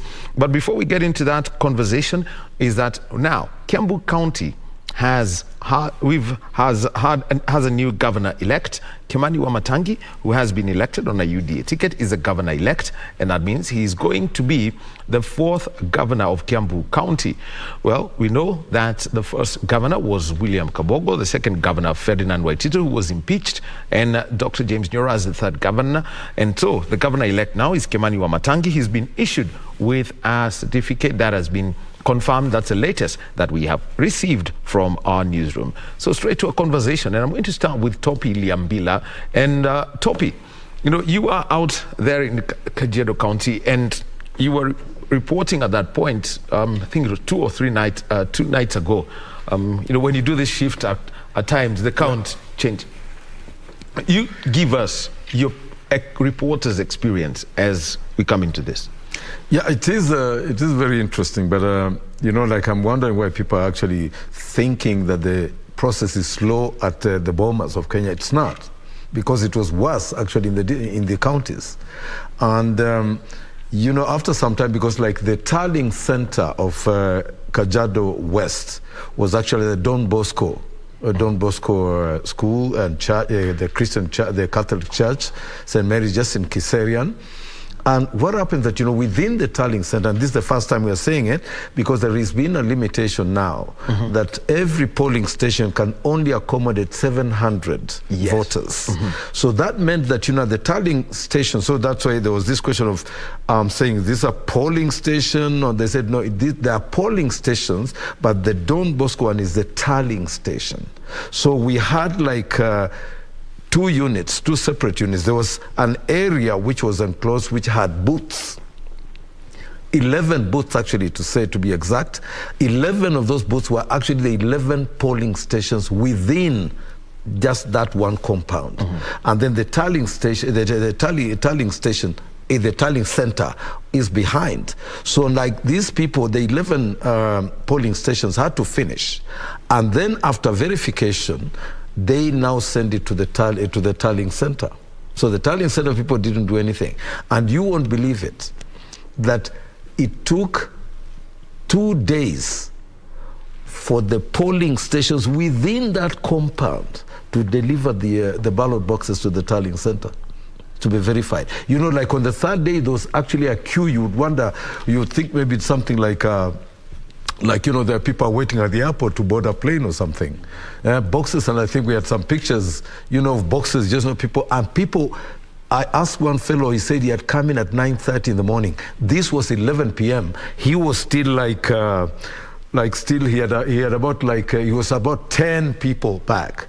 and all with their boxes. So basically, I think it's something that was made right from the Iebc headquarters. And when we talked to the returning officers, they said we have got to be very meticulous about this. We are not taking any chances. Right from the polling station, like when the count was done, when they closed the doors at about 5:30 on the first day, when we went into now the polling stations, they start with with the senators or with the presidential, and the returning officer has got to take that form around and say, this is for Raila, this is for Ruto, separately, one by one. The agents are sitting there and the media also sitting there, so we are sitting there.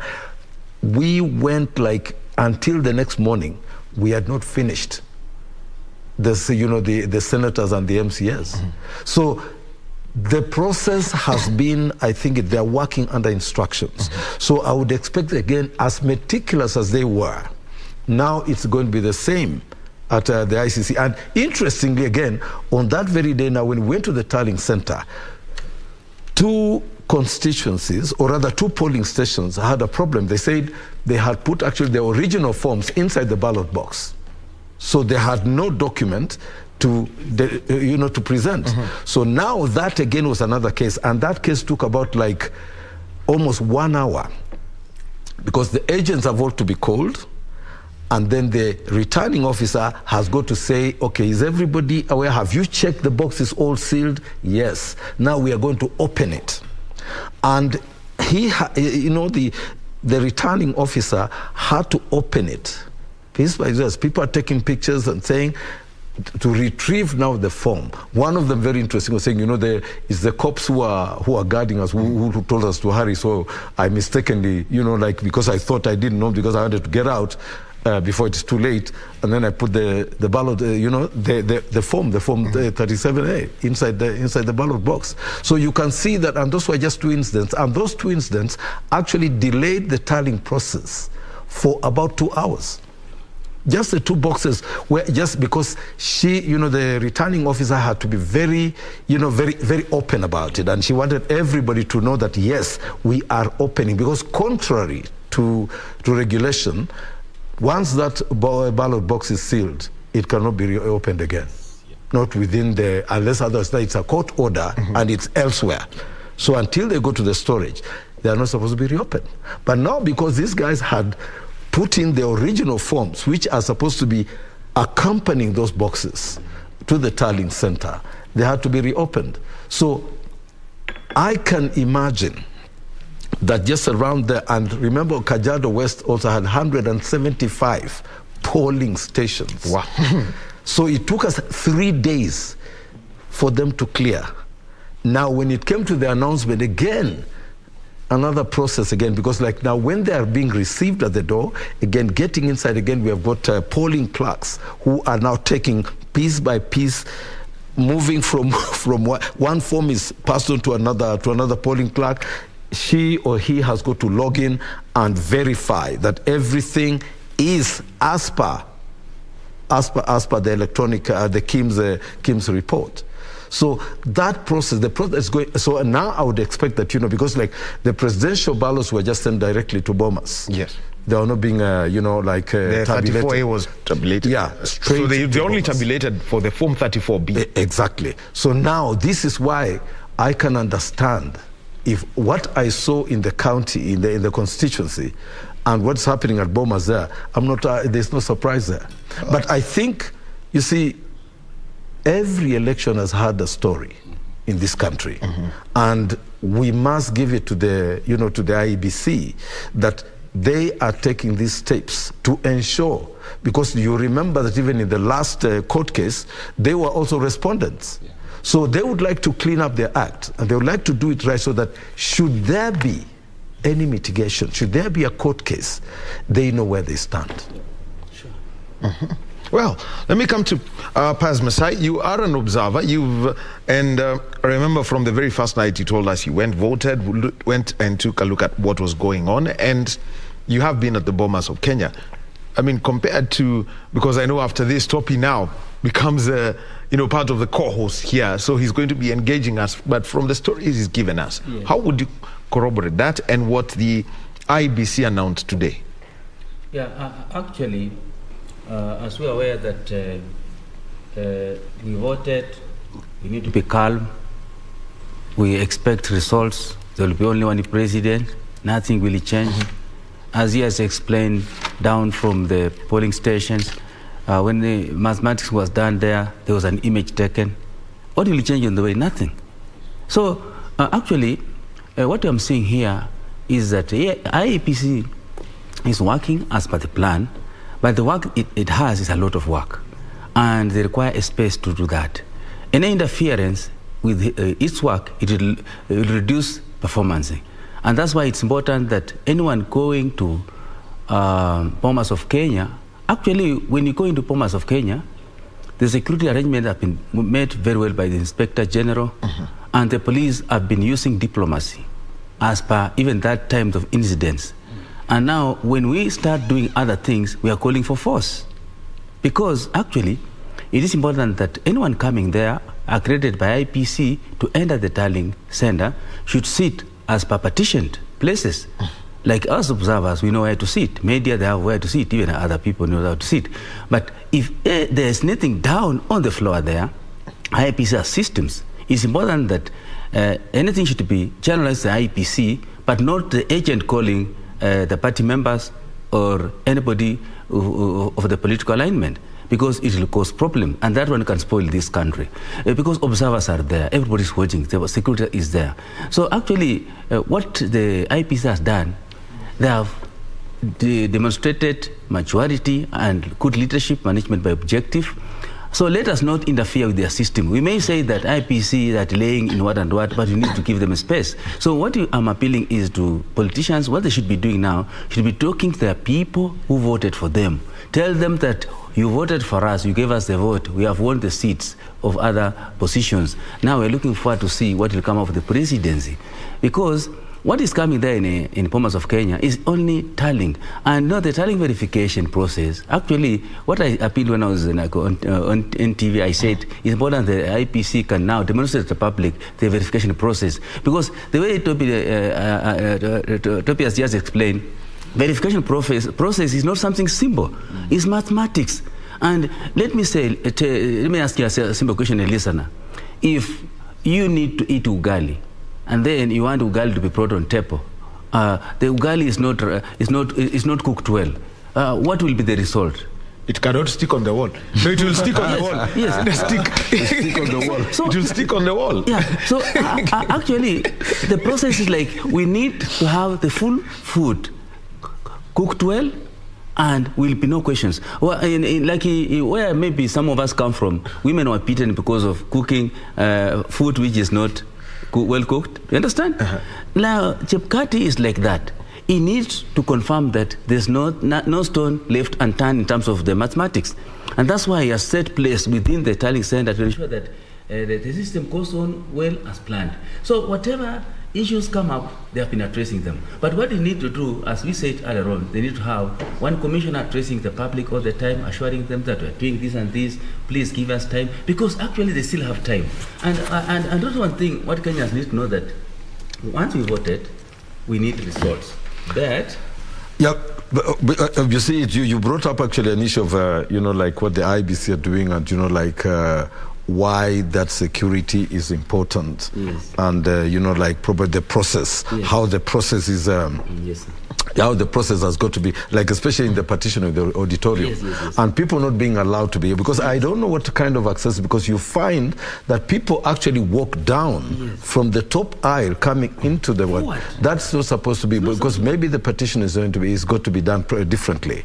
But what we are trying to say here is this: as much as we are having that, like this one point that which you mentioned, because I mean, we are not really referencing social media per se, but there have been reports in the grapevine that certain documents have been found in certain places. Now, we would expect, because the common man is getting that social media report, like David was saying, the social media. Yes. is bringing up, of course, we are getting those stories. And you see, maybe us, we know like how to deal or probably how to understand. But somebody out back home, for them, they're relying mostly on social media or what is being reported from the media. What we need, don't we need something like, that's what Pius was trying to say, that, you know, constant updates, constant updates to tell us, okay, fine, like, okay, fine. And you see, because we are talking about we are challenging those reports are actually challenging the capacity and the running of the IEBC of these elections. So it is important that, you know, at certain points when something comes up, let them go. So, Mr. Kiamba, what would you say? I would want to say that there is no cause to panic or to worry, because there are timelines provided as to when or by when the announcement should be made. And the chairman keeps repeating that we are within the timelines, so there's no need to panic. And if I'm right, I think the last day is Tuesday, so the chairman still has time. And number two, I like the fact that they keep reviewing the process and with an intention of making it more efficient. And that was, I think, one of the last address that he gave. And so I think that's very important, that we are not time-bound. Sure. There's still time. So let's be patient. Ugali ive, isikwame kwa ukuta. The second thing I want to emphasize, and I think as Kenya, we are really learning from our past mistakes or successes. Maraga Emeritus CJ said, election is not an event. It is a process. So we just voted on 9th. Voting is part of the election. So the election needs to be verifiable, and that's what they're doing. If you go like this and you come like this, you should be able to arrive at the same result. So I want to encourage us that the process so far is good. Everyone wants to have what they want to do verifiable, so that somebody else tomorrow in the same position, they should arrive at the same result. Sure. And number three, we have media houses like KBC, and that's what personally I'm doing. I mean, social media will come with all sorts of theories and those kind of things. And I want us to just employ logic and, you know, just simple common sense. A document has been scanned and uploaded in the portal. The original has been sent to Bomas. The process is, once you reach Bomas, the original document needs to be compared with what has been scanned, and that's the verification we're talking about. So let's not take our minds to sleep when we are interacting with some of these reports. There are some things which are really, they sound like magic, but they don't make sense. So the process is ongoing well. And you know, in theory, when you want really to take charge of a situation, you need a standard. So the standard needs to be applied so that when there's a variance, you can easily pinpoint where the problem arose. And I like the fact that now there's this issue of personal culpability. The returning officer, the person who is handled the document at what point in time, they have to explain. If there's any infraction, any error, you personally, you have to explain. And that's what the chairman is trying to achieve, that he wants to stand before Kenyans and make a declaration on the basis of a process he has managed, a process he's sure about, a process which has given a result which can be verified. Yeah. He's managing by objectives. Yes. You know, we don't want to manage by crisis. Yeah. Anybody entering the tallying center that has not been in the objective is crisis. Yes. So let us allow objectives to take responsibility. Yeah. All right. And you know, I want to come in, David, about what you said. And you know, when yesterday, I think it was a briefing here, yesterday or the day before, where he said that whatever was happening there is that he said he wants some little bit of peace from the agents. Yes. Because it was turning out to be the equivalent of a forensic audit. But by today's admission, it's about 3 hours for every returning officer. Yeah. So, and I've just done a random count. You know, you can see on your pictures at the tallying zone at the Bomas of Kenya. I've just done a random count. There are about 10 tables there. So that means if a day has 24 hours, 8 times 3 is 24. Yeah. So in a day they can only do 80, which means we need what? 4 days. If the simple math by Chairman Chebukati's admission, he would need 4 days. How do you see this? You know, the process being the process review happening such that today is Sunday and tomorrow is Monday. At least the whole process can be dispensed with. I think with the change in process, he has actually said it will really shorten the whole turnaround time, and that's what I want to insist, that they are managing by objective. Just to quote my senior here, they are reviewing at every point in time. We've finished this. How has it been? We've done 40.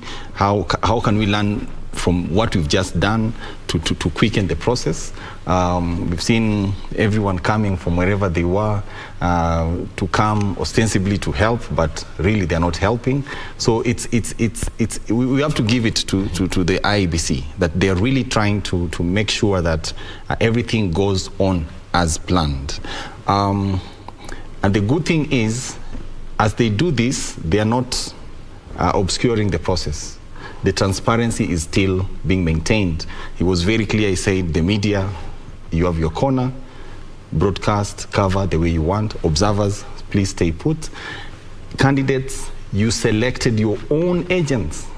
Let them work. We didn't select them. You selected them and sent them here. So please let them do their work. So efficiency is about, you know, continuous reviewing to ensure that quality is enhanced as we move towards the objective. And we still have time. We still have time. No need to panic. People are working 24 hours. We've seen, you know, our brothers and sisters burning the midnight oil, really working hard. We have to give them a conducive environment to deliver the result that we want to hear. Which is great, because you mentioned a question of reviewing, which, as you say, is great. Yeah. But by reviewing, we are being made to understand that they are either shortening the process or eliminating certain checkpoints. Yes. And that I don't think could go well to the whole process, could it? They have not eliminated any verification stage, because and maybe we'll replay it, he said, bring the originals, then they will be taken to the IT desk or department for comparison of the originals and the scanned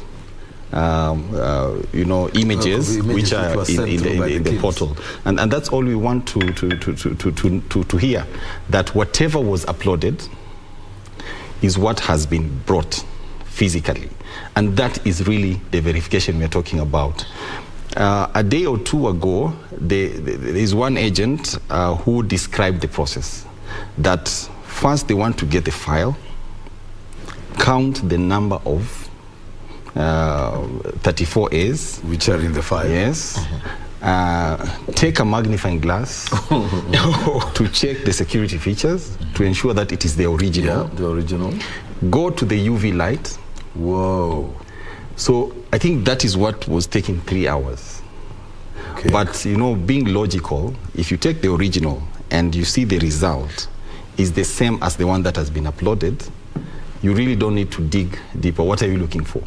Because if the result was 4, what has been uploaded is 4, the serial number is the same, proceed to the next one. And the signatures, yes, the signatures are the same. Because yes. the scanned copy is just like the original copy. Yeah. And you can see that these signatures actually compare with these signatures. That should be, but the UV, everything that, well, it's great, but that's if you're dealing with a small number or of if there is a discrepancy and you want to ascertain where did this form come from, is it the original? Then so it's almost like you're investigating. But verification is about, you know, you must trust the process. I think you must come from that point that Iebc is an institution. They have been funded. I didn't hear a lot of complaints regarding their funding and all that. They were selected in a very open way, and so far they've really applied themselves. You can see they're really working towards a verifiable process. So we must give it to them that they're really trying to do what needs to be done. And so we must come from that point of trust that they are doing what needs to be done. And if there is any error, that's when now we should go to the next step, which is almost investigative, almost auditing. Forensic. The forensic, yes. Just to mention, when you take a look at our ballot papers, they have more security features than the currency in your pocket. Wow. They have about 9 or 10 security features. Yeah. And I still remember Central Bank Governor, Dr. Njoroge, in Narok County, when he was introducing a new currency, he indicated the features. I think there were about 5 on the new notes. We're talking about double the number on the ballot papers. So if you decide to go that route, it will be basically, that's why he referred to it as a forensic audit. And Pius, let me just come to you, because this was basically said, look, the instructions given were that if you're not an agent or a part of the team of agents or the legal support team to the agents, an observer, a media person, or a diplomat, you need to leave that place. But the people simply say, the people inside there who are not supposed to have been part of that,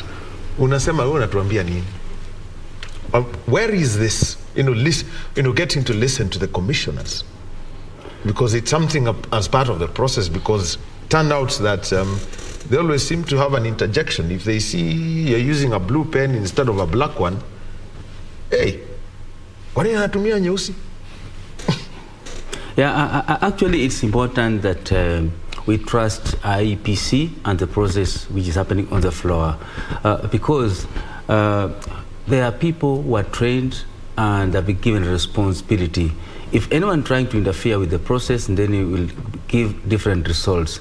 What's important that, in fact, the chairman of IEBC is lenient in that he allows even politicians to come in. They are not observers. They have agents. They need just wait for the results. That's why I said sometime in this country, people are after monitoring election other than observing election. Why should you monitor election? Because there's no trust. Well, why should you deploy an agent, and they're observers? What you can say, let us just observe. Because once you observe, you're just watching, listening. And then nothing, if something tries to interfere, we shall see. Yes. But now you see, if you try to monitor, you see, there's not even trust their own agencies. If you are coming to follow what the agency is doing on the ground, it seems there's no trust. Yeah. So what I am appealing, let our politicians of all political divide trust their agents. And you know more about sports. When there's a referee, you cannot interfere with the setting. Now the setting has been done from the gate. The party has set the incident management scenario with the facilities. He has set his facilities. And he said facility 1 will be this, facility 2 will be this, and actually it's defined. So anyone going beyond any other facility without proper reasons allowed, that's beyond and should be taken away from the tallying center. So, Pius, what you're trying to say is that, is it because, for some of the pictures which have been coming out of coming out of the IBC, of the auditorium, we see actually politicians, so rather not the agents, getting involved. And like what you're trying to say is that, they should not be there. No, it's not the responsibility. This is not they'll be called. Chapkari will say, come now. There's a time of releasing for the result. They'll come. They'll be there.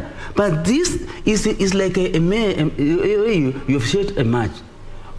You say team P will sit the other side, team C the other side. The referee, spare referee will be the other side. Look at that. Spares. Look at that. They must respect discipline of the facility. The facility is for the chair and the commission. Actually, if me as an observer, if I do anything contrary, I'll be taken away. You understand? Even the security themselves, if they do anything contrary, the man of the show is the chair and the commission with these people. So actually, the politician being there right now is not their time. This is a time for their agents representing them to deal with the issues. And if there are any issues that require to be addressed, there are systems in place. That's what you call management by objectives. And surely the chair will address that. But doing anything to make the chair look as if he's not managing the situation, it's wrong. That's clear. Yeah, and also, I would expect that, you know, for instance, when there's a scuffle, yes, I would expect that, you know, immediately after that scuffle, that, you know, somebody from the Iebc comes up and actually, like, puts the record straight. Yes. Oh, there was something, but it's been taken care of, and please, and also issue a directive. Yes. That following that incident, we do not want A, B, C, D moving to X, Y, Z. Don't be. Can I tell you something? Why people called me no-nonsense person when I was managing disasters? You remember? Like when I was in Uruma, the building collapse is too long. And then people ask me, how long will you be in this building? Managing disaster.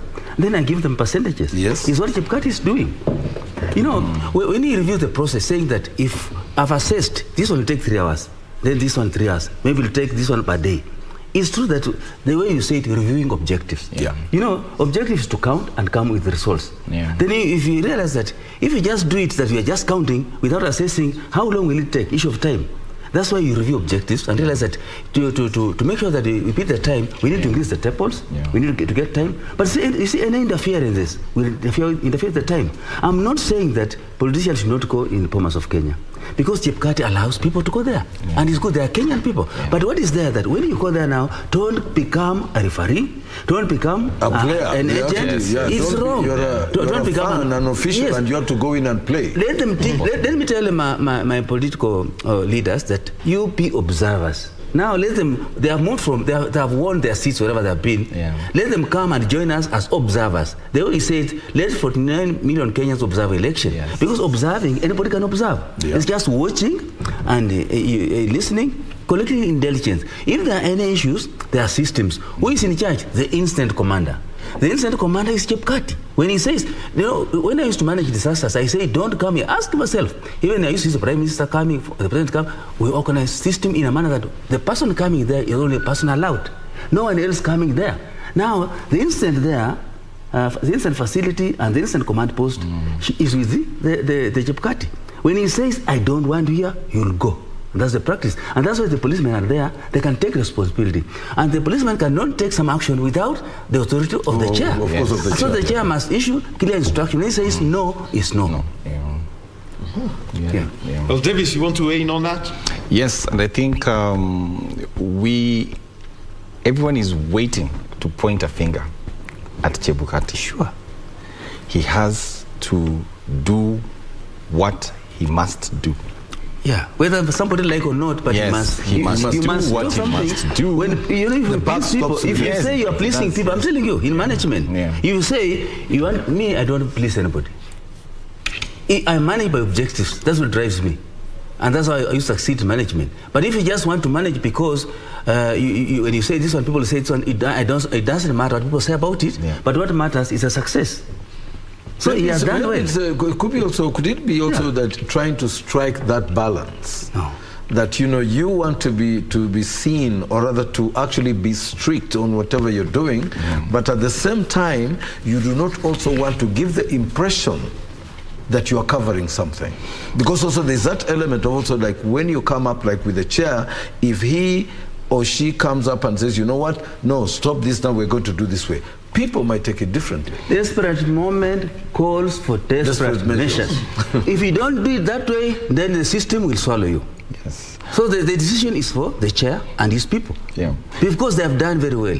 The recommendation even from international observers, they have said what they have said. But if things go the way they are like this, so it's time to put those foot people, down. They are trying to distract the system of the IPC.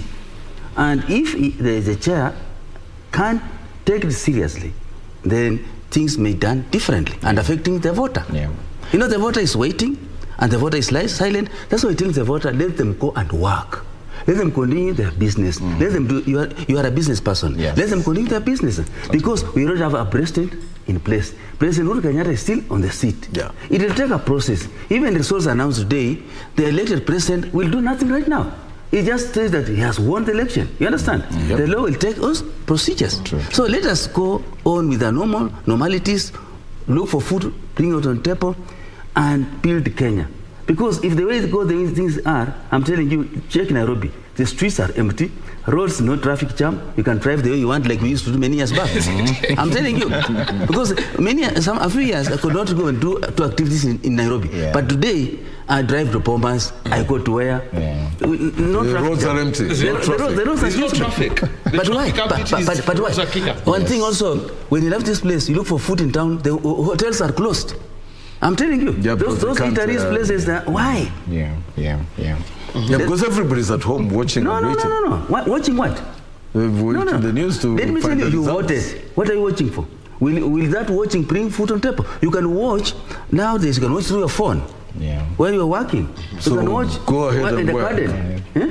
You can watch while milking. You can watch while taking care of the... I'm telling you, what is it? What is it you're watching?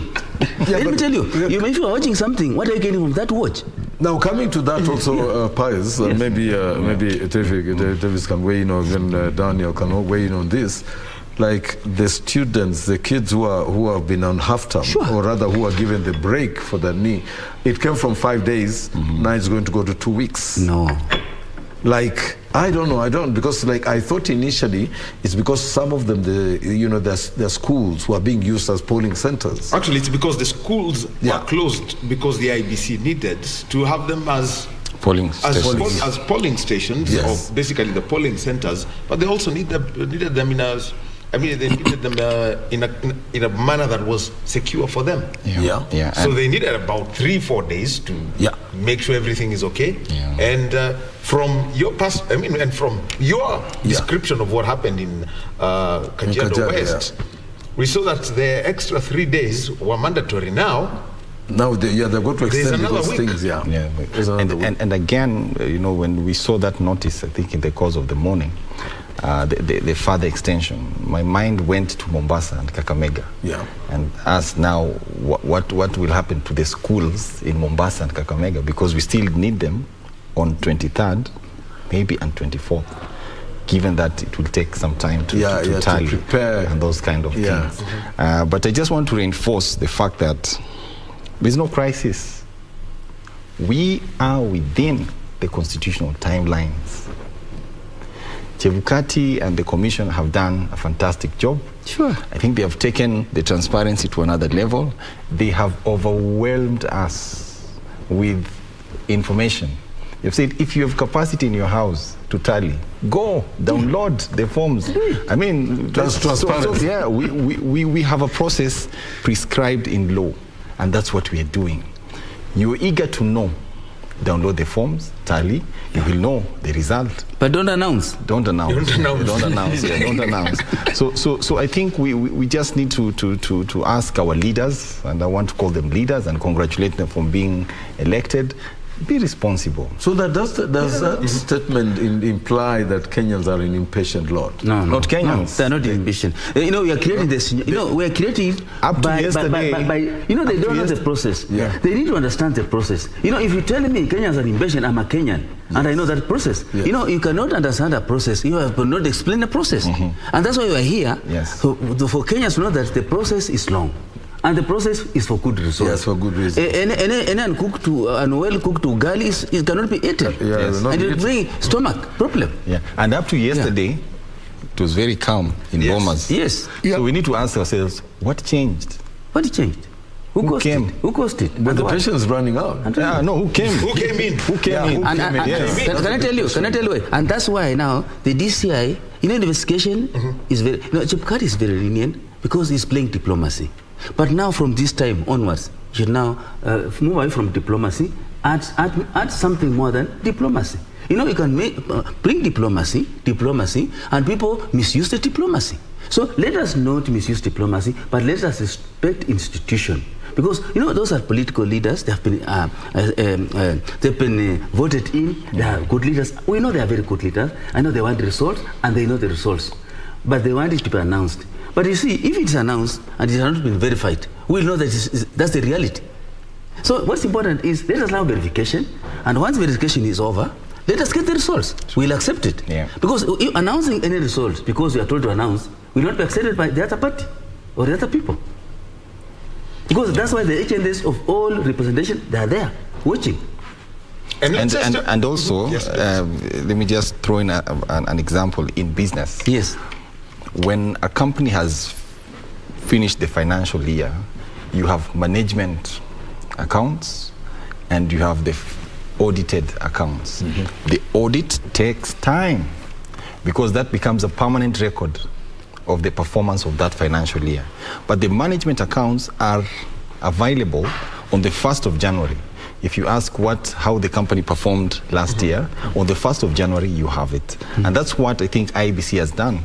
If you want the provisional result, if for whatever reason you are an observer from Congo or from wherever, and you want to finish your observing mission and go, download the forms, calculate and say, we've observed, we are satisfied, this is the provisional result, this is a report, it's provisional, and you go. But for the audited result, the verifiable result, what will become the permanent record on the basis of which the winner will be declared has to be arrived at using the process prescribed by the law. And that is what is happening now. And I want to talk about this because just taking a look at this election, unlike the previous elections in 2013, in 2017, when we had at least 5 candidates, we've got 4. So the whole process is, and this is where bias. I mean, you've observed what's happening. Say about the 10 or so tables that we've seen on the floor. So that means maximum 40 agents, and they're not in a group. You've got 4 here, 4 here, 4 actually, here, those tables they started a few tables. I think there are 4. Then they were increased. You see, like that. But you see, that's why the commission is trying to review and realize that when we go like this, we'll not make it within the timelines, and that's why the tables even were increased. Maybe what you should be looking for in future, they need to improve in that they have more accounting areas, tallying areas, so that it will be easier for them to reduce the timelines. In that it will take shorter time than longer time, because you know mathematics and figures that you didn't have it, you are waiting for the original form to verify with what you already have. Then require a fiscal check so that there's not any changes in between. It's a challenge. But you know, that Pius, I agree, and I mean, we both, I think, on the same page.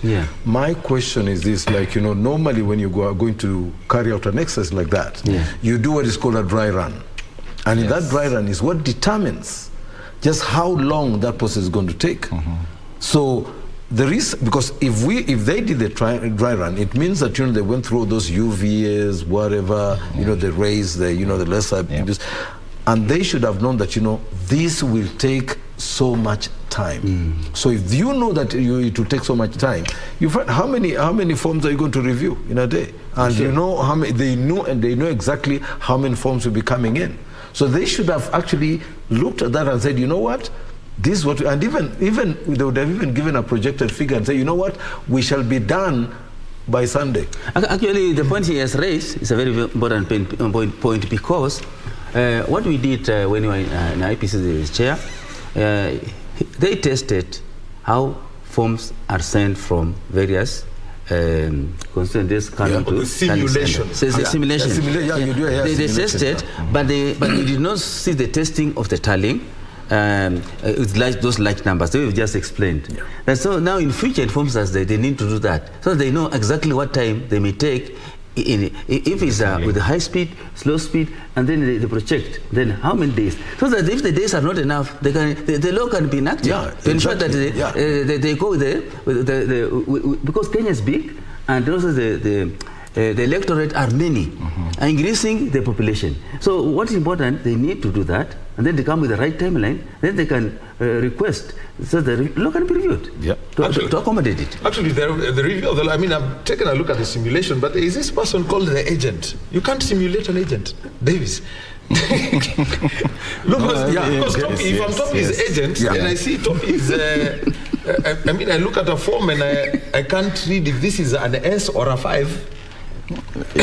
I will do something. I think, no, you have a point actually there, Daniel, because like even in Kajiado West, there was also an agent who raised a point that, they had seen on the original form that the winners, on the form, there was a 99 0 something. And then they say, but now your form is showing there is a 199. So, and interestingly, I'm not going to mention which one is specifically what it was, but I'm very sure there will be a court case following. But you see, what I almost wanted to ask this agent, I said, but when you saw that, why did you not take a photo? Because they're allowed. Back? Yes, back in the need. Because back at the station. But because he's saying, I can see there, what I saw there was different. I told her, yeah, they may take it to court, but that won't hold any water, because you are talking about, you see, the judge, like what we say, the judge is looking at the material presented. Evidence. Yeah. He doesn't want to know whether you saw when it was green and then now it's yellow. Can you present? And I said, we have smartphones. Why did that agent not take that picture and then say, you see what? This is the picture of the form when it was at the polling station. And now you are at the tallying center, they're different.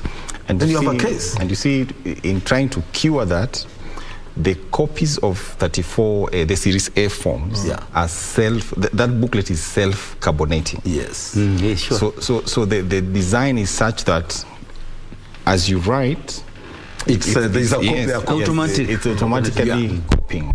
And that's why the 34A book 2 was done away with, because that meant then you have to write twice. Oh yeah, the book 2 of 2. Remember that story? Yeah, I know. Now, in the context of that story, and I think the commission learned, there was a suggestion that when you write the figure 99, you should also write it in words. You know the way we do it in checks. We checks. I think that suggestion came in late, and it was not able to be implemented. Sorry. Yes. So very, very interesting. And we have to go back to what exactly happens is, and Pius, you've worked in the security business and all this. What's the risk of having the book 2? Because what is in book 1 and in book 2 can be totally different things. Yeah, actually, remember, even when you were in school, you are told, copy this to this. Will not be the same. Some will be the same. So there will be some discrepancies somewhere. So that's why when there's self-carbonating, it gives you the duplication. Yeah. And that's the best. So we don't need another book. We don't need another book because it will give different results. Possible. Yeah. And if anyone also someone is malicious, then it can give different results because it'll put figures just to fit what the person wants, but not what's the reality. Yeah. So it's dangerous. So are we looking at, the system now, like the gadgetry that is being used during these 2022 elections? I mean, I just want to and I'm very sure there are people asking, are they the same gadgetries that we used in 2017? There has been some improvement. Yes. Based on the learnings and even technology-wise, to make it foolproof. And during the preparation, there are many more suggestions that were made. And if you notice, right now, what is being transmitted is the image. Previously, what was transmitted was the alphanumeric. Oh, right. People were keying in the result. And that's where now people were pressing twice, whatever, and then doubling the figure. Yes, whatever it was. In the process, doubling the figure. Yes. Oh my word. So now we need to find a way of combining these two ways, and I think that's where now the efficiency for the future will come. Yes. Can you imagine a scenario where the image is uploaded and the result is also input? Yes. So that when you go to that portal, you actually see 34A and the result. That means we would have had the provisional result by around 9 or 10, or by the time we had reached the 99.95% in terms of the uploading. That was sometime last night. It was last night, yes, they had only 25 minutes to go. Sure. So business-wise, we'll have said we have the management accounts. We know how much was lost, how much was lost. Yes. So we just need the auditor to verify the books, then we declare the dividend, as it were. So I think that's something which we should learn as a country and find a way of just implementing it, so that the bombers scenario, we can do better. We can do better. Yes, we can do better. Something can be done. Yeah. Well, the conversations will continue about the process, and as you can see on your pictures, we've got that Bomas. The activity is going on there, and remember, Chairman Chebukati announced that the process that's going to be used is reversed. What he said is they are not it's not basically it's entering the house not through the living. It's normally you are getting in the living room and out the kitchen. This time around is in the kitchen. The kitchen, then out, go to the out the living room. Yes. Go to the living room with your food. Yes. Go to the living room with the food. Yes. Not go to the living room, then go get the food. Go get the food. And pick the food in the kitchen and go to the living room. Get to the living room. That's what the process has turned out to be. And we are in conversation. My co-host is Topi Ambila, and also we've got Pius Masai. He is an election observer. He's seen everything from the polling station through the processes to what is happening at Bomas. And we've got David Ayo. He is in the financial services and also looking at the governance and the cost of it. When you take a look at the entire process that is there. But remember, every conversation around this election has mainly been about the numbers and the results. And the latest news that we've got is that Senator Kimani Wamatangi has been issued the certificate to indicate that he is the governor-elect of Kiambu County.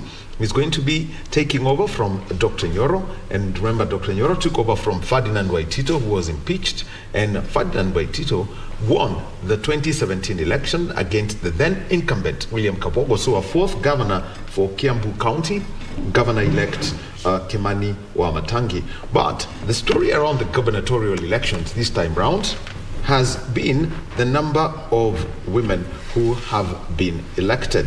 Remember, still on the gubernatorial, do not forget, on the 23rd of August, Kakamega County and Mombasa County will be going to the polls, and this was because, there was that hitch with the photos on the ballot paper, so delayed by a fortnight. But first, Kwale County number 002, Fatuma Achani. She was a deputy to Salim Vuria, who did not have an incumbency after being elected for 2 terms. And let's start here. Davis, we're counting at least going to 7 women now who've been elected in these positions. 2013, 0, 2017, 3, but sadly Governor Laboso passed away, so we were left with Governor Ngilu and Governor Waiguru. The encouragement that has come through at this point. It's a good thing. It's a good thing. And I saw one man on social media saying, now we need a man representative in Nakuru because Kinomana. So I think that one we need to keep it somewhere. But it's a very good thing that the space is opening up. And I don't know who's opening the space, because men didn't sit somewhere and say we don't want we allow you women. to. No, but which by the way I preferred, because I didn't believe the affirmative action of saying you must have a 2/3. Remember that you in your party you're going to have a 2/3 representation of women, because that is like now you begin handpicking people. But what we are seeing now, these are ladies who have just come up and say, I'm going for it. I'm going to be governor. I'm going for the Senate seat. I'm going for the women's rep. So that way, it means they're coming of age. Very true. And it's much better, because then you know that these people are campaigning to be. They are not waiting to be. And I like it that also most of those women who are actually appointed as nominee or nominated have actually are now going into elective posts. Very true. So which means also the nominations are also good. Yes. That was a good nomination because that you gave her the platform to seek now an elective post. Yeah, very true. Which is great. And also, you can see it's almost becoming a requirement that if you have a substantive office, the deputy should be from the other gender. It's almost becoming a law, an unwritten law. So I want to give it to the society that the expectation is that representation should be seen in every sector. We must thank the president. I mean, in the military, we've seen very senior positions going to women, in the cabinet, the defense docket, the finance, the foreign services docket. Very sensitive dockets have been held by women, and you know the status of the country in the international world has grown. So it's really, I think, wanaume sasa ni sisi tuanze kujipanga. No, I think it's great because if I just quickly weigh in on that, because for instance, like what I'm saying is what I said is when you see somebody who has qualified for that position, I have no problem. Yes. But where you're going to pick a lady because you want a representation, that's where we went wrong. And if you remember, like about, I think, almost like 20 years ago, that push was there to have CEOs, all their deputies being women. And we had quite a number of also very negative cases where people who are, so you see, and then what I believe, okay, fine, this is politics, so of course, but there are sometimes, like, you know, when you get into the business sector, into the security sector, those are not places where you play politics. No. Merit. It's merit. As long as it's merit, I have no problem. But when we use politics, because I've got to bring in somebody, and then, or I've got to appoint my deputy, and because I'm the boss, I pick my sister-in-law.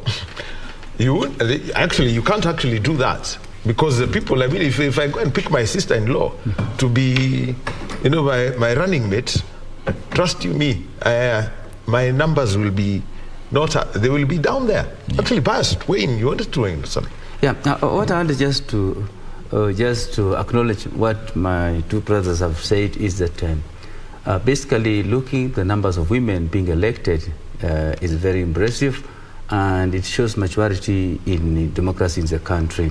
And if it were like maybe there was something that could be fishing, IEBC were not doing good work, then those women would not have succeeded. You know, like they have just, men could have done anything possible to ensure that those women don't sail through. But you see what has happened in democracy. Women have been elected in large numbers, and I believe maybe in 2027 we'll have more women.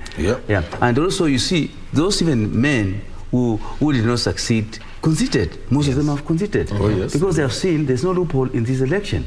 And that's why we are saying that let us allow the tallying to take place, so that we should not interfere with that process. It's just from down up, ensuring that everything is followed. It's going smooth. Yes. Let me talk about a very interesting case, because, and I'm going to start with Governor-elect Fatuma Achani. She was deputy governor to Governor Mvurya. She was the deputy governor Mvurya. Now, we know if you go around the country looking for the person who goes by the title of deputy governor, is basically looking for a black cat in a dark room with no lights. And it has black walls. Yes, and you're wearing sunglasses. And you're blindfolded. But this is a case of where there was some form of trust. A rare thing between a governor and his deputy. How unusual is that? Now it has become usual. I think we have we have a working case which we should seek to extrapolate, and we must give it then to the deputy. That means she was selected based on merit. She had it. She won the confidence of, you know, the governor.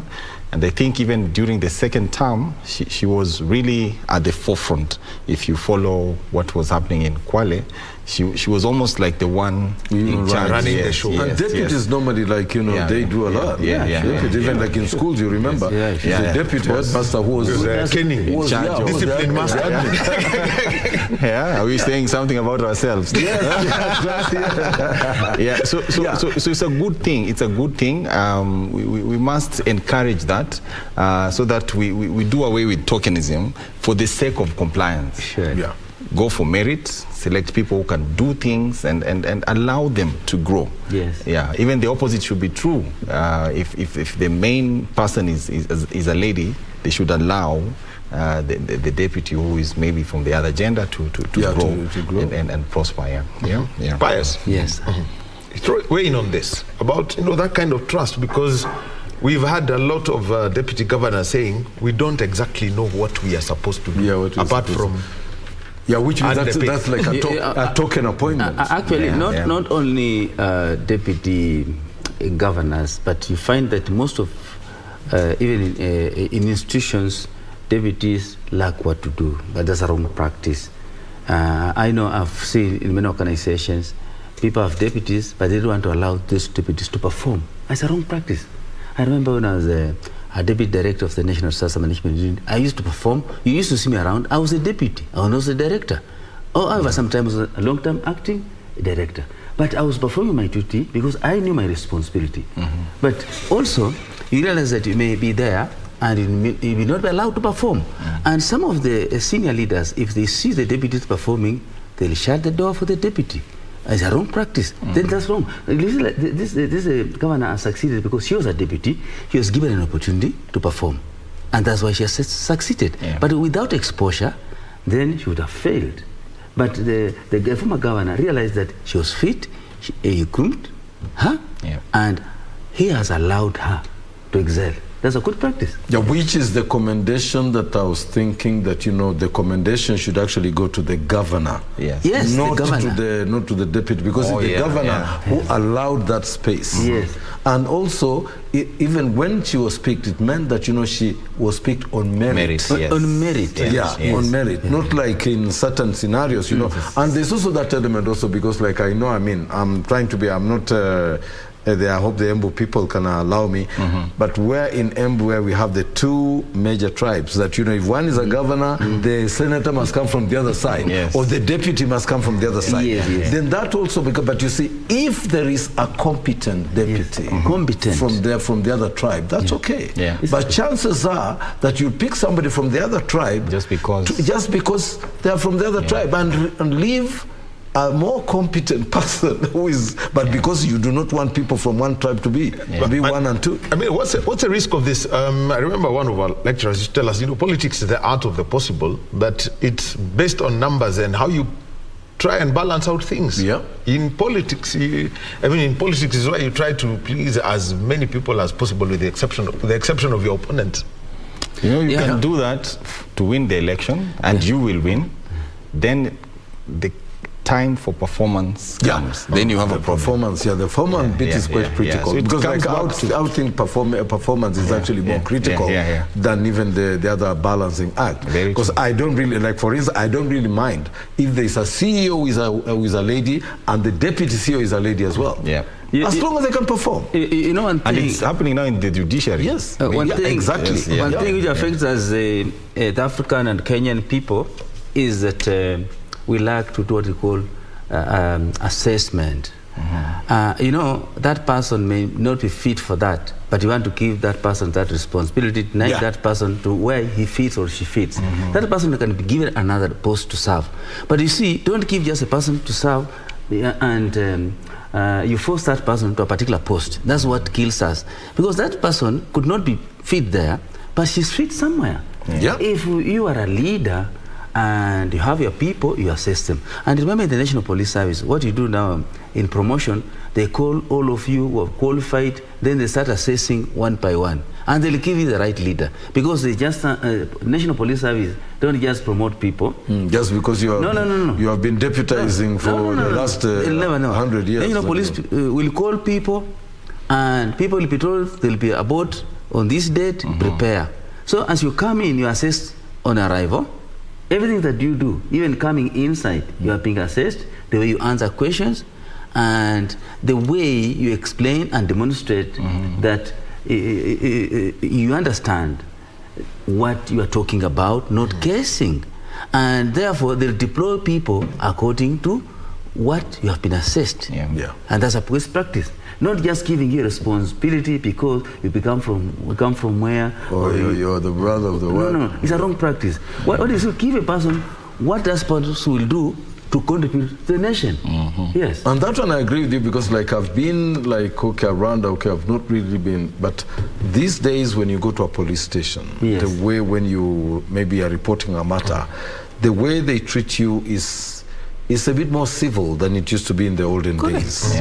So like these days, I agree with you that, the police service has actually cleaned up, or rather is in the process of cleaning up their act. Not 100%. Not 100%. But they're heading there. But they're heading there. And that's, which is good. And then it's up to us, we people, we need to give feedback to the Inspector General. If you blame a system and you're not giving feedback, you have also a problem. So the best practice is, you're just saying, sometimes, why can't you walk to the Inspector General office, tell him, I've just come today to say that, like the way people are doing in Bomas of Kenya. They're saying the police have done very well. I was in another interview somewhere. People are just saying the police have done. But now what's happening like now can change. Feeling of the police are doing, you see, because also when you do things that the police, you disturb the what you call the protocols, and also you want now things to change. Then things will be in a manner that when you look at it, they'll be oppressive to you. But it's not for those law enforcement. You are causing them to do that to you. They are approaching you friendly. They are inviting you to do certain things. But now you create a situation that they'll do things that within the law, you feel that you are offended. It's wrong. But I think they should, all right, talking about that, because let's, just take a look at this before we, deviate, so much away from the merit. Let's take a look at the other women who've been elected governor. And let's go to Meru County. Kawira Mwangaza, in that part of the country, you don't just use your name. You must. Oh, your name must be associated. You must have something. Or like we were talking about names just before we came. Just before we came in. But Kawira Mwangaza, she's here, and she's flawed what I would say, a formidable opponent. Actually, two formidable, powerful people. I think this one I want to give it to the electorate. Yes, they knew what they wanted. And this lady was an independent. Beautiful. Now that's what I'm just going to ask what party does she belong to? Because I thought maybe it was that euphoria that normally grips and one the thing, electorate. If you investigate properly, she didn't start yesterday. She started this journey a long time ago. She has been in various places participating in civil activities within the community, so that she has won confidence of the public. Merit. I'm telling you, it's not just that she won because she was independent. She has something she has shared with the communities, and they know that when they give her now, she'll do more. And actually, that's what I've heard, that she has the capacity. So here, like what Mr. Homer says, is Kawira Mwangaza, which means job. Kawira is job. I'm trying to get to American, by but I think Kawira is job. And Mwangaza light. Mwangaza is light. So job. But you see the same thing like what he has just said, what Pius has just said about the merit of that Kawira. That it could have started elsewhere. The little girl Toto in Bomet. The mother was saying that from a long time when she was still a young girl, she showed leadership. You said leadership attributes. So it's not that she wanted to go for, and the father said when they went to, they were called that we want the leaders. The father saw the daughter, said, what's wrong with this, my daughter? He actually looks down. Where is he looking to? So anyway, the merit aspect. Leadership. Leadership is genderless. What was she? I don't know, but based on what has happened, I think the security expert has. Sure, I'm telling you. Like in the same context, are you aware that there is a police constable who has won an MCA seat somewhere? Okay. Just a police constable. And had to quit his job in February. Yes, and also there is also another senior police officer, Mr. Ibarra. I've seen that he has won also an MCA somewhere. You see, now things are changing. Those are policemen, police officers. Just from being trusted by the community to be leaders. But the bottom line here, what you say, what all you gentlemen are saying here is that, you know, the bottom line here is, how do you appeal? What is your image to the electorate? How do you appeal to the electorate? Because this independent, you see, and interestingly, Meru, you know, is like literally a battleground for the main parties, UDA and Azimio. And in Meru, this is an independent who comes through in between.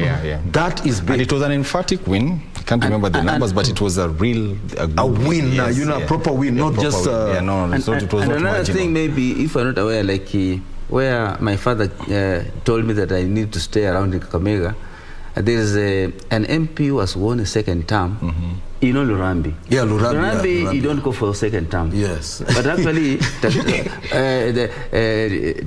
Titus Kamala, Bishop, has gone for second term. But actually, if you check, he has built schools, he has bought buses through the CDF money. So he has won confidence of the people. Sure, you know, just some little things can make a difference. But it's not about just being given seats, but little things. So CDF money you just mentioned, and maybe probably if Daniel would like to raise that at some point, that, you know, now it's illegal. It's illegal now. They are not going to, the MPs will not be able to utilize that CDF money. But you know what, MPs, if they come in, they can make this law and change it. You know, these people, you know, they own it. It has been removed, but they still have the powers. There was an amendment in 2015, 2016. And that's where we got this national government CDF. So I think that one is still there. And if we check the case, maybe we'll... Actually, the thing was, what happened is that a case was put forward with the introduction of the Constitution of Kenya 2010. It became, they looked at the whole structure, and the constituency no longer was the real focal point. It was the county. So the CDF ceased to exist, and so it was quickly formatted to the national government, CDF, and the Supreme Court has said it's unconstitutional. So being in the National Assembly, one of the 290, was going to be a tough call. But it also, you know, we know, politics, it's the art of the possible. They will find a way of and the original impact, I think, was felt around 2005, because those were elected in 2002. They went and found that a law was in place and there was a fund for them. And the crux of the issue in that case was that the CDF was getting an allocation after the national government and the devolved units.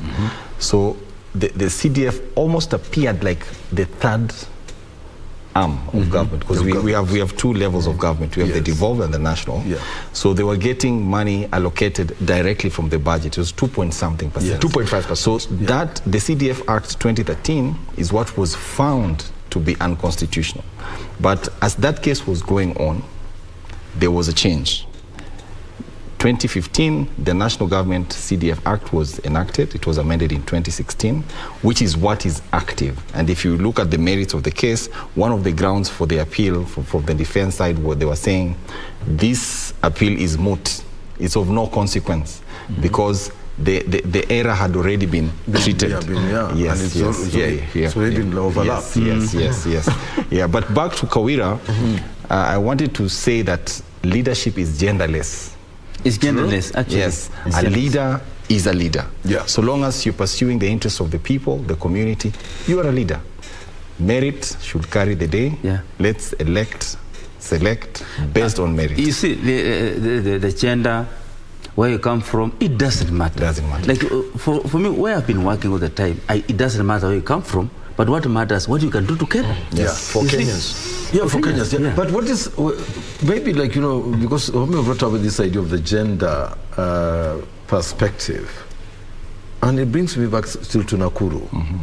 You see, it's one thing electing the governor and the women's rep, but governor, women's rep, senator, it's a bit heavy. And some MPs. Actually, it was the case of Bahati. There was a ward in Bahati where they went 5. Straight 5. 5 ladies. 5 women. Okay. Because the only person who was not a woman who was not elected there, I think was at the presidential level, because there is no woman running for the presidency. So that was the only case. So they elected there, the MCA was a woman, the MP is a woman, the senator is a woman, of course, and also the governor. But you know what the sign is coming for? It's a sign of now, in nearby future, you'll have maybe a female president. Yeah, which is it's a sign. It's a sign. It's a political maturity. It's a sign of political maturity. Yes. And of course, like right now, I think also it's good because like now we are probably be getting rid of that myth that women are their biggest enemies, that they're enemies of themselves, that they don't, because like, I mean, look at the electorate. The electorate, I mean, the women have got a higher percentage than men. Sure. And if they put their, their arms together and their heads together and say, you know what, we're going to give our woman. But we are going very far, even at home where we're coming from. What you eat, sometimes maybe what you dress. There's somebody somebody who's telling you this color is not right. Sure. So that leadership is there, and we have to accept it's taking center stage now, even in national issues. And I think the beauty also should start from the parents, like you're talking about home. We need, like for instance, the fathers and mothers to encourage their children, their daughters, to tell them, to give them equal standing with their sons. Not when you're going to the football game and say, you know, the guy, stay with your mother. No. Because that's how you actually build. You're ruining people. Allow talents to flow. You know, you may see a female, but she's talented in football. Female talented in music. Allow them to grow. You know, like what's happening, you have just mentioned children. I'm not happy with the youth. Because youth, they have big numbers.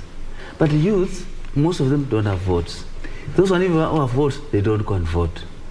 You understand? So it's not we do, as parents, they need to encourage youth to know that they have a responsibility. And surely I'm advocating for the youth to be given employment without being asked for experience.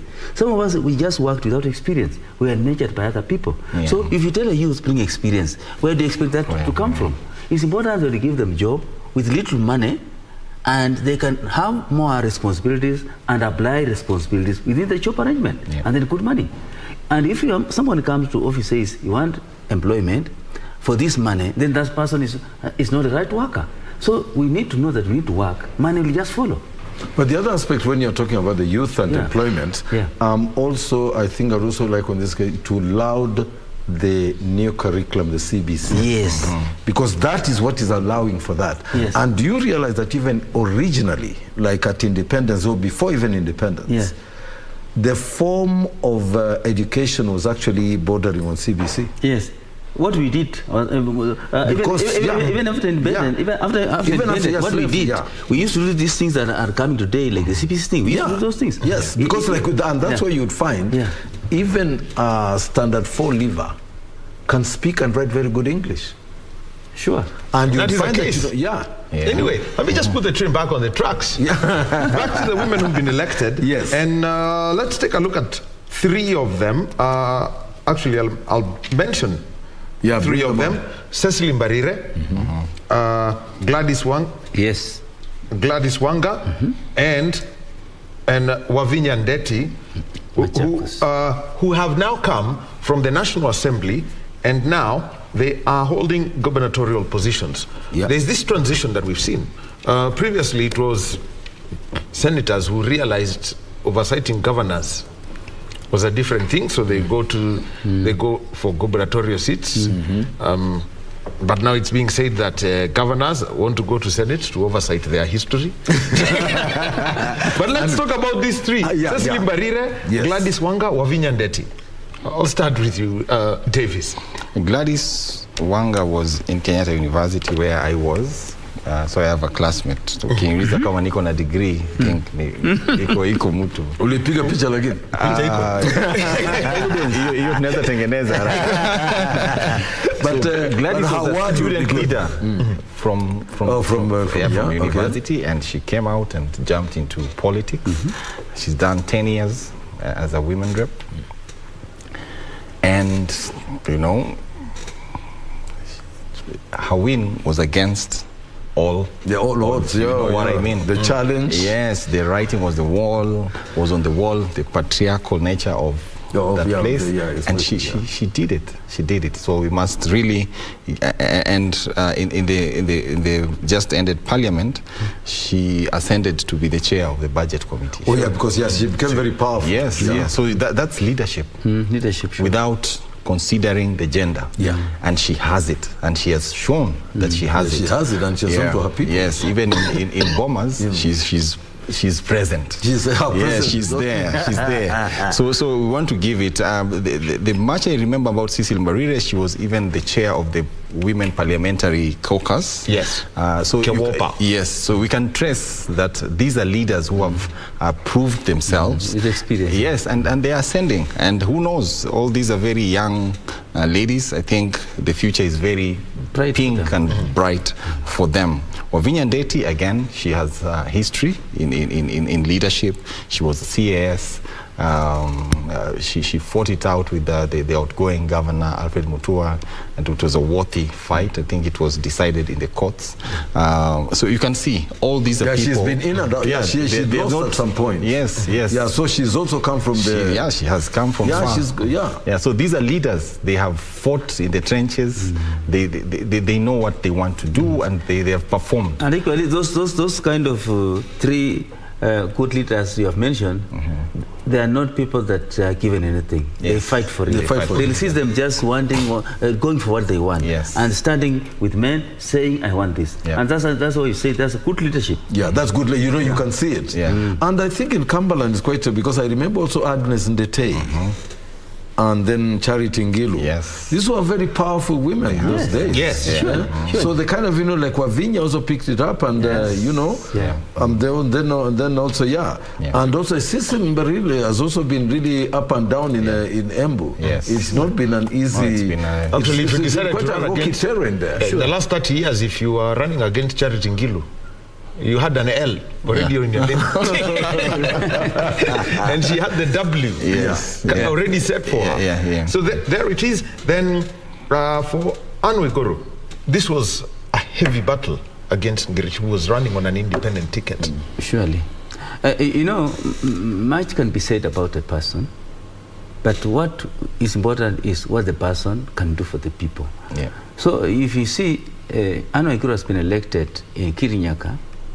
She has performed well. Yeah. You know, people don't just select people. Do you mean that there are no other people there?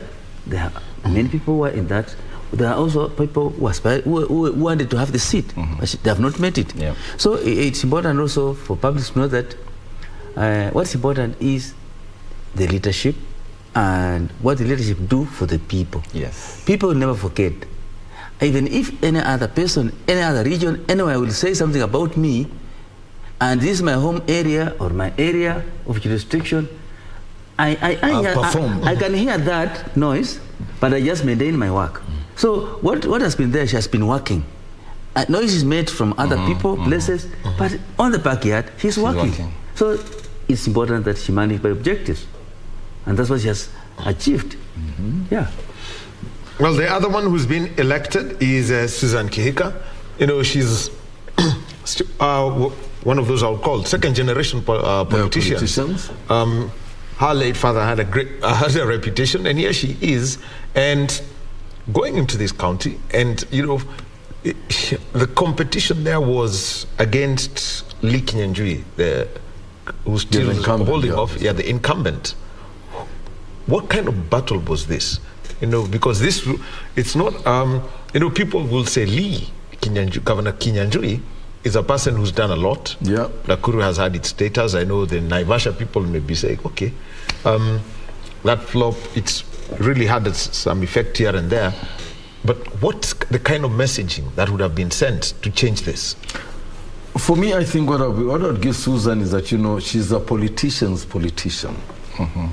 Mwanasiasa or mwanasiasa. Yeah, and actually she's out there. You know, she's fearless. Fearless. Yeah, I may not probably agree with some of her her policies, but she is out there and she's passionate about, you know, about what she supports. Yeah. Sure. And you see, in a politician, you need to be passionate, because at the end of the day, you need, and you can see, she was like in your face. And if anything, she really like, if there's anything I think that, say, UDA can gain from, Susan made UDA what it is in Nakuru. And actually, on your pictures right now, we've got Susan Kihika, and that is her when she was voting at the elections. And, you know, this was one of the, I mean, it was a battle of, where you directly put it as the real political battle of the parties in Nakuru. In Nakuru County, Davis. Yes. And we've seen how it's worked out, and I think Governor Kinyanjui has said that he may be going to contest these results. You know, even when you're contesting, you look at the numbers. Yeah. You know, the numbers. What is the difference? Yes, and you know, 440,000 votes. That was huge. It was huge for her. She's a leader, even in Nairobi, here in the House. She had a position within the House. Well, she was. And she believes in whatever she's doing.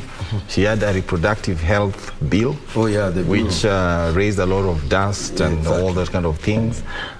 So I like what you said. She's a politician. And actually, to add on that, what I've assessed her personally, she's an intelligence-led leader. In fact, when you just watch for the few, maybe a few months to the election, she always behaved, and she was not just. She took a back seat. She took a the last days. Even a back seat, and even you may think she's not contesting. And that's what I'm telling. She's intelligence-led leadership. Surely, the way she behaved, she changed the tactics, and she's smart, and she has won. So when she was not in the limelight, she was just. Things were happening. Doing in the her groundwork. She had sent soldiers on the ground. They did commendable work for her. So she should compliment the people. And I think it's more about like when you look at, you know, politics today, because like what I know is that, you know, with politics you've got to be in touch with your base. Yes. And I think she was one person who was in touch with her base. I don't think people thought, and when probably she took the back seat, she was actually doing groundwork. And unlike some people who just wanted to be like on the front, on the pages, with my party leader, with what, at that, because I was surprised, in fact, there was even speculation, which worked out in her favor, that she was actually thinking of moving out of the party. But she was just playing. But she was. But she knew what she was doing. She maintained. She knew what she was doing. Which is good. So some of those things, I think we are like okay, fine. And this is what I would like. You know, I don't really care. For instance, I would like a representation of someone like Susan. I wouldn't mind. If she's my MP, if she's my governor, she's my senator, I'll say right on, because I know she's going to do her job. Very true. You get? So it's not enough to say elect me because I'm a man. Elect me because I'm a woman. Elect me because I'm young or old. And when she wants to face something, she'll face head on. I'm telling you, when you want to face something, a matter of an issue, she'll face head on. I like her fire. Fire. Her fight. And same with Wanga. Same. Wanga also, like if you listen to her, and even Barire, you know, all these ladies you have chosen, these ladies are power. They have something in common. They are people, you know, they have got that, they are a firebrand in their own rights. And you can say, because they are there, they take on policies, they take on the, you know, they are talking about the electorate, and when they are in their party, they are supporting their party to the full. So it's not a big surprise that they actually get elected. Very true. Because I want that. I want a person like that to come and represent me on my issues. Sure. I don't want somebody who's going to be there just in, you know, in an image form, and just on they record, go to parliament and sleep, and they don't even raise anything. Let speak, even if it's wrong. Give a motion, even if it's beaten, but at least you're making sense. You're representing something somewhere. Well, talking about gubernatorial positions, 7 women elected to the gubernatorial positions. We've got Fatuma Achani in Kwale County, Cecily Mbarire, Embu County, Kawira Mwangaza, Meru County, Gladys Wanga, Homa Bay County, Wavinya Ndeti, Machakos County, Ano Igoro Kiambu County, and Susan Kihika in Nakuru County. And also in the Senate, we're seeing more women coming in, and let us first take a look at one of the senators who has been elected. Nakuru counties, Tabitha Karanja, having to, it was a case of somebody moving away from Susan Kika moving away, and it was an open contest. This again, I want to go back to the CV of Tabitha. Yes. Keroshi mpaka kabadilisha jina yake. Yeah, yes. So again, she's a leader. I think that's what we are saying. Yeah, she's done what has not been done in Kenya. In the alcohol, the liquor business. The competition is very stiff. You're talking about Diageo. They have the wherewithal to fight any competition. Sure. And she has succeeded in a way. She had some cases with the KRA which are still continuing, and she came out fighting. Whether she was wrong or right, no, we're looking at the fight. She fought through all those allegations and all that.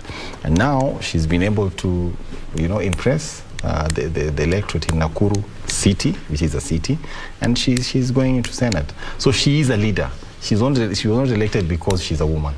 She was elected because she has shown herself to be a leader. She has fought for it. Yes. But interestingly, I don't know whether for Tabitha, she was originally just a businesswoman. Yes. And even this political move was a bit late in the day, or is it me who just saw? It was late. Because that's my view. Yes. Up until last year, but she wasn't talking politics. Maybe but she was fighting for the survival of her company. But there's nothing. I mean, how would you describe? a late entry into politics when the nomination date bado haijafika?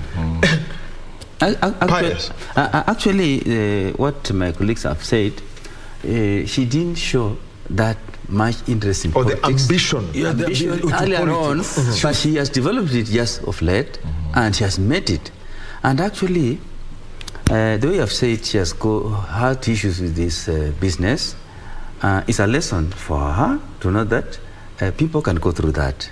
But I just appeal to her that let her use it as a positive example in business, so that when she's leading people, she knows that people need space for business, and if there are issues about one another, they need to settle it through the law and ensure that anything goes within the law without anything else.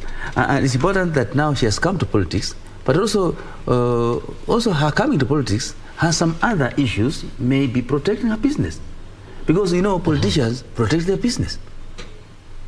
Who doesn't know that? It's a good opportunity, because when she is having that good business, employing many people, which is very important, but she can also protect her business being a politician. Yeah, which means, the political lifespan of a person. We are looking at people like Mbarire, people like Wanga, people like Wavinya Deiti. These are people of Achani coming from way back there. You look at their political trail, you see the fire. Yes. But I don't think maybe a year ago, maybe in the beginning or 2020, 2 years ago, I don't think anybody would have put Tabitha on the No, she wasn't. She was fighting for survival of our company. I think there was an advice from somewhere. So such actions, rather than use a lobby, you become the lobby. Let me tell you, some of go in the kitchen and cook. Some of the cool things you see around there, also people listen and they receive good advices. You select the best. So we can say she selected the best advice. At least she has won that seat, and now also she'll use that seat also to protect her business. Who doesn't know that politicians have businesses, of course, to protect also. But do they have a relationship with Tabitha and Susan? I don't know. I don't think so.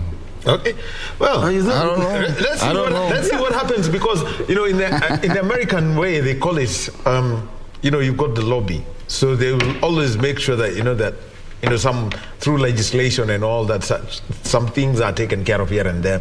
So you either have somebody in the corridors or you have somebody in the house. But let's also talk about somebody who's been re-elected, Agnes Muthama Kavindu.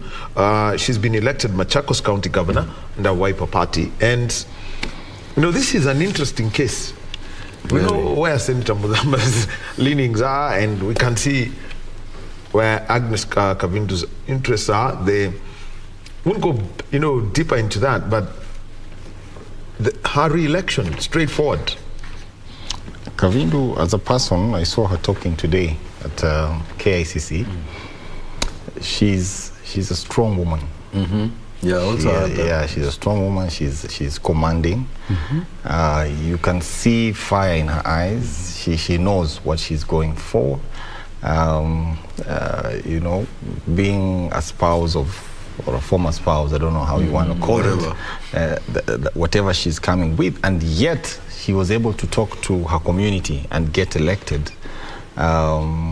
She's a strong woman. She wasn't elected just because she's a woman. No. She's a leader. She's a leader. She's a leader. Yeah. And even allow that, we also have quite a patriarchal society. Yes. I mean, even the Kamba, most of the Bantus are very patriarchal societies. And given her background, that actually she was breaking up with the husband, who was a politician, and I understand also that Mudavadi did not really want her to contest. And yet she went across the border and did it. Yeah, sure. And actually, as we said earlier on, the tactic of leadership, she was not just elected, but there are some things that the people of Machakos have seen her doing, and supporting issue of women, issue of youth. There are so many things down there. When you capture the mind of the people, you'll be re-elected. People may not know. And maybe she's not showing off, but she has people and she has a system. System works for you. So those such leaders, they have systems that works for them. You may see them just quiet, calm. They don't want to be seen everywhere, but they have systems in place supporting projects. It's also a very interesting perspective, like like what I said about the Kamba ladies. Remember Nyiva Mwendwa? Yes. Yeah. Charity Ngilu, these people they have Agnes Ndete. And Agnes Ndete. Yes. You see, you can see that crop, and even in her speech today, or was it yesterday, she said that we need to rally our girls. You see? We need to stand behind our women leaders and push ahead so that we can be able to work. Which was a very telling statement. Telling statement. I think the only thing that Rosen said was Osa Vinya. well, another one, and this is what we'd say. The ceiling is low. I think this one's about, we talk about the truss and the roof. Fatuma Dulo getting elected in Isiolo County as the senator-elect. Let's just, basically look at the cultural aspects around it. I think Isiolo is an interesting one. We saw the governor-elect saying, "Nilitoka Nairobi, nikaenda nikakuwa." Is it Isiolo? Yes, he was an MCA in Nairobi. Yeah, in Kayole somewhere. Yes, and then he went and he wanted to stand for an MP within Nairobi also. Yes, but he's happy that the people gave him the opportunity. So I think it's really about you connecting with the community. The people are listening. There's so many people who left Nairobi, went to their rural places, spent all their money. Now iko shida, they lost in nominations. They're part of the thousands which we were talking about. But then decided to go independent. Yes, independent and all that. So for Fatuma, it's a good thing. That society is very conservative, and having broken that bit, and I think it's the same thing with Lamu East or West with Honorable Rueda, who was elected in Lamu also. So there's no excuse. If you're a leader, it doesn't matter your agenda. Go to the people, talk to the people, you will be elected. I think that has been proved in Kenya, that the voter is objective. Prosecute your case, you will be elected. And Pius, let me bring in, some of these communities have got what we would call a negotiated democracy. And you have a community, and let's say we are from the same community. It just happens that Topi and I are from the same clan. So if Topi is going for the National Assembly and I want to run for the Senate, it is negotiated that we can't have, we can't have both of us from the same clan. By the way, how does this now work out? If you just look at, because there are some little background stories people always ignore. No, that's very important, because you need also to allow others work with you. so that if you go, both of you, one of you will fail. And why can't you just allow somebody else to come? Than allowing just somebody because he's aligned to what, or because there's something. You need to have diversity. Yes. So the key thing here is diversity. If people can go through diversity, leadership is very, very important. Then we'll have a lot of growth in our counties, in our rural homes, because we shall achieve a lot. Then basically saying that let us go for it and take it all. Cousin, brother, no. It's about let us see who can do this and let us have the diversity also. So there are so many positions in this country. If that person also is a person that you know, or within coming the same community, let that person do something else. And it will be building the nation. But it's interesting because like when you what Holmes rightly said that in that for Fatuma it's something very, very interesting. Yes. Because even if you look at the communities in Isiolo, in the northeastern, yes, it's also very patriarchal. Yes. Point number one. Yeah. Then I also understand the clans play a big part. Big part, surely. In the election of what, and that's why there's always been that battle in Wajir and in Marsabit, the Boran, the Rendile, those communities, Somali, they also have got big issues there. True. So for Fatuma, and even Isiolo, Isiolo is more closer to Meru. Sure. Yes. And you see the wave that because Fatuma was on what ticket? Fatuma was elected on a Jubilee ticket. There you go. But you see, around there, what was moving was UDA. Yes. You see? Yeah. But so Fatuma comes out and, she's... Because it's a good thing that, because I'm realizing that those communities are now beginning to release their women. To serve. Yeah. And I think, for me, negotiation is also part of politics. Yes. So whether it happens before the elections or after the elections, it's part of politics. So for me, it's okay. So long as it produces the leader and the community is happy with it, it's okay. And you see, it comes in to solve a conflict. I mean, we are brothers. We're going for the same. I mean, what are we saying about ourselves? That means we're being selfish. We're looking for the position for our own benefit. But if all of us are concerned about the needs of the community, certainly we will be able to agree that you go help the community, let me wait for my turn. The other thing is whatever is happening nationally, and this digital revolution, access to information, is also informing what is happening around the country. I mean, seeing the Chief Justice as a woman, the Deputy Chief Justice as a woman, seeing all these ministers, the CSs as women, I'm sure every community wants to say, so where can we start? We can bring our girls. We should show the president that we are comfortable, we have women here, and what better way of showing than electing them as MPs, as MCAs, as governors, so that if all these women governors perform, even if you are a national leader, you would want to say, wacha nichukue ingine kutoka pale. Kwa sababu unaona mambo ni mzuri. Yes. Proven, Yeah, it's a repository of good leadership and those kind of things. So I think it's working.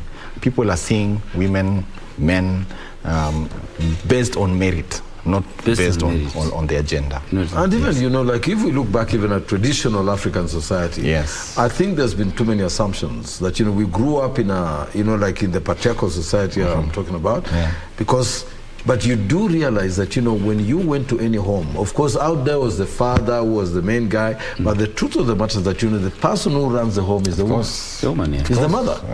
Siongee kwa nguvu. So,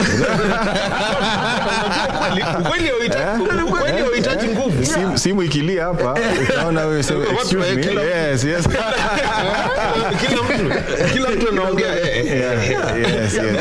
But let's take a look at it. I mean, we just don't have to look at the Kenyan scenario. Let us think of where there are kingdoms. In Swaziland, the Queen Mother is powerful. In Buganda, where Uganda they still hold those positions. The Toro, where they still have the traditional kingdoms, the Queen Mother is powerful. There are Santehene in Ghana.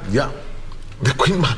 The Queen Mother is powerful. Even in our former colonial masters, where there is a Queen Mother. The Queen Mother is she's holding. She was very powerful. Very People powerful. We know about. Look at Israel. Golda Meir. Golda Meir from the Golda Meir.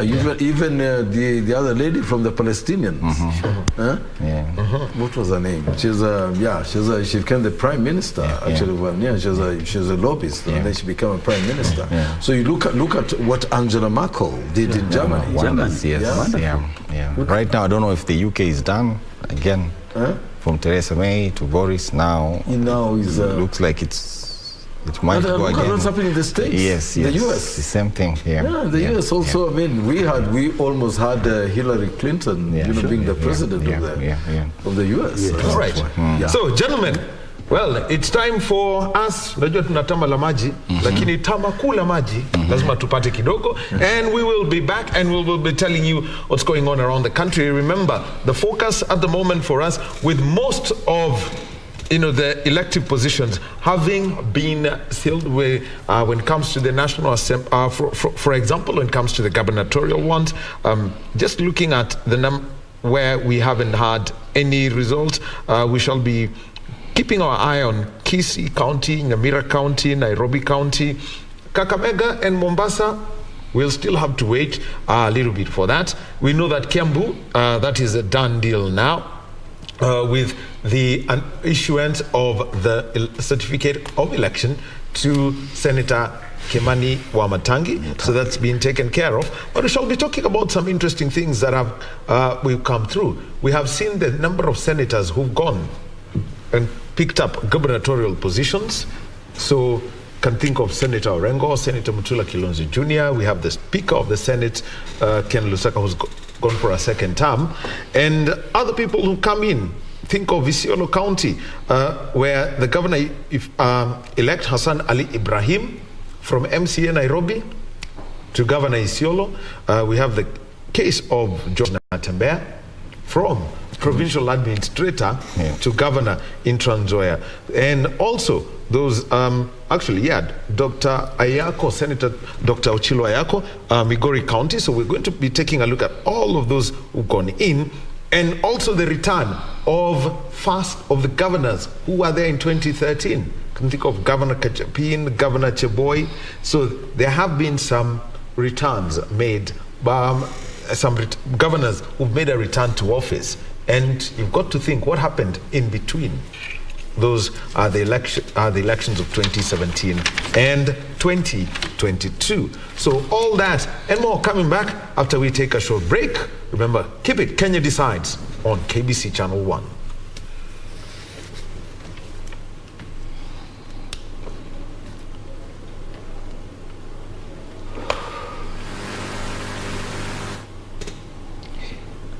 Marathon.